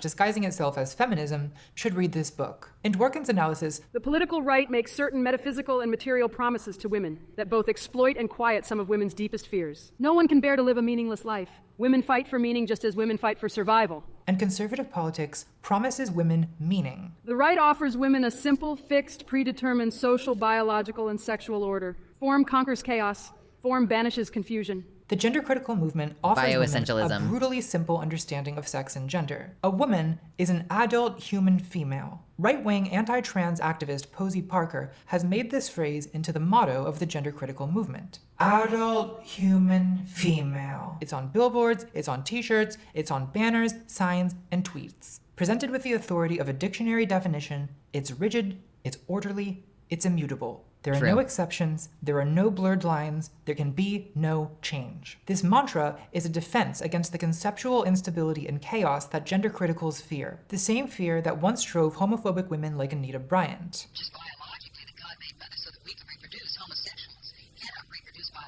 Erasing the concept of sex removes the ability of many to meaningfully discuss their lives. Dworkin says, within the frame of male domination, there is a good reason for women to hate homosexuality, both male and female. Women are interchangeable as sex objects. Women are slightly less disposable as mothers. The only dignity and value women get is as mothers. Having children is the one social contribution credited to women. It is the bedrock of women's social worth. Without childbearing, women know they have nothing. Homosexuality for women means having nothing. It means extinction. That is a psychotic thing to say. Like, that is crazy. Like, the only dignity and value women get is as mothers. Having children is the one social contribution credited to women, the bedrock of women's social worth. Therefore, without childbearing, women know they have nothing. So being a gay woman means having nothing. Literally, you have no value if you are a gay woman. Not like, this is notwithstanding the idea that like gay women can also have babies. Yeah, also worth noting that that definition is not drawing any good lines around the word woman, because female is not a strictly definable term. Substitute transgenderism for homosexuality, and you'll understand the gender-critical movement. J.K. Rowling's definition of woman is this. The woman is the producer of the large gametes. The producer of the large gametes. Rowling says her primary concern about young trans men is the loss of fertility. Homosexuality, its rise in public Wow, what a visibility, transition. attempts to socially legitimize or protect it, makes women expendable. Excuse me. The one thing women can do and be valued for will no longer be valued. Male homosexuality is especially terrifying because it suggests a world without women altogether, a world in which women are extinct. This exact fear appears. Do you think that she used like a pretend voice for all these bits? Like, I was complaining earlier about how the Anita Bryant section from the Playboy interview was sounding very robotic. Is it because she used a robot for those voices? She's decided to stop working with other creators and having them do content with her, so she just has started using an AI voice for those things. It kind of sounds like maybe that might be the case. Frequently in gender-critical rhetoric. Trans activists are erasing women. They're erasing biological sex. They're going to call us pregnant people. Confused girls are being robbed of their precious fertility. Trans women are going to replace biological women. As a woman, I feel threatened because biological men are aggressively replacing women. You will not replace us! Sometimes this paranoia ramps up to the point of obsession, and the results can be dazzling. In September 2022, Maya Forstater, who you'll remember as the anti-trans activist whom J.K. Rowling came out as a TERF to defend, went on a full-blown Twitter rampage because the Hertfordshire County Libraries announced they were changing their children's storytime mascot from the Book Start Bear. If you don't know where this is going, strap in, from the Book Start Bear to a bright, vibrant, gender-neutral creature called Tala. Are you enraged? If not, you haven't been spending enough time on Mumsnet. What a great Maya creature. tweeted the words of an indignant mother who referred to Talia, wait, wasn't it Tala? Referring to Talia as a trans bear with they-them pronouns, describing the mascot as ideological, creepy, and gaslighting. I cannot express how upset I feel. The library jumped in to clarify that Tala, not Talia, isn't trans, they are an alien. Maya then demanded to know how this alien was birthed. Did it hatch from an egg, or was it born from a mama? Some people tried to reason with Maya. There's an advantage in having a character that isn't identifiably male or female, as it can be equally relatable to either sex and avoid promoting gender stereotypes. But Maya was not convinced. It seems highly unlikely that an alien that evolved with such recognizable vertebrate body plan is not sexually reproducing. It's a relatable anthropomorphic character. This was it feels like this was a much simpler time, like 7 months ago in September 2022. It was a much simpler time. You guys, September 2022 was a much simpler time. I mean, everything still sucked back then, but still, I feel like politically, like, things are much worse now than they were 7 months ago. Not a slime mold. I need to know how the alien fucks right now. I said I need to know how the alien fucks before I can show it to my child. I must know. When Twitter understandably laughed it up at Maya's expense, she just kept posting. And she posted hard. Honestly, I don't know if I've ever seen anyone post so hard. In a lengthy diatribe, Maya wrote about the miseries of new motherhood. You are in charge of a baby. You have never done this before. You haven't had a good night's sleep for months and won't for years. Everyone has an opinion on what you are doing right and wrong, and you've become invisible. You had politics. You had a career. You had interests. You had a sex life. Now you have the daily needs of a completely dependent person, and your world has shrunk. The fact that these men and the young women that cheer them on think this is so laughable reflects society's disdain for mothers. This is what it means to say a woman is not a feeling or a costume. This is why the hub of the resistance is on Mumsnet. So I am fascinated by this thread. I think it's one of the most revealing texts in gender critical history, because you know what? Maya Forstater actually does have valid concerns. But the concerns she has that are valid have nothing to do with trans people, and they definitely have nothing to do with an adorable cartoon alien. Honestly, reading this, I have some concerns. Concerns like, where is Maya's husband? I know Yeah. she has one. Isn't raising children supposed to be a mutual project? No one should have to feel this alone raising children. That is a valid concern. Oh my god, we actually found one. It's like finding wow. El Dorado. A valid concern. A valid concern. Isn't what's going on here that Maya is taking legitimate feelings of being overburdened and underappreciated and displacing those feelings onto transgender people? This is exactly how the gender critical Just movement continually recruits. making trans people responsible for the failures of cis men. Like, cis men won't take care of their kids. Cis men, sexually assault people, and then they just make it trans people's fault.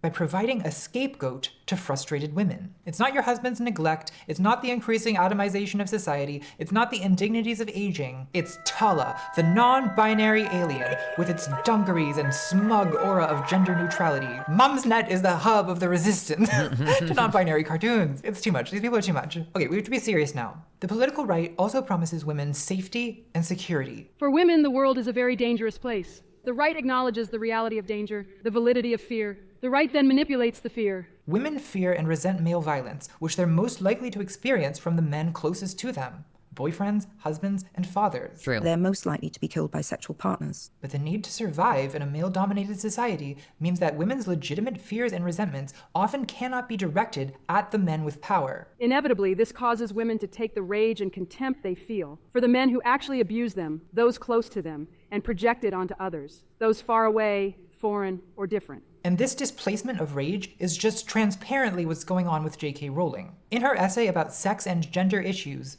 Rowling speculates that trans men are transitioning to be the son her father wanted. I really felt the rejection of my father, and that is one of the things. The projection, just put J.K. Rowling on the wall because that projection is crisp. Just use her as a projection board. It is crisp projection.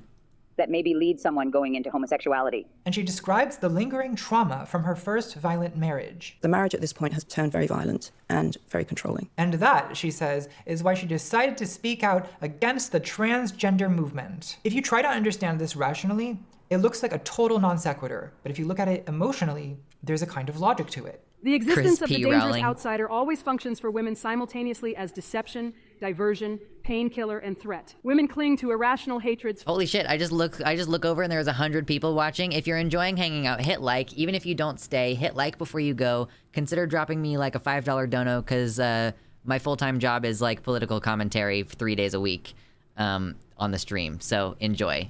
Focused particularly on the unfamiliar, so that they will not murder their fathers. Oh, right as I say that. Thank you so much, Field Notes, for the $5 dono. They say, hi, Luxander, I was wondering, would you consider covering Isabella Jank in the future? It annoys me that only cis people have made videos about her when I think trans people should call her out for who she is. I've never heard of Isabella Jank, but I will write it down and make a little note and see if that is someone who would be worth talking about it. Thank you so much for the suggestion. I really appreciate that. It's always good to know what the community wants to see. And thank you for the dono, for sure. I really appreciate that. Let me fix the thingy. Husbands, sons, brothers, lovers, the men with whom they are intimate, those who do hurt them. In the 1970s, many conservative women displaced this rage onto lesbians, the threatening outsider of the day. Dworkin attended the National Women's Conference in 1977, where she spoke to a lot of women about their fear of lesbians. Right-wing women consistently spoke to me about lesbians as if lesbians were rapists, certified committers of sexual assault against women and girls. To them, the lesbian was inherently monstrous, experienced almost as a demonic sexual force hovering closer and closer. She was the dangerous intruder, encroaching, threatening by her very presence a sexual order that cannot bear scrutiny or withstand challenge. It's almost surreal to read this because of how precisely it describes... Oh yeah, the Campbell's tomato soup. That's gotta be about Posey Parker getting tomato souped in the face. I don't think that Natalie mentions it explicitly in this video, but I think that, you know, between the Bud Light and the Campbell's, yeah, it's gotta be on purpose. How gender criticals talk about trans women. Pronouns are like Rohypnol. They dull your defenses. They change your inhibitions. They're meant to. Now it's true. that trans-exclusionary radical feminism began as an offshoot of far-left lesbian separatism, with academic feminist Janice Raymond writing in 1979 that transsexualism should be morally mandated out of existence. But the gender-critical movement was always destined to become a right-wing movement, because it has the structure of a right-wing movement. Yeah, for taking sure. women's fear and rage toward familiar men and displacing it onto an unfamiliar outsider. The momentum behind this is just too ripe an opportunity for conservatives to pass up. As Dworkin says, because women so displace their rage, they are easily controlled and manipulated haters. Women require symbols of danger that justify their fear. The right provides these symbols of danger by designating clearly defined groups of outsiders as sources of danger. In the 2020s, anti-trans bigotry has become a keystone of Conservative Party platforms, both in the UK, where Lee Anderson, deputy chair of the Conservative Party, predicts that the next election will be won on probably a mixture of culture wars and trans debate. And in the US, where the it's true. ACLU is currently tracking more than 450 anti-LGBT bills, including more than 130 gender-affirming care bans, 51 trans sports bans, 40 drag bans, 29 trans bathroom bans, and 21 bans defining trans people out of the... If you're new here and you didn't know, my job on a normal basis when we're not covering a Natalie Wynn video is that we talk about these new bills coming up.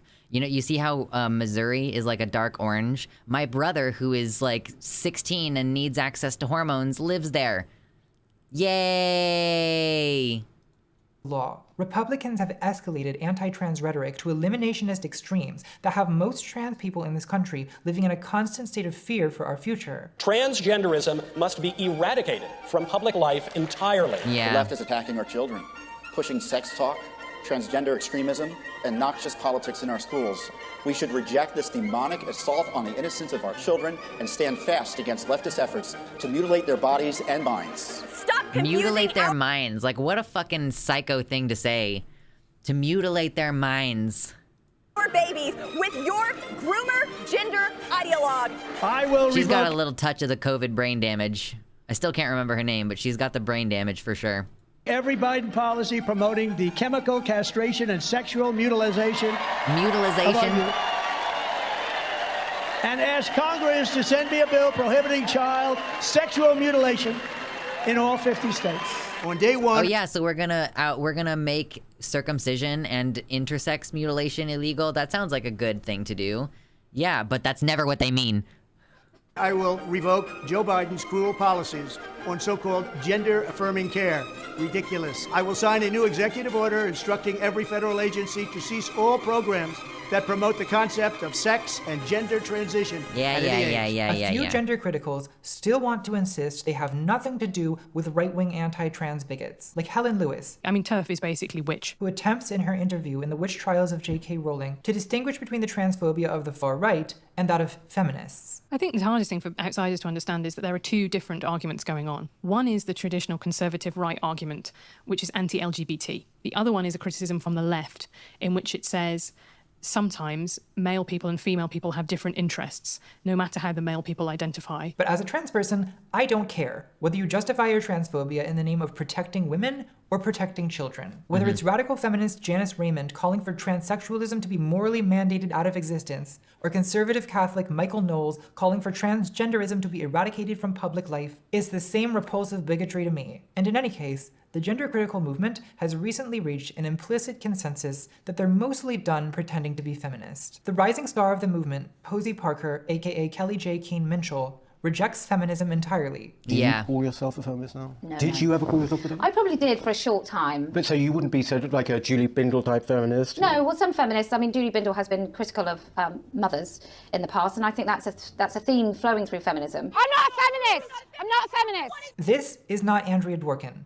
This is Phyllis Schlafly. Parker's campaign is currently funded by the right-wing CPAC. I don't know much about Phyllis Schlafly either. They would sponsor our events and cover all of our insurance. You want one of the adult human female t-shirts? That would be funny I think it would be funny to have for sure. Throughout our whole trip, which is really kind of them. But what we would need to do is we would need to show that we were working for them, working with them. She has no qualms about collaborating with far-right white nationalists. I want to talk about Marjorie Taylor Greene. Let me tell you what she's been saying. She's a Republican, but I agree with her wholeheartedly. She's opposed abortion and contraception for teenagers. She's a Republican, but I agree with her wholeheartedly.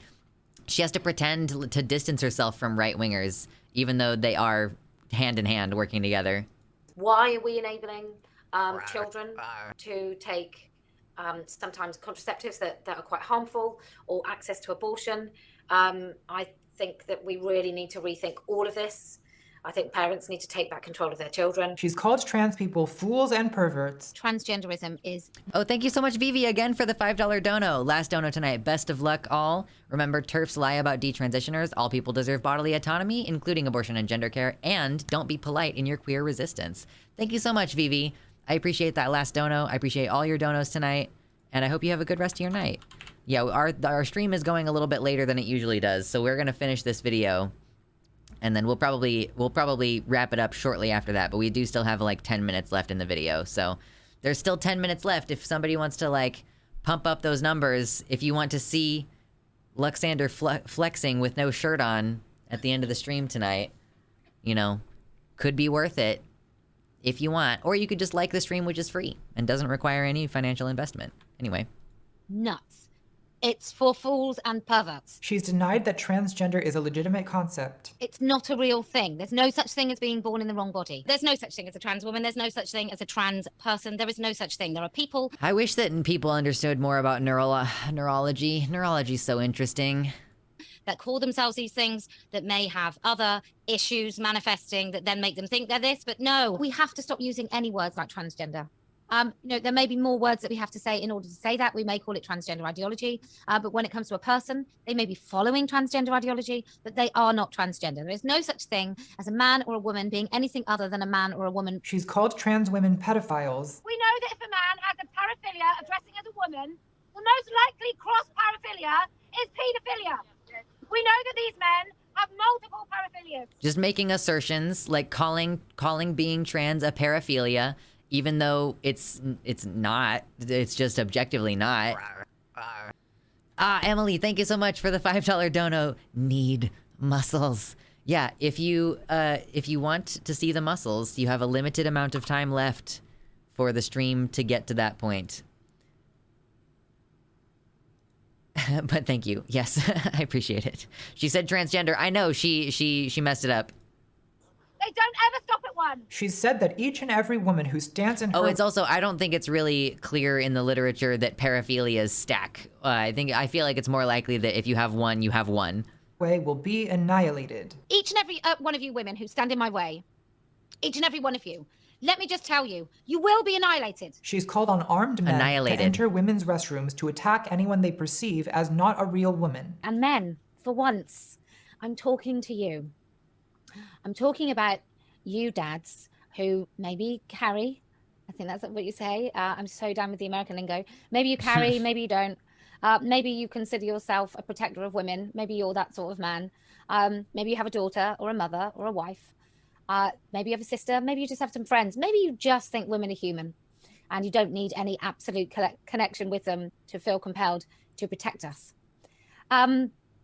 I think you should start using women's toilets, men. And she said... Yeah, that's a great idea.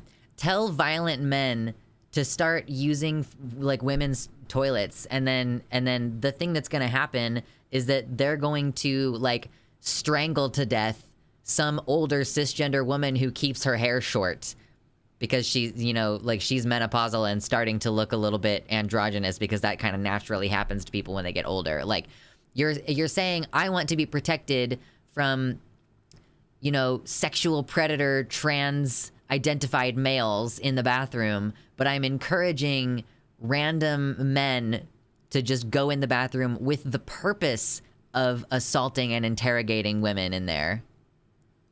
That women who call themselves men should be sterilized, which seems to be a little bit in tension with J.K. Rowling's concern about the fertility of confused girls. Oh yeah, the idea that trans men should be sterilized, you know?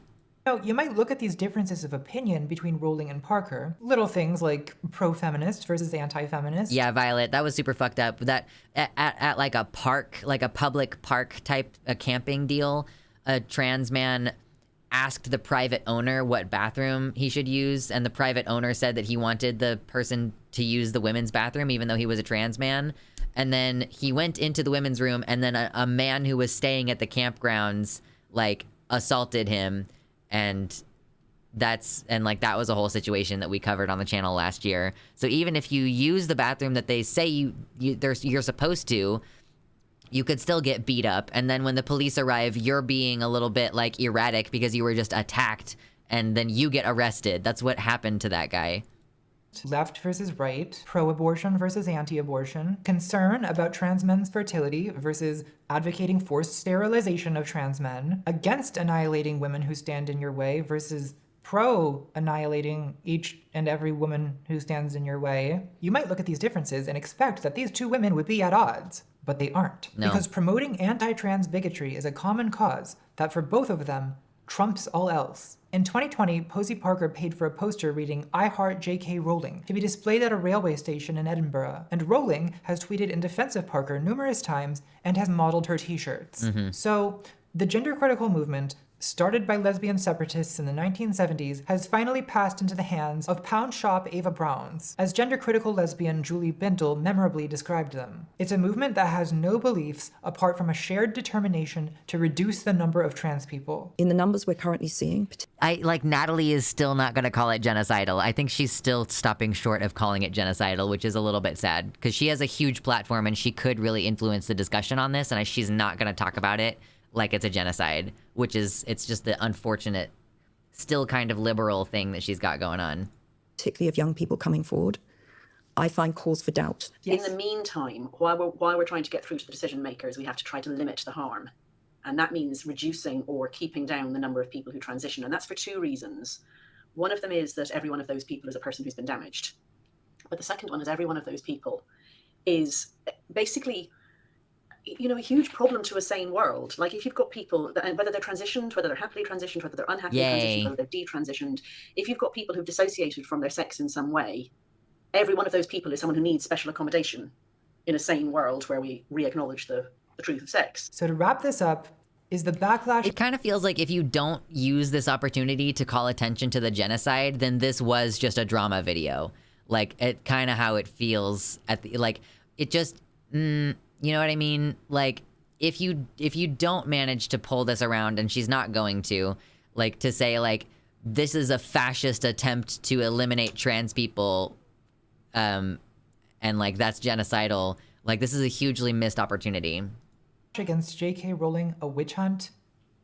Unequivocally, no. It's very thoroughly deserved. But I will say this. A movement can't get along without a devil. And across the whole political spectrum, there's a misogynistic tendency to choose a female devil. Whether it's Anita Bryant, Hillary Clinton, Marie Antoinette, Alexandria Ocasio-Cortez, or J.K. Rowling. And there's always going to be people who seize on any opportunity. There isn't an equivalent man who is...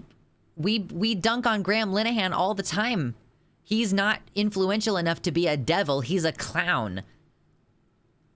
I can't speak to Anita Bryant. Like, I don't know what was happening at that time. But, like, J.K. Rowling is unique in her transphobia. Or, like, Posey Parker. And, like, they're making a point to come out against us hardcore. And the only other man that I can even think of that is doing that on this scale is Graham Linehan. I mean, and he's not even close to being on the same scale because he's irrelevant, and J.K. Rowling has a huge influence on the world still. Like, that feels dishonest from Natalie. Like, there just feels like a certain amount of cognitive dissonance in this video. Like, it seems like she has almost gotten to a point where she has like a cohesive idea.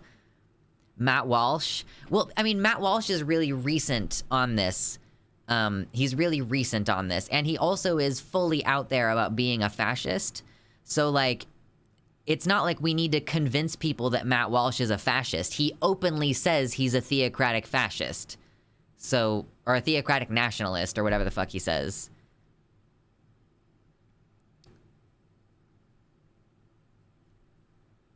J.K. Rowling is uniquely popular while being transphobic. I'm not saying that her transphobia itself, she is a uniquely outspoken public figure on this, you know?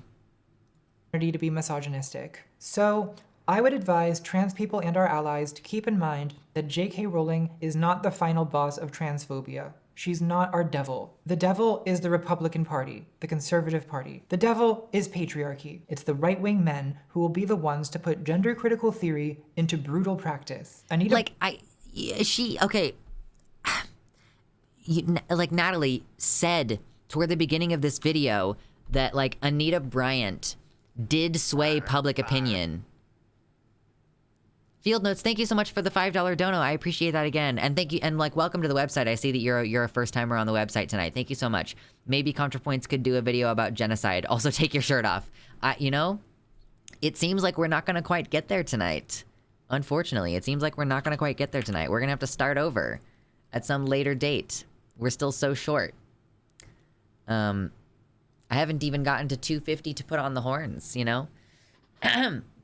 Like, I think that, like, Natalie seems like she made the point earlier in the video that Anita Bryant was a rallying point, and, like, a lot of people who were complacent for the most part, like, were galvanized by her, you know? They became more ardent activists, and, like, Anita Bryant's influence in the world did increase hardship, legally increased hardship for trans people, or sorry, for gay people at the time. So I think that this is a crazy thing to assert at the end of the video. Like, I feel like this is the opposite of the conclusion that you should have come to. You're saying, like, but attacking the popular fascist isn't the best tactic. Cutting the ties to power from said fascist works better. I guess. I mean, like you can't defeat a transphobic or racist or whatever idea, like, unless you're able to create social stigma against it. And you create social stigma against it by targeting individuals. It feels like she's telling us to give up on discourse. I guess. I mean, like, that would be worthy, I guess. Isn't Natalie saying take away Jo Row's power by not giving her our time anymore? Like, I don't think that refusing to challenge bigots is going to result in them not having power anymore. Guy in a gorilla suit, thank you for the $5 dono. I appreciate that. Thank you so much. Like, I don't think that it's reasonable for you to have laid out all of this evidence in the video that being militant and organized has made a difference. That, like, you know, we don't really have conversations nowadays about how lesbians don't get to be part of the feminist movement because lesbians asserted their right to be part of the feminist movement, you know? And they did that by, like, being disruptive and being unlikable. And, like, I don't think you can say that gay rights would have been better off if people hadn't mocked Anita Bryant, like, ruthlessly. I don't think you can say that gay rights would have been better off if Anita Bryant was never pied in the face.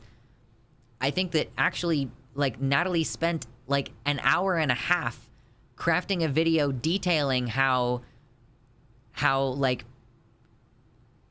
having a target helps your movement, you know?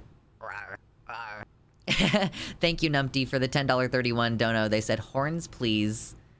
Okay. We've reached 250. If we get $50 more, which we probably won't before the end of the stream, I will flex. But since we did get 250, I did promise I would put on the Harons.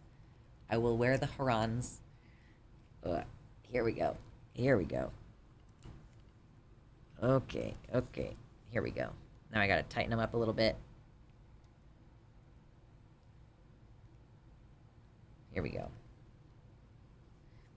Yeah, so I kind of feel like Natalie just spent this entire video setting up the opposite argument that she ended up making at the end of the video.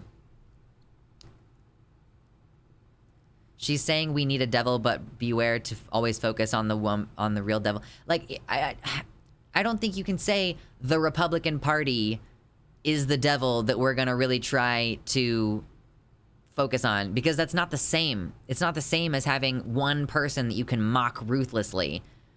Like, Ron DeSantis is not, like, mockable in the way that J.K. Rowling is.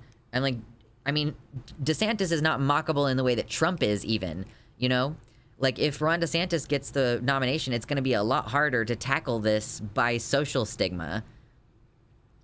With Trump, it's a little bit easier to just discount with social stigma. Anyway, let's finish. Bryant, Posey Parker, and J.K. Rowling are, to borrow a term from TERFs, handmaidens. TERFs are the real handmaidens. They're useful idiots who put a concerned female face on the patriarchal violence against trans people that will ultimately be enacted by right-wing men. I call on men to consider themselves decent human beings, to call out the deviants among them. Yeah, so if the right wing is using these women as a tool, what is wrong with engaging with that tool and turning it against them? That's what we're doing here. Like, when TERFs... Like, TERFs are representing a radical right-wing view and, like, men trying to oppress the rights of gender minorities. Like, they're being used as a weapon against us. And what we're doing is we're turning that weapon back around. Thank you, I appreciate the... I 3D printed them. I didn't design them, but I 3D printed them. They're my dragon horns. I am the dragon, you are the horde. Welcome to Luxander's stream. Yeah, I really don't think that this argument is very well thought out. I really wish that Natalie had a script consultant. I don't know, man. I used to think like, oh man, Natalie and I would get along really well. We should be friends. And I still think that I would love to be able to have personal conversations with her, but mostly because I think that like she is potentially doing harm by having these kind of positions. And eradicate these monsters from society. And Megan Phelps Roper and centrists like her. Republicans are trying to capitalize on a culture war issue. If you make that issue less popular, it hurts them too. I kind of understand what you're saying, that like, if we dignify this with a response, then that's giving power to it. And if we just refuse to acknowledge it, if we pretend like, oh, this idea is so beneath us that we won't even discuss it, that will take power out of their movement. No, that has never fucking worked as far as I know. That is wishful thinking. I guess to an extent, you know, I don't really think about Ariel Scarcella that much anymore. She kind of became super irrelevant. But it was easier for Ariel Scarcella to become irrelevant than for J.K. Rowling to become irrelevant. J.K. Rowling won't become irrelevant for at least another 20 years, unfortunately. Are wrong that civil conversation can resolve this. Call out the deviants among them and eradicate these monsters from society. People like Michael Knowles and Ron DeSantis and Donald Trump cannot be persuaded. They have to be defeated. Thank you for the $25 dono, a perplexing hat. The Horde wants flex. Truly. Only $25 left. And then I will take off my shirt and I will flex. I might even leave the horns on. I appreciate you all. This is a successful stream. We've done a good job tonight. Number go up. Brr. I meant the opposite. If you hurt the thing they're trying to capitalize, i.e. pie to the face, that would hurt them. Okay, yeah, I see what you mean. Yeah, I do think that some people do make the argument that if you just refuse, like if you just don't talk about J.K. Rowling, then she'll go away. Like, I don't think that that's gonna happen.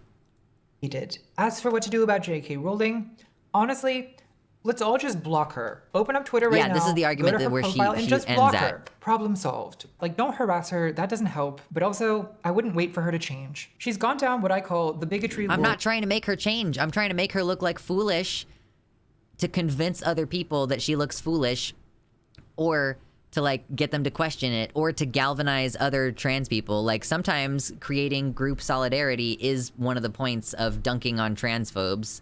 That's what we do here. A lot of what we do here is creating group solidarity. I don't really invite people to debate in here for the most part, right? Like I don't invite people into this space to like fight with them. I'll like entertain an anti-vaxxer for a few minutes and then I'll kick them out of the chat. You know? Ah, Decoy Duck with the $25 donut. Okay, listen, we'll finish the video. We'll finish the video and then I'll flex. Okay, we don't have very much left in the video, so I promised I will flex. We hit the 100% goal. There was another dono just now though. What was that dono? Okay, thank you so much, the guy who could with the tier 2 sub. Enjoy your dicks. Okay, one more dollar, and hi Lux, hope you're doing well. Thank you. I am doing pretty well. I am stressed as all get out, but I get less stressed the more I hang out with you all, so that's always a good thing. Thank you, everybody. I will flex for you in about 3 minutes.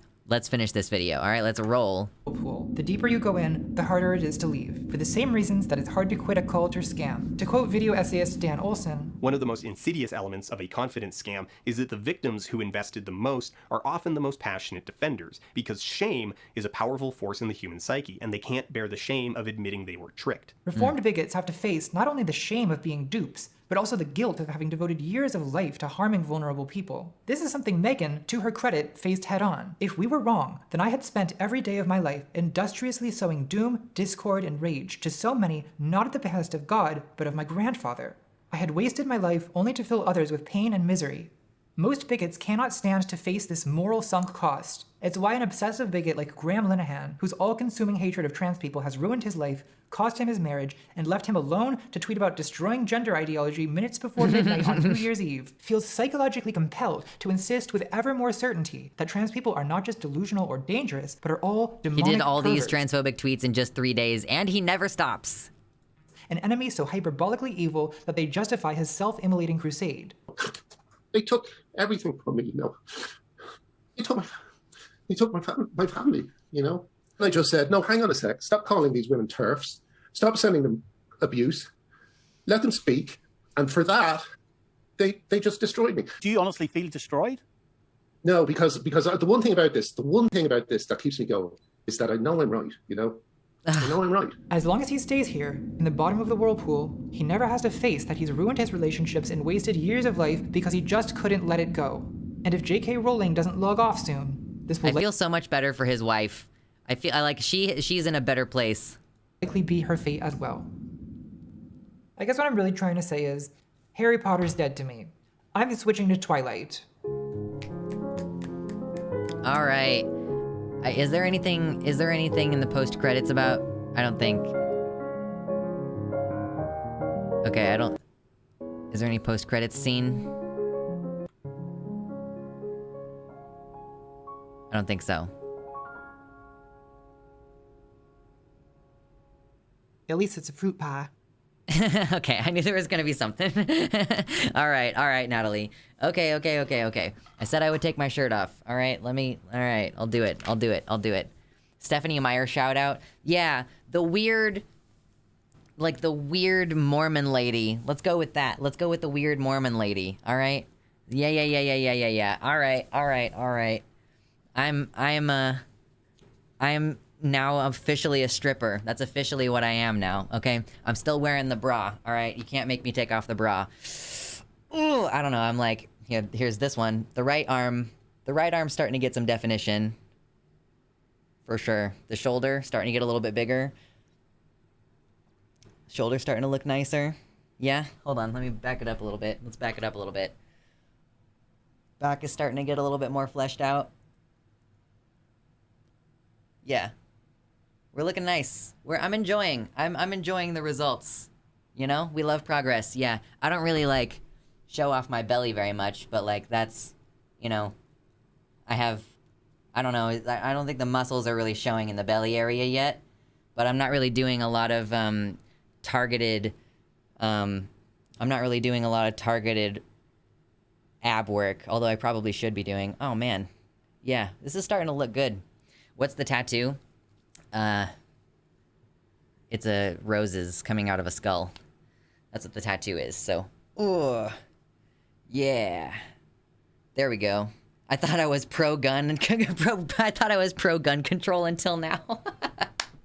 Thank you so much. Yeah. Wee ha ha ha ha. Captain Cougar. Yeah. I gotta give you at least a couple of minutes of this because you waited so patiently. All right, thank you. Memento Mori, you gon' die. You gon' die. Yeah, Tummy Tuesday. It is Tummy Tuesday. Tummy Tuesday. Look at the control of those guns. Yeah. Rah. My forearms, I feel like, are starting to get a little bit of progress, but they're not quite as impressive. I feel like the biceps are where you can really see it.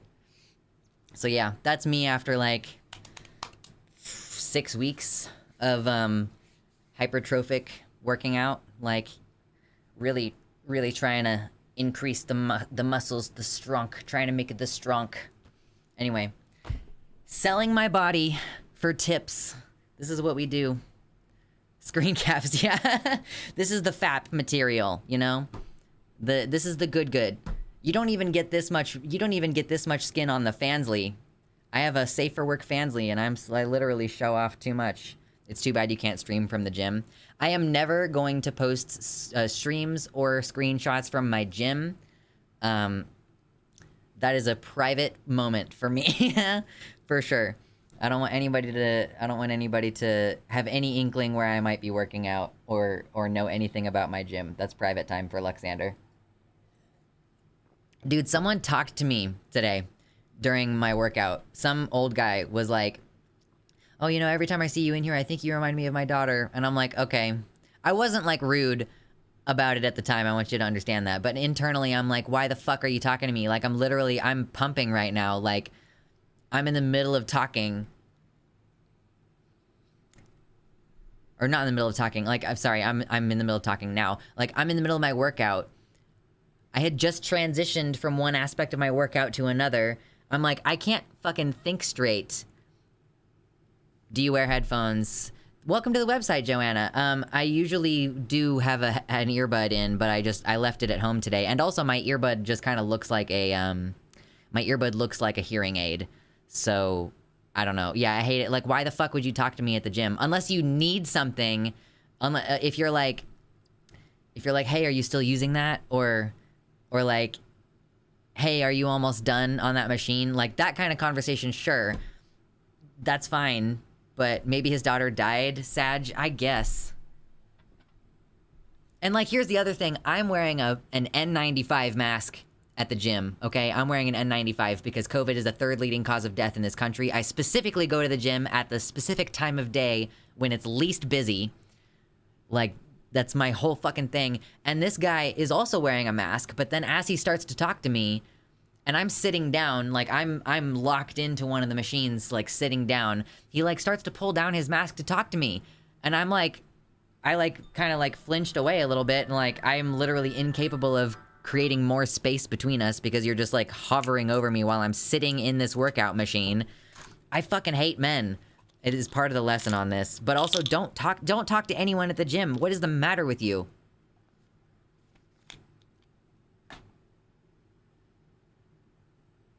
Yeah, I hate interacting at the gym. Even when I went to lift with a friend, I would get annoyed with him chatting. Like, shut up and do your damn set so that I can do mine. Yeah, and I've run into somebody that I know at the gym before, and I hate that. It, like, disrupts my exercise. I have a specific set amount of time in between my sets and everything. Like, I get so annoyed. Yeah, like, how are you gonna go up? You're wearing a mask and someone else is wearing a mask. How are you gonna go up to them and immediately pull your mask down in order to talk as though I can't fucking hear you? Ah, yes, I, an old man, will go harass this person and tell them they remind me of my daughter. There is not an atmosphere of sexual harassment that would make this extra weird right now. Definitely a normal guy. I mean, he's clearly in his, like, 60s or 70s, like an old guy, and it wasn't, like, creepy in that way. I tried to be nice about it. I was like, yeah, the world is uncanny like that, you know? I was like, I get that a lot, that I remind someone of someone else, and I tried to be cool about it, but, like, internally, I'm like, how dare you talk to me? Like, this is the gym. It's like being in the men's room. You know, it's actually not true in all men's rooms. You know, you hear that as a baby trans. You hear, oh, you know, the men's room. No one talks in the men's room. Just go in there, piss, and go out. That only works if it's not like your coworker bathroom with your coworkers that only your coworkers uses. They will talk to you while you have your dick out. Yeah, has anyone ever told you that you remind me of the YouTuber Luxander? If someone told me, I would totally do the Tony Hawk. Is that what I'm thinking of? Tony Hawk is like, he's the skater who people always say like, oh, you know, you look like Tony Hawk. And he's like, oh, wow, that's crazy. That would so be me. That would for sure be me. If people were like, you know, you remind me of this YouTuber Luxander, I would be like, oh, wow, that's crazy. I get that a lot. When people are like, hey, are you Luxander? Like, usually if they're like, oh, I know you from the internet, I might be like, oh, that might be the case. That might be me. I have gotten recognized in public a couple times. It is a little bit weird. It usually happens at the Renaissance Festival. I don't even tell people like, oh, I'm gonna be at this place at this time. Like some like people just happen to see me out there, which is fun. Men need to learn when small talk is get the fuck away from me, you fucking weirdo. Yeah, and I'm like, if you're like noticing me regularly at the gym, I really don't want to know about it.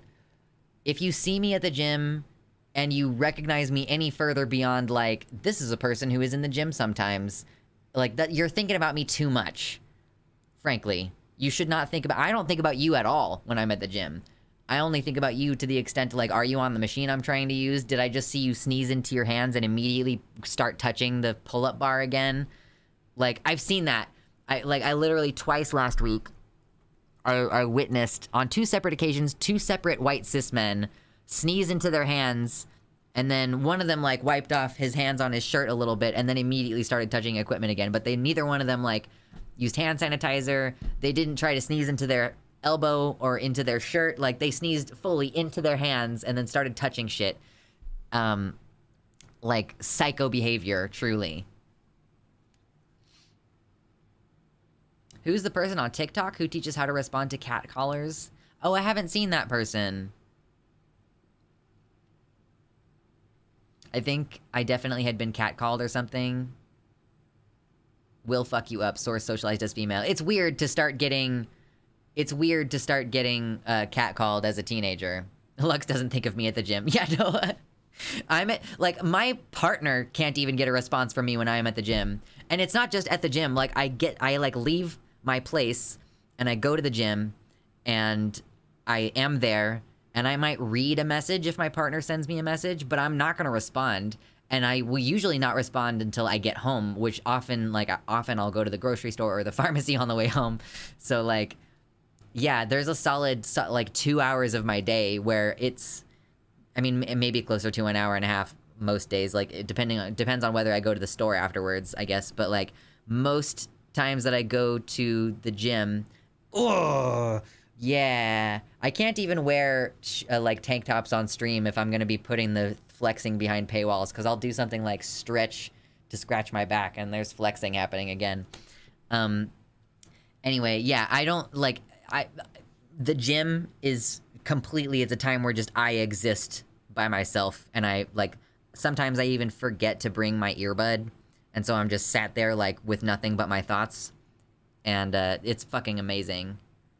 The pec plus bicep combo is ridiculous. I don't think my pecs are, I don't know, like, do I really have much pecs? I guess a little bit. I've never really thought about it before. Yeah, I guess there's, like, pec muscles in there, huh? Huh. I never really thought about that. Anyway.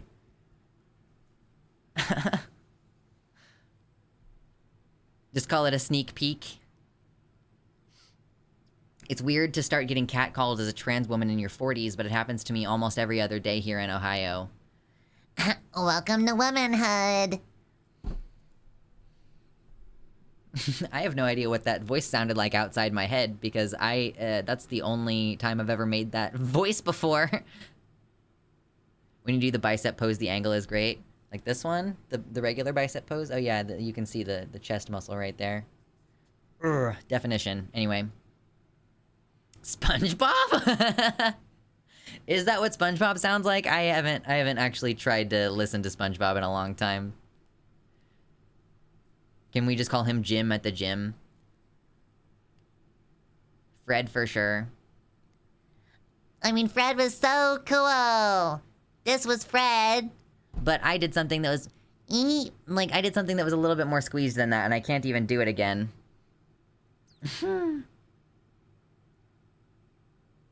Jim Jordan, Jimothy.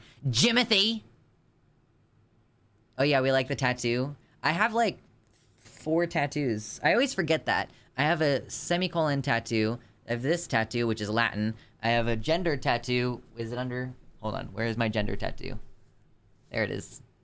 I kind of don't care about this one anymore, though. I'm thinking about getting it covered up, maybe. I don't know. Haven't decided. My next tattoo, if I can ever afford one, which I for sure need to get, like, I need to pay all my taxes and shit first, but the next time I can afford a tattoo, it's gonna be mushrooms. Funny, that's what my mom said to me the first time I talked to her about misogyny I'd experienced. Yeah, I did it in a funny voice because it's actually a horrendous thing to say to someone. Like, if someone's saying, like, I got catcalled today, I now get to experience the fear of being a woman on top of the fear of being discovered to be trans. And then people go like, well, welcome to womanhood, honey. There's a reason why I did it in a really stupid voice, is because that would be a horrendous thing to say to someone. What does the semicolon tattoo mean to you? I used to want to kill myself a lot. And so it's a reminder, or it's a promise sort of to myself to not kill myself. And I got it at the same time as I got the Latin, and they kind of work in combination to sort of tell me, like, you know, you have power to fix your own life kind of situation. Like, you have the power to do things to keep your life working good and going better. So yeah, that was like combined. That was the second tattoo I got. I got them both on the same day.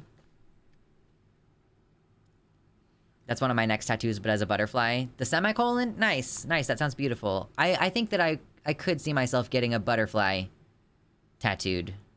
Semicolons, because periods suck. If you don't know, like, the semicolon thing was actually started by a person with depression, as a way to say, like, this is for people who are, you know, choosing not to kill themselves, basically. Like, it was a whole thing. Like, I didn't come up with this, but the idea is that, you know, punctuation, a semicolon is a place where an author could have chosen to end the sentence, but they instead are choosing it to continue, like, choosing to continue the sentence. And sadly, the person, like, one of the main spearheads for creating Project Semicolon did end up taking their own life. But yeah. Some people think that the semicolon tattoo, they get it in remembrance of a person who has committed suicide, but that to me is the opposite of what it means. Like, what it means is I'm choosing to continue and not stop, you know? So that's why I have the semicolon tattoo. And that, you know, it's on my wrist in a near, like, this is, I mean, I can't really show you on stream, but I have self-harm scars here. Like, that's where I would do some of the self-harm, like, along this arm and up here a little bit. Like down here and up here a little bit and on other places on my body. But that's, yeah, I mean, yeah. It's the don't kill yourself symbol in the place where you do the thing. Not unaliving is a daily challenge. Listen, I will say, I just want to tell you that you can get past this. Like, I don't need the semicolon tattoo anymore because I like firmly, completely, and totally don't want to kill myself anymore. And, you know, that's like my little gift to you all, is like the knowledge that if you get your life to a certain point of like emotional internal stability and like somewhat external stability, like, I am not like the most stable person internally or externally, but it is certainly better than it used to be. Getting treatment for your trauma, you know, finding the right kind of therapy for what your issue is. You know, I have PTSD and BPD and stuff, and so finally getting treatment specifically for those things. If you've been treating, quote, depression and anxiety for a long time and you're finding that you're still having a difficult time with those things, you know, you've tried a bunch of different meds, you've tried a bunch of different types of exercise and stuff, you know, consider trying out like a specific kind of trauma-informed type of therapy, because that might ultimately be the problem that you're dealing with. So thank you, Moon, for the compliments on the guns. I am enjoying looking as cool as I look. Mental health is one heck of a climb, that's for sure. Yeah, I've been in therapy for 3 years. Like, I was in a very dedicated therapy program for almost 2 years, and then I started seeing my trauma therapist specifically last year. So I've been in therapy for just over 3 years. And it was a transformative therapy for me because it was the right treatment for me, you know? Hello, creature of the Fae.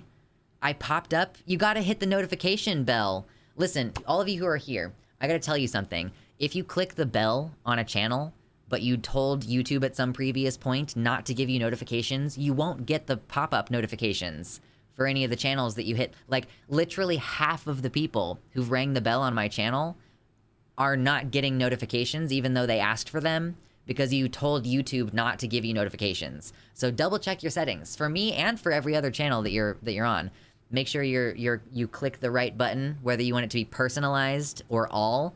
Do you only want to know when I'm uploading videos? Like, then you'll probably get those notifications. You know, you gotta choose all notifications if you want to get all of them. I stopped thinking about suicide every day when the estrogen brain kicked in. I have other problems like ADHD and anxiety, but they aren't as bad or insurmountable as they used to be. It was dialectical behavioral therapy that made the biggest difference. Like, a therapy that was focused on helping me manage my emotions and on building a life worth living. And so I have accomplished those things. Life is still in flux and can improve in different ways, but when I'm giving my all, like the all that I have to give when I'm fixing my problems is just revolutionarily more, like there's just more for me to give than there used to be, for sure. Literally half the people on this channel. Also, YouTube's algorithm sucks big time. Even if all the notifications are on, it only pushes channels with similar content that you frequently watch, including channels you didn't sub to. I hate it. Yeah, YouTube is being really funky right now, I will say. It is a funky... Won't you take me to Funky Town? That's where YouTube is. YouTube is in Funky Town, and we don't want to be here, but we are here. I'm gonna crawl to bed now. Good night, Numpty. Gunnery Sergeant Luxander. Boom! Yeah, I'm enjoying that way too much. Having too much of a fun time flexing shirtlessly. I miss the days when we only got content we subbed to. You can use your subscriber box on YouTube. You can go in there. I've just subscribed to like 300 channels or something like that, so that's not really functional for me anymore. I know some people say that they use different Google accounts for their different, you know, because you can't organize your subscriptions at all. I want to be like, here's all my trans content, and here's all my homesteader content, and here's all my educational YouTubers content, but it doesn't let you do that. So you have to just, if you want them to be separate, you kind of have to just have different YouTube accounts. Content, true. But look, I made you some content. Daddy made you your favorite open wide. Here comes the content. Oh, what are we looking at, Prosy Rosie? Oh, now I'm this. Yes, this is me now. With a dick bulge and everything, and the heart on my belt. Yeah. For real, this is me. It's just like me, for real, for real. Lux, if I personally make an appearance on Dr. Booty Quiver, will you tune in? Wednesday, I usually have shit to do on Wednesdays. Like, contrary to what it may seem, like, I have shit to do every day that I'm not streaming. Like, Saturday is the only day that I'm trying to, like, deliberately rest. It's a beautiful day to stay inside. True. We love Bo Burnham here. He has got T-Boy swag. Bo Burnham have got the T-Boy swag. It feels so weird. It's almost 10 o'clock and we still have 76 people in here. I mean, it's because I haven't changed the stream title.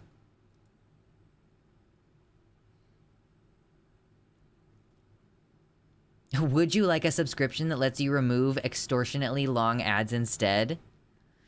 I don't have the unskippable ads on my channel because I think that that's horrendous. I think that they're better now. I think that they're better in the sense that they don't have hour-long unskippable ads, but still. I never found Bo Burnham attractive until the long unkempt hair and beard, and then BAM! I still don't think that Bo Burnham is that attractive. I mean, I'm not saying he's ugly, I'm saying I don't find him attractive, to clarify. It's because the gun show? I know. The gun show is what keeps him here. They come in thinking that we're talking about Contrapoints, but we're not. We're done. We already spent 3 hours reacting to Contrapoints video. Now it's time for flexing and guns. He's ugly confirmed. No, he's not ugly. Your singing voice is so nice. Gotten better lately too. You know, it's weird. I'm like, normally at the end of a stream that's this long, I will have a shot voice. Like my voice will not be in good condition. But I was listening to Natalie Wynn for so much of this stream, so my voice still sounds good. Apparently I have a thing for post-apocalyptic chic. Post-apocalyptic chic. What is that?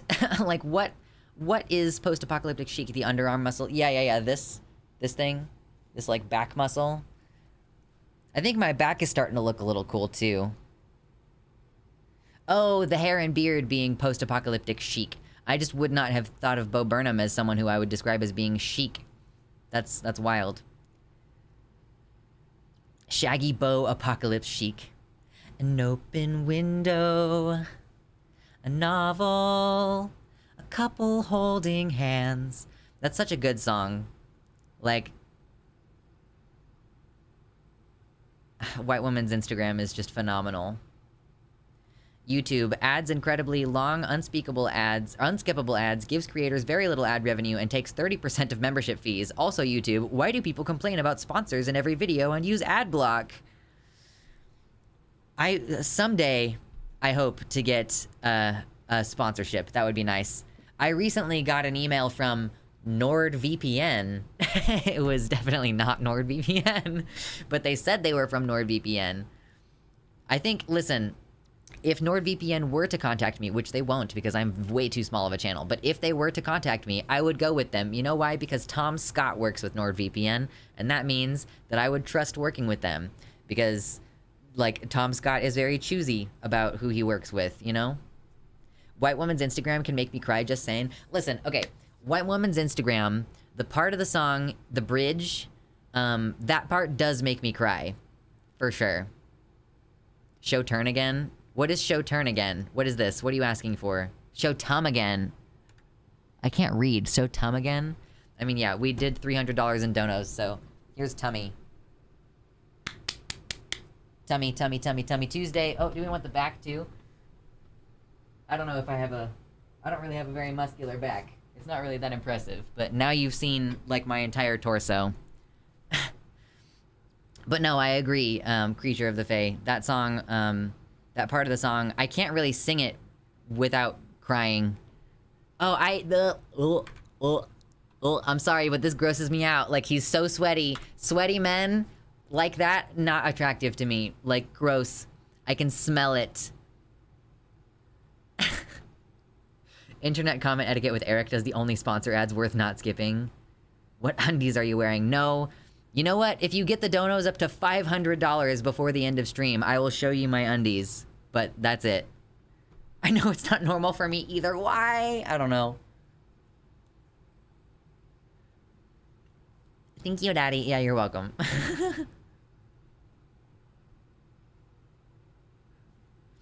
It's so beautiful. Most of the song is making fun of the artificiality of Instagram, but that part shows the real intimate stuff underneath. Yeah, did you ever notice when you're watching the video that most of the video is cropped square, but then for that part of the song when he's saying, like, how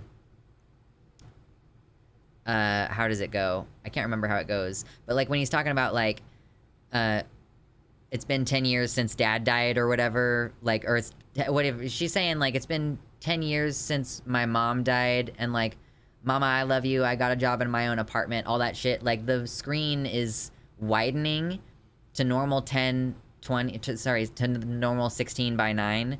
And then as it closes up, Mama, I love you, give a hug and kiss to Dad, it closes back up into the square. So it's kind of about the, it's about the aesthetic of, it's like about the aesthetic of Instagram and, like, the artificiality and the parasocial relationship kind of involved, you know? Walter White yelling in the suburban, Lux, no, don't promise to show undies for 500, Lux, no, don't do it. I'm not saying I'm gonna take my shorts off. I would just, like, you would just get, like, the, you know when guys do that, like, the thirst trap thing where they go, like, they put their thumb in and they go, like, and it drags down? That's all you would get. That's all the undies showing that I would do for 500 tonight. Cum gutters? No! Oh, man. How do I get cum gutters? How do I do that to myself? I don't have those. I don't have them. Guys, I have a soft belly. I have a soft, squishy belly. Like, I don't know if you understand. Like, I have a soft, squishy belly. I don't have cum gutters, you know? I'm kind of over the Bo Burnham craze, not gonna lie. Haha, I think I listened to those songs too many times, but you doing Bo Burnham makes it cool again. Oh, thank you, Moon Moon. I feel like Bo Burnham is one of the only times that I've been politically represented in music in that way. Like, for Netflix to host a song, what a nasty name for that. They're called obliques, okay?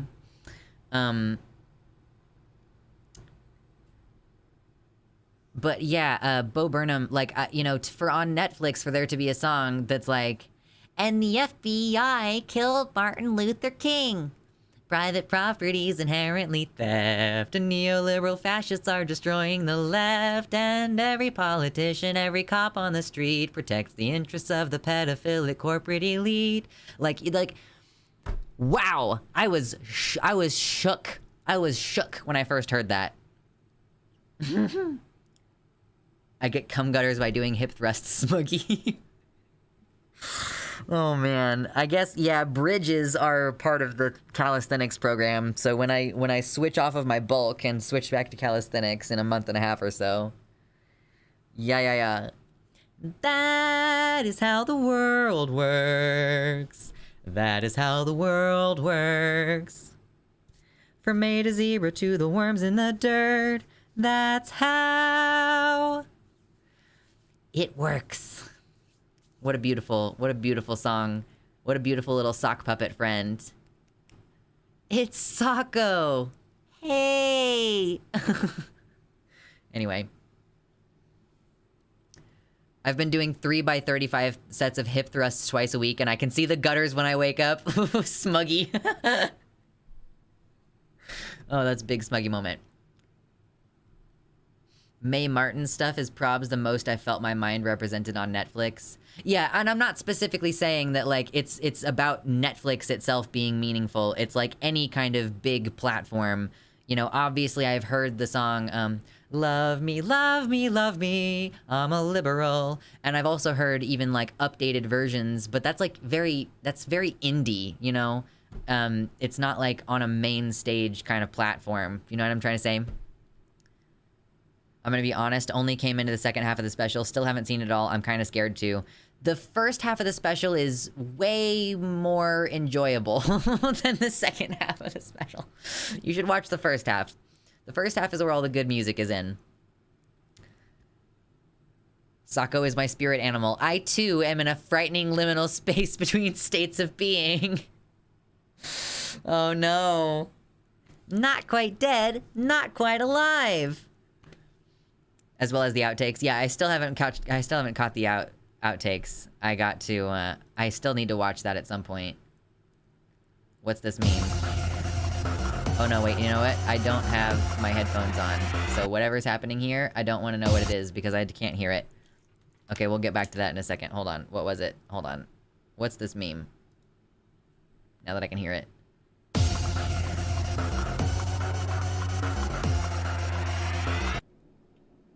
I have no money, also I'm bi.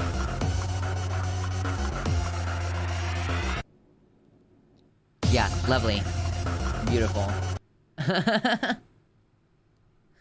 Oh gosh, okay. We've been streaming for 5 hours. This is longer than I usually go. We usually stop after about like 3 hours. And today, we are going to stop after 5 hours. So thank you so much for hanging out, everybody. I appreciate you coming in. I appreciate all the likes. This might be the most likes we've ever gotten on a stream, so thank you so much. As far as I know, we're going to be back on Thursday at 5 p.m. Central, so if you're interested in coming to hang out with us, make sure you turn on your notifications. Potentially, you could join the Discord. You could either hang out on the Discord, or you could just go in to get the notifications, because that's the consistent way to get pings. And yeah, I'm sure that we'll be back with more horrendous politics on Thursday because the horrors of this world cease to end, and something terrible is going to happen between now and then. Inevitably, we will be able to talk about it on stream. So enjoy. One last flex. Oh my god. Left arm is somehow bigger than right arm. How did you manage that? Anyway, all right.